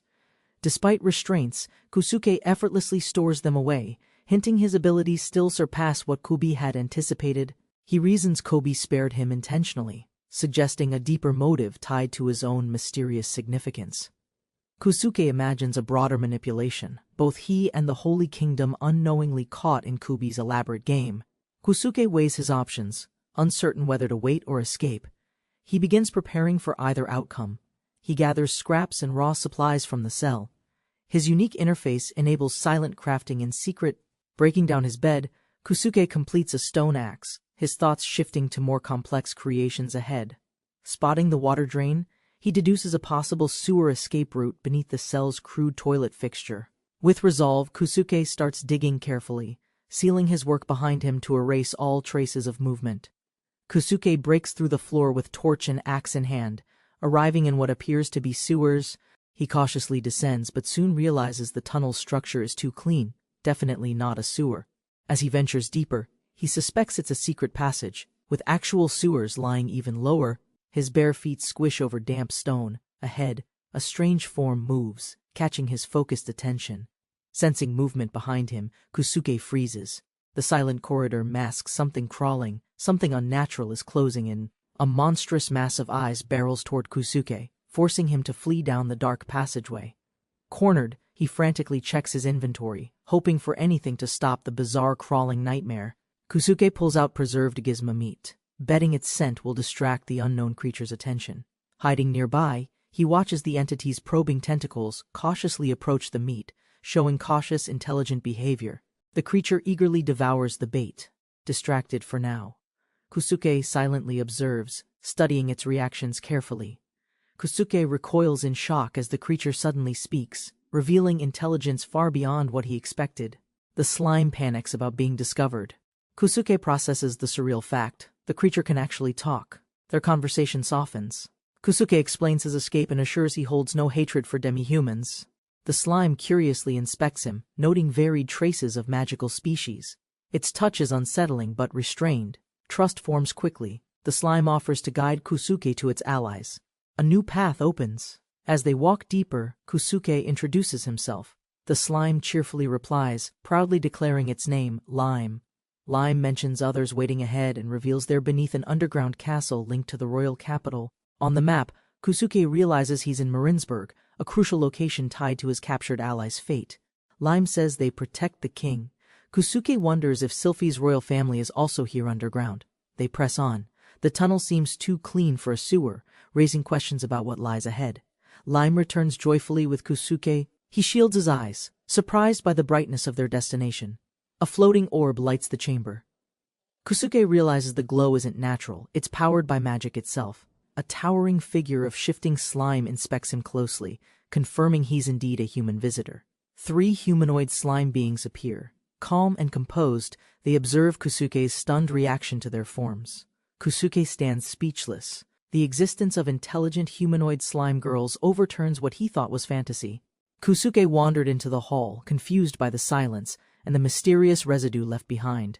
He searched for the missing slime companion, but a curvy, unfamiliar figure claimed to be Lime. More forms emerged, soft, fluid, feminine. Their movements were gentle, but the sheer number unsettled Kusuke deeply. The bold one called herself Bess. She explained Lime and the current form were actually identical. Another introduced herself as Poizo, revealing their bodies could split into clones for shared awareness and presence. Kusuke introduced himself, mentioning Sylphie. The slime girls exchanged knowing looks, hinting at shared knowledge. Surrounded unexpectedly, Kusuke nervously explained his capture and escape. The touchy contact made him visibly uncomfortable. The slimes revealed they could exchange thoughts through contact, a practice unfamiliar and startling for Kusuke's comfort zone. Admitting he hadn't bathed in days, Kusuke was gently teased and inspected by the concerned slimes. Offering to help, the slimes closed in. Kusuke hesitated, tension rising under their unusually hands-on hospitality. Kusuke found himself overwhelmed, immobilized by their attention as they insisted on thorough, careful cleansing efforts. Restrained gently, Kusuke protested faintly as their cleaning routine turned uncomfortably personal and increasingly invasive. Surrounded entirely, Kusuke's protests faded. The unusual warmth and tactile sensation left him in stunned, helpless silence. The slimes examined him more closely, interpreting reactions with curiosity. Kusuke grew red-faced, unsure how to respond. Their inspection intensified. Each comment about cleaning only raised his alarm, and his protests were calmly ignored. Kusuke was engulfed by the slime girl's thorough care, frozen between confusion and the odd tenderness shown. His voice cracked in protest as boundaries blurred, their efforts becoming excessive, ignoring his clearly growing discomfort. Kusuke's scream echoed. Ira and Sylphie froze, eyes wide. Something unseen had clearly startled them both. The room fell quiet. Pilna and Melty noticed the unease but received no clear explanation. Ira confessed concern for Kusuke. Sylphie confirmed hearing a cry. The others remained skeptical, unconvinced. A flower had fallen. Ira stared, disturbed. The meaning unsettled her, an omen they couldn't ignore. Urgency sharpened Sylphie's voice. Ira agreed instantly. Whatever happened to Kusuke, they had to act now. Sylphie resumed training the beastfolk outside. Ira acknowledged her lead, though worry for Kusuke lingered silently. Inside the ruins, the slime girls reflected on their actions. Kusuke sat still, clearly overwhelmed and dazed. Kusuke withdrew into silence, shaken by recent events. The slimes smiled gently, unaware of his emotional collapse. They offered full cooperation, promising truth in exchange. Kusuke flinched, but their sincerity broke through his hesitation. Kusuke agreed to speak, asking for intel in return. Both sides prepared to exchange crucial secrets. Kusuke began explaining his arrival, warning them it was a wild story rooted in chaos. The slimes listened closely as he drank. They were surprised to learn he was a marabito. He introduced strange food called gizma meat. The girls accepted it curiously, trusting his unusual background. They praised the taste. Kusuke appreciated their belief and pointed out his mysterious, ever-burning torch. Kusuke was shocked by their raw eating habits, realizing he might have once been on the menu. The slimes revealed they purify sewage underground, surviving discreetly while providing clean water to the surface. Kusuke surprised them by responding kindly. Instead of disgust, he admired their function like living filters. Having shared his story, Kusuke waited. The slimes, now ready, chose best to speak next. Lime transformed herself into a chair. Kusuke slipped backward, shocked by the sudden soft seat forming. Supported by Lime's body, Kusuke relaxed. Her form cushioned him perfectly, making him question if it's okay. Bess began her tale, choosing to start with the kingdom's fall 20 years in the past. She explained their hidden duty, protecting royalty from the shadows, much like the royal guards above. Their advantage was clear. They were immortal, undetectable, and could phase across the castle at will. She described the Holy Kingdom's brutal invasion, motivated by greed, bloodline control, and hatred for racial unity. Kusuke recalled Sylphie mentioning this. Bess then challenged him with a darker truth behind the slave trade. Kusuke concluded that nobles used elves to enhance magical bloodlines through selective breeding and secret unions. Bess explained the royal family surrendered themselves to protect civilians, but it was a calculated betrayal. The Holy Kingdom mocked all resistance, rejecting peace talks entirely and seizing full control without compromise. Kusuke questioned the royal family's presence. Poizo offered to continue, guiding him deeper into hidden truths. Despite negotiations, citizens were enslaved. The king, heartbroken and powerless, finally abandoned all attempts at diplomacy. The royal family's magical bloodline was too precious. The king refused to surrender it to invaders. Fearing forced reproduction of magic wielders, the king resisted, risking his people to preserve their legacy. With no peaceful solution, the king chose a final, desperate action to deny the enemy everything. He sacrificed his life and sealed the royal family in ice, protecting them from capture forever. By removing the bloodline and negotiations, he made the citizens too valuable to exterminate or ignore. Kusuke meets slime girls who explain their role in purifying sewage and living hidden beneath the city. Despite their odd diet, Kusuke doesn't judge them, and even praises their refreshing scent and cute abilities. One slime girl volunteers to become his chair while another insists it's Kusuke's turn to explain himself. Surprised, Kusuke is pulled into a slime body as it reshapes itself into a soft organic seat. The slime forms a plush chair. Kusuke relaxes and enjoys the comfort, impressed by its thoughtful design. Kusuke is corrected by the slime who insist they're not demons, but water-slimed elemental guardians. He quickly apologizes. He learns Sylphie might be destined to lead the elves. The slimes believe she could rescue royalty. Kusuke ponders Sylphie's father's prophecy. He's confident in his understanding and begins thinking of next steps. Kusuke outlines his survival plan, contacts Sylphie, build tools, mine iron, and seeks the slime's assistance. The slime girls agree to help in exchange for food. Kusuke offers meat as payment for cooperation. The slime girls agree to help Kusuke in exchange for gossip and news from the outside.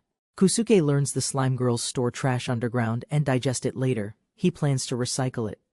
Kusuke wonders why they trust him. The slime girls admit he radiates an oddly comforting presence. Kusuke recalls Sylphie once noted spirits were drawn to him. He now sees that influence firsthand. The slime girls join his expedition. With smiles and purpose they venture together into the sewers. While walking the tunnel, Kusuke asks Bess why their bodies have different colors and traits. The first, Bess explains Lime was a magic specialist, attuned to water, fire, and light magic elements. Another slime girl, Poizo, is skilled in poison handling and recovery magic. She also digests incredibly well. Using light magic, Bess illuminates the path. Kusuke is surprised they've arrived at their destination. Before them lies a mountain of piled trash. Kusuke is amazed by the scale of the dump. Kusuke sees value in the junk pile and asks if he can keep everything. Bess agreed. He loads items into his inventory, activates dismantling, and efficiently turns scrap into usable metal and timber. The massive pile vanishes after dismantling. Kusuke and Bess stand in a now pristine chamber. Kusuke reflects on the haul. Realizing he lacks fuel, the slime girl offers her oil-rich body instead. Using fire magic and limited slime oil, Kusuke reaches forge temperatures. While Bess permits modest use with clay still needed, Kusuke seeks ideas. Bess suggests Lime might know more than her. Back at base, Kusuke receives a bed-like treatment from the slime girls. Feeling warm and deeply relaxed, they offer further comfort with massages and body cleaning. Though Kusuke worries about staying too awake, a pleasant scent fills the air. Kusuke drowsily fades to sleep, surrounded gently by the slime girls. Lime hummed playfully beside Kusuke, her form bouncing cheerfully as they continued deeper into the woods. Kusuke questioned the distance to the clay site. Lime smiled, enjoying the walk with unspoken excitement. As they entered a dim cavern, Lime confirmed the clay's remoteness, hinting at something deliberately unnatural. Kusuke grew cautious, realizing Lime's body adapted unnaturally. Her cheerful curiosity masked something potentially manipulative or distracting. Lime leaned closer, playfully teasing Kusuke.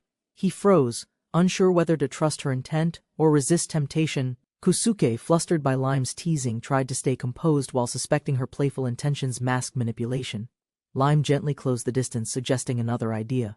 Kusuke was cautious, unsure of what she planned. She transformed beneath him, forming a soft, mobile seat.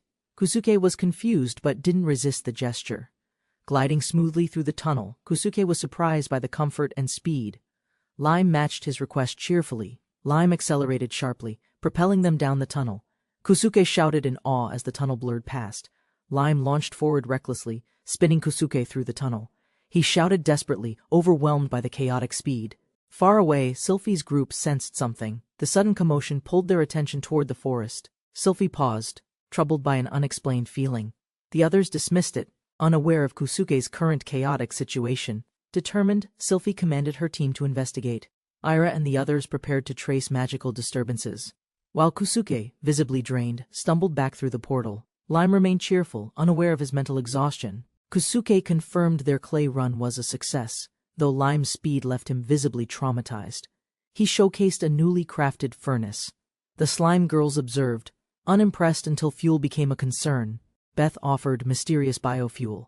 Kusuke realized it was special, possibly magical, but still usable like normal resources.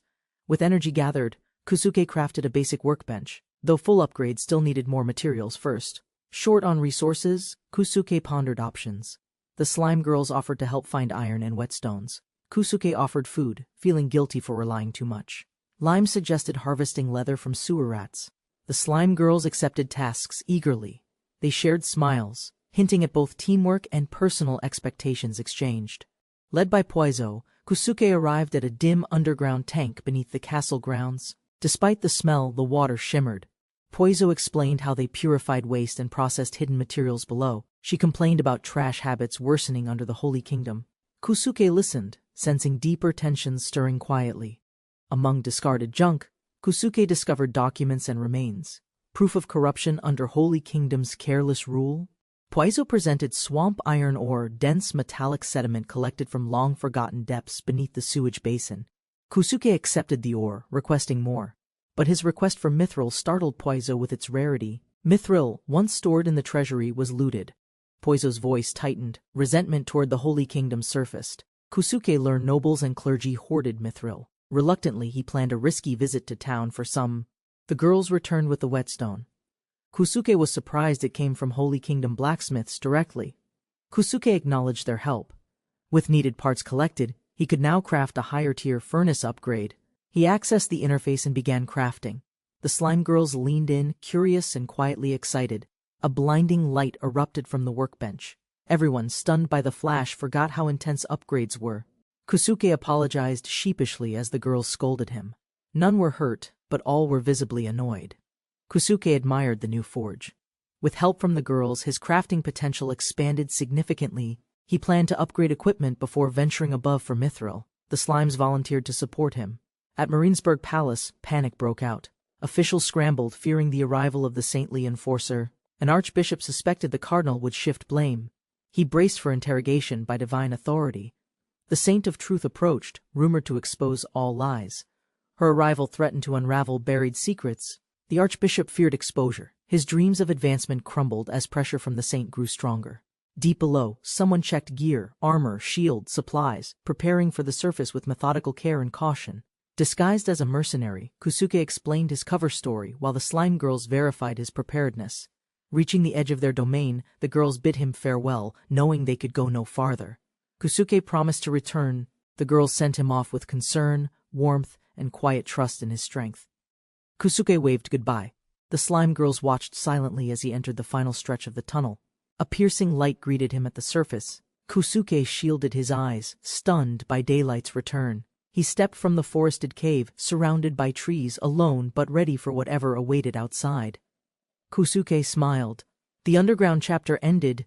He welcomed the fresh air, carrying hope and purpose forward. Kusuke walked beside the merchant's cart, relieved his journey through goblin territory ended without conflict. He reflected on his cover story. The forest's role in hiding royal secrets weighed on him. Emerging from the dense woods, Kusuke gasped in awe at the grand city stretched before him. From a nearby hill, he admired the fortified castle's towering spires, humbled by its daunting scale. Kusuke studied the mountain range, realizing how far he'd come and how much remained ahead. Kusuke noticed a gathering of armed men. Their presence hinted at unrest near the approaching settlement. He entered the city's fortified gate as guards inspected travelers, submitting to routine procedures without hesitation. His appearance raised suspicion, but he calmly surrendered his belongings, drawing quiet stares from the station soldiers. Introducing himself as Kouyu, he claimed mercenary work, deflecting inquiries while subtly assessing the camp's atmosphere. Learning of rising tensions and steep fees, Kusuke agreed to stay a week. Despite the growing unease, Kusuke handed over silver and received his city pass, completing the formalities under watchful eyes. The guard explained the pass's conditions: strict, temporary, and taxed, reminding him to avoid suspicious movements or goods. Kusuke acknowledged the warnings, promised restraint, and requested entry before tensions escalated from protocol to suspicion. Crossing the inner gate, Kusuke marveled quietly, seeing the vibrant city for the first time up close. From above, the city bustled with wagons, commerce, and guarded peace. A fragile order, Kusuke now walked within. Kusuke scanned the market square, impressed by the crowd, and decided to secure a place to stay. A street-smart boy offered help. Kusuke requested lodging with clean sheets and edible food, tossing a coin. Enticed by the offer, the boy eagerly accepted and led Kusuke through narrow alleys with confidence. They arrived at Rafan's inn. The boy vouched for its reputation as Kusuke entered to inquire inside. The innkeeper welcomed him warmly, proudly offering clean bedding and hot meals for a fair copper rate. Kusuke paid for 3 nights, asking the innkeeper where he could exchange foreign imperial currency discreetly. She offered to draw a map. Kusuke then hired the boy again to guide him there. Before continuing, they stopped to enjoy a simple street meal amid the bustling market alley's morning noise. Kusuke chewed in silence, noting that compared to his own cooking, outside meals often lacked finesse. The boy pointed out the exchange shop. Kusuke confirmed the sign and handed over the promised coin. Kusuke asked the boy to wait while he entered the shop to handle financial matters alone. Inside, the exchange master welcomed Kusuke, inquiring about his intent to convert foreign imperial currency. Kusuke revealed a heavy pouch of coins, surprising the exchanger with the sheer quantity of currency. The clerk questioned the origin. Kusuke admitted it was battlefield loot, prompting a cautious yet curious inspection. Kusuke explained the replicas, crafted with real samples. Despite fees, the return exceeded his initial expectations. Kusuke accepted the service fee, signed the form, and marveled at the surprising wealth received. Curious, Kusuke asked privately about acquiring a mithril ornament, his tone cautious and slightly personal. The clerk explained the market shortage due to halted elven trade. Though Kusuke's funds weren't the issue, he learned the church might offer mithril items in exchange for a donation, disguised as religious faith. Understanding the nuance, Kusuke realized phrasing mattered. Asking bluntly would only raise suspicion or rejection. Kusuke visited the church to request Lord Adel's blessing, hoping to marry his beloved peacefully. After selling treasure to a merchant, Kusuke secured funds and left, preparing for tomorrow's sacred journey. He asked a local boy for directions to the cathedral, where the famed saintess would appear. Night fell over the capital. Kusuke planned his early visit before crowds gathered at the cathedral.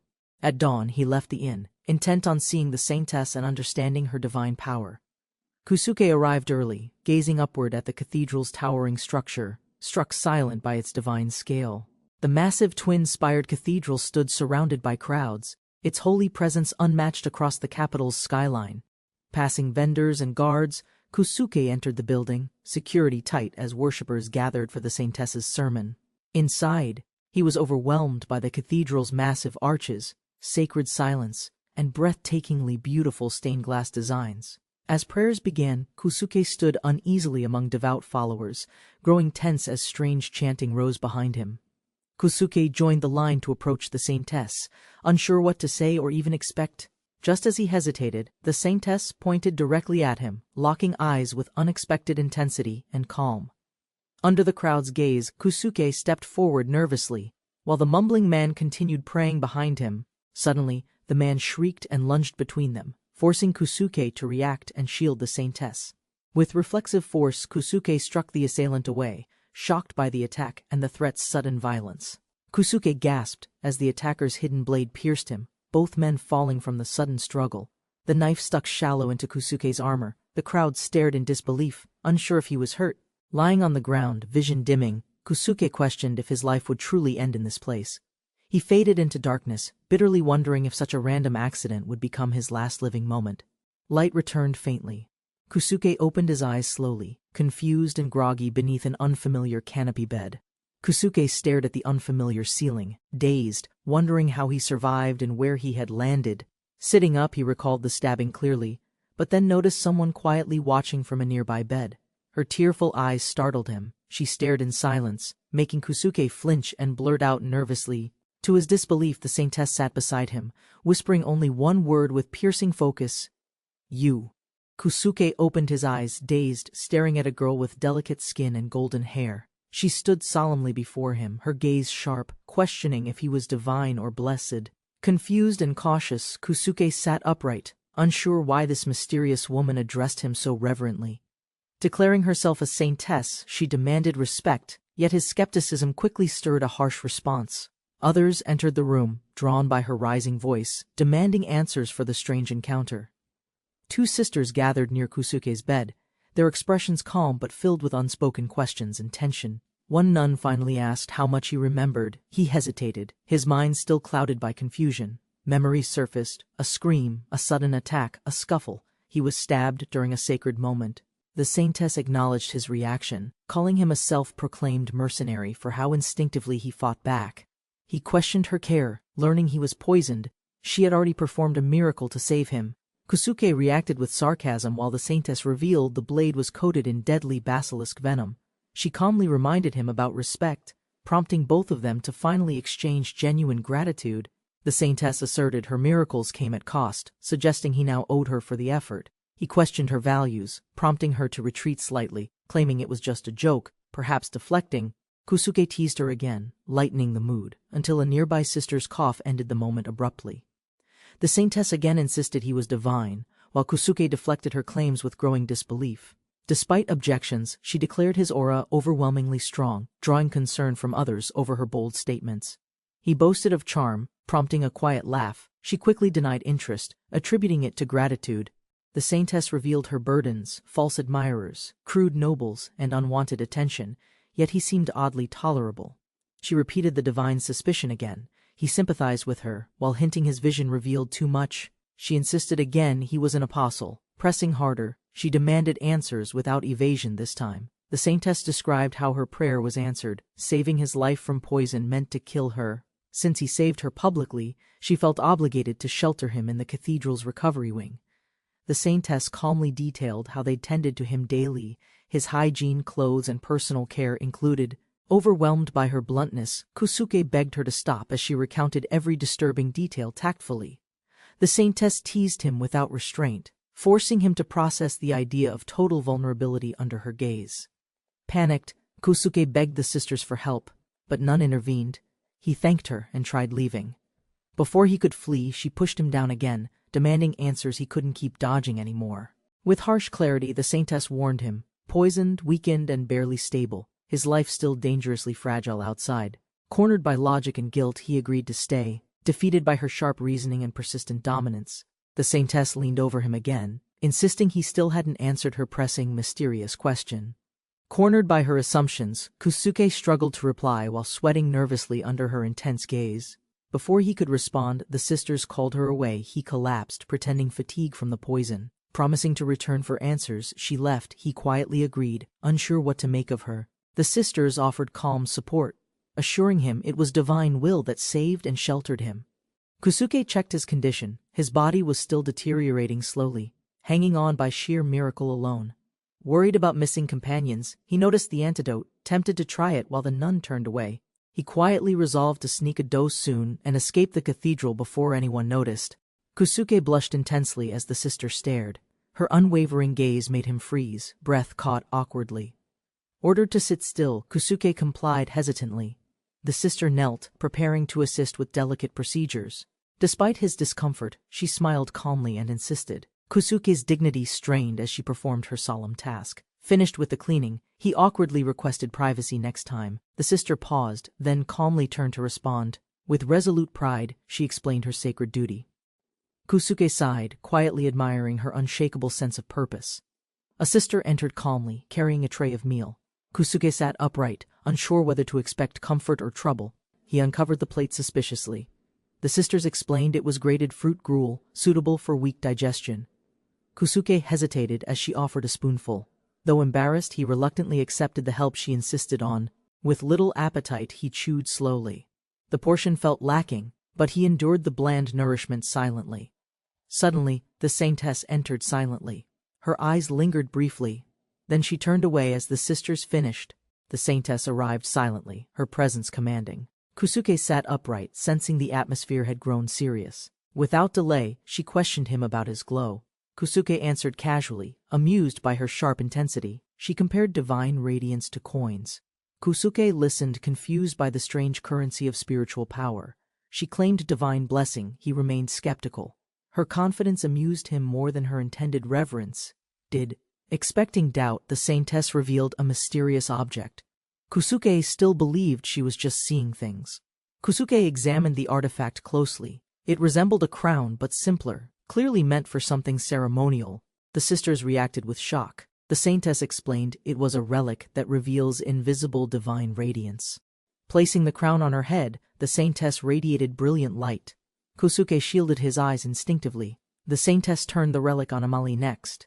Kusuke groaned, Amali panicked, and the test proceeded anyway. Kusuke watched, confused. The light wasn't painful, just bright. Amali whimpered under the glow, overwhelmed but unharmed. The sister trembled under the glow. The saintess explained that sudden divine proof can overwhelm untrained, faithful hearts. Confidently, the saintess declared the next step. Kusuke resisted as the sisters prepared to hold him down. Despite struggling, the sisters pinned him. Kusuke protested, but their firm grip left him no chance. The crown descended. Kusuke screamed in panic. The saintess calmly pressed it on, ignoring his resistance. Blinding light burst outward instantly. The entire room glowed, spilling divine brilliance far beyond its walls. The saintess looked impressed. The sisters were overwhelmed. Kusuke quietly broke down under the intense divine attention. Declared genuine by the relic, Kusuke faced interrogation. He cautiously asked what his fate might become. The saintess revealed harsh duties, constant prayer, scripture work, spiritual discipline. Kusuke stared, doubting her seriousness immediately. She continued casually, personal servant, then husband, then father of her child.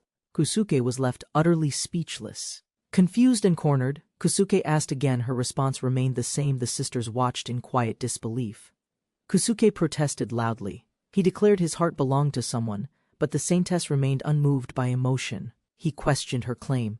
She stood silently, her expression solemn, confident in what she believed was fate. The saintess's revelation lingered in the room.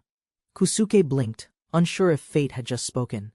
Hands clasped before her heart, she whispered that burden aloud, binding herself to divine prophecy. He replayed the rescue endlessly, each punch, her gaze, the unreal pull of destiny between them.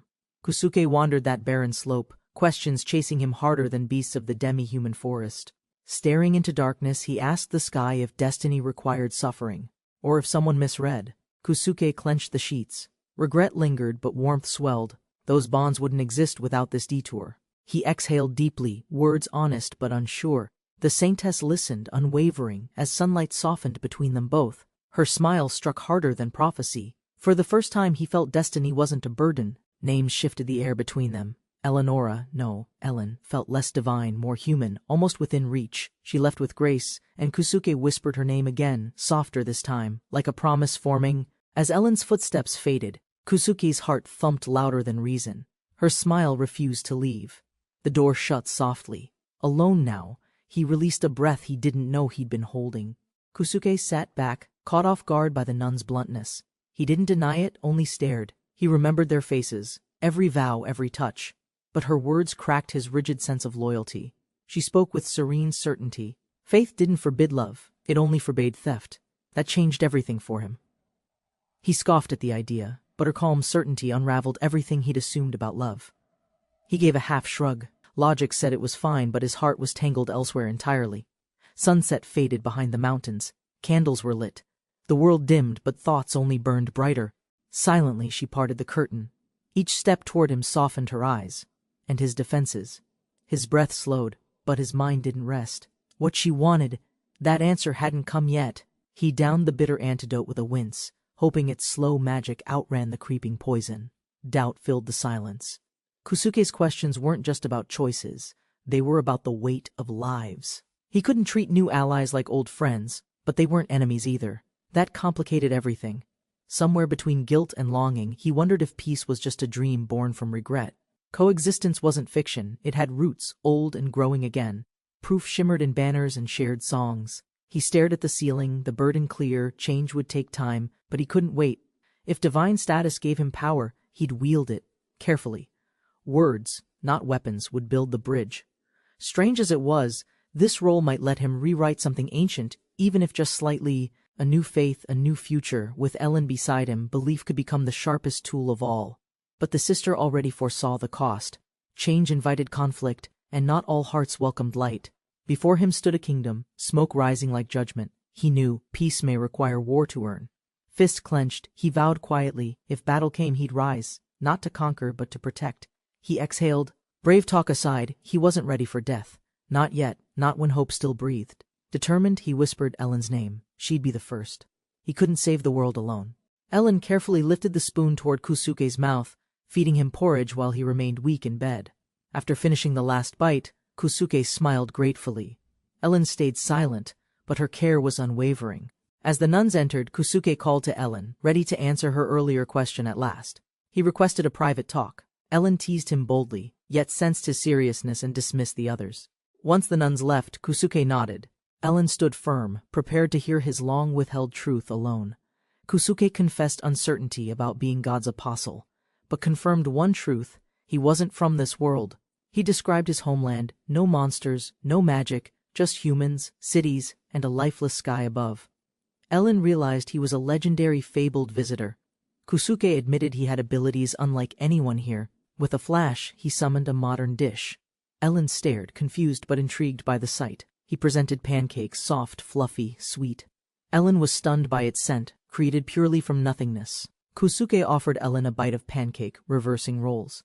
She hesitated, then leaned in without words. Delighted by the taste, Ellen asked for milk.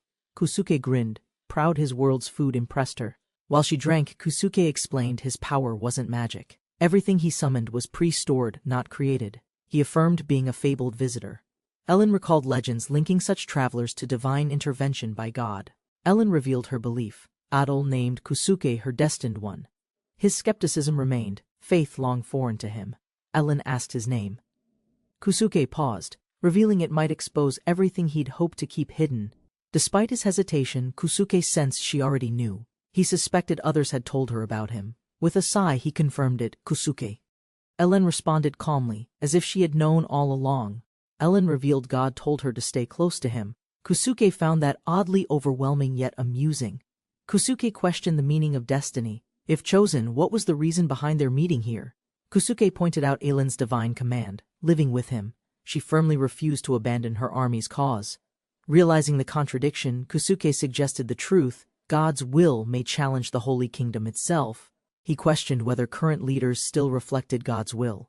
Ellen struggled to answer, doubts beginning to rise. Seeing corruption within the church, Ellen resolved to help the Liberation Army reclaim their lost kingdom. With determination, she accepted the cost of war, even knowing many innocents in the kingdom would fall. Kusuke showed his blood-stained hands, pleading with Ellen to stand with him and prevent further deaths. He called her Saintess Eleonora, urging her to build a new faith beside him, Aedelism reborn. Startled by his proposal, Ellen dropped her cup. The weight of his words clearly shook her. Though overwhelmed, she questioned the plan's feasibility. Kusuke insisted it wasn't about possibility, but about necessity. He made his final plea. Together, they could stop war and reshape belief. Ellen silently considered everything. Kusuke admitted his dependence on Ellen. Without her support, he feared collapsing before fulfilling anything meaningful. He joked about being doomed without her. Ellen, skeptical, questioned if that meant killing her if refused. Kusuke confessed he was afraid of pain, of failure, but mostly of losing Ellen completely. Ellen challenged his motives. Kusuke countered that saving lives and staying true to her made it just. Ellen teased him for his boldness. Kusuke grinned, embracing his motto, "Follow your desires, no matter what." Ellen requested time to think. With a calm expression, she promised to return that same afternoon. Kusuke's condition steadily improved. While sipping offered tea, he realized he'd soon be strong enough to leave. Later, Ellen returned. She reminded Kusuke that their path forward would be long, painful, and dangerous. Despite the risks, Ellen stood firm. She believed in their cause and the need for change. But her voice trembled. She feared death. Beneath the title Saintess, she was still only human inside. Kusuke sat upright as Ellen vowed fiercely to protect him, despite the uncertain dangers. He humbly admitted his limits, yet promised to defend her with everything he could offer. Ellen demanded clarity, wanting to know if she truly held a meaningful place in his life. Kusuke rejected the idea, revealing Sylphie's unshakable position as the woman he cherished most. Despite disappointment, Ellen acknowledged his honesty, respecting his loyalty while hiding her own quiet heartbreak. Ellen requested Kusuke to choose Sylphie over her if both lives were ever endangered. Though saddened, Ellen confessed her wish, Kusuke's happiness, even without holding first place in his heart. She offered her life for his safety, asking him never to carry guilt afterward. Ellen reminded Kusuke of the danger ahead. His decision meant war against powerful enemies like Aedelism. When asked for loyalty, Ellen gave her word she would walk that dangerous path beside him. Though unsure of her revelation, Ellen admitted current Aedelism leaders distorted divine teachings for gain. Ellen explained her sex focus on Aedelism's original doctrine, challenging long-standing mainstream religious interpretations. Kusuke guessed right.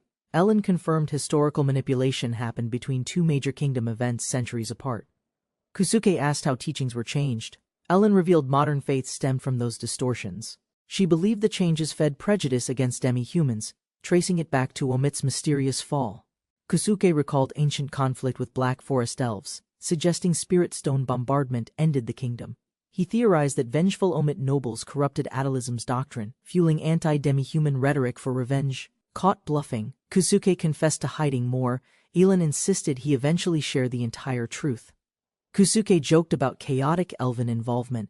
Ellen agreed to focus their energy on future solutions. As twilight settled, the two strategized together, forging quiet resolve for what was to come. Morning sun pierced the horizon as smoke drifted above lively village rooftops and bustling narrow streets.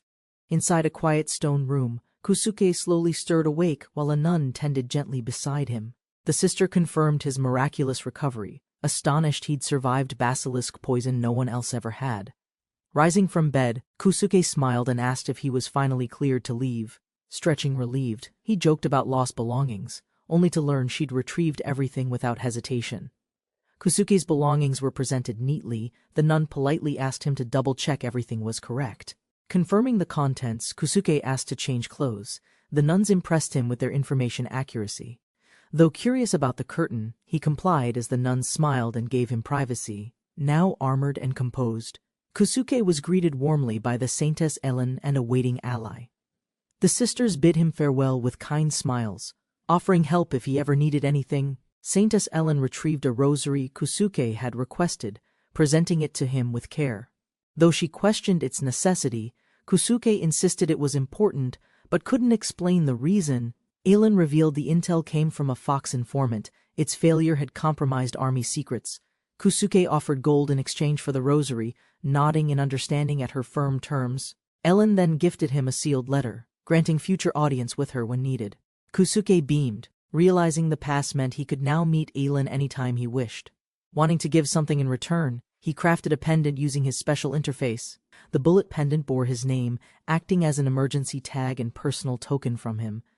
Ellen stepped forward boldly, insisting he put it on her himself, leaving him flustered and stiff. Without warning, she embraced him tightly, catching Kusuke off guard with her sudden display of emotion. Ellen held him close, asking softly if he was really leaving her behind again.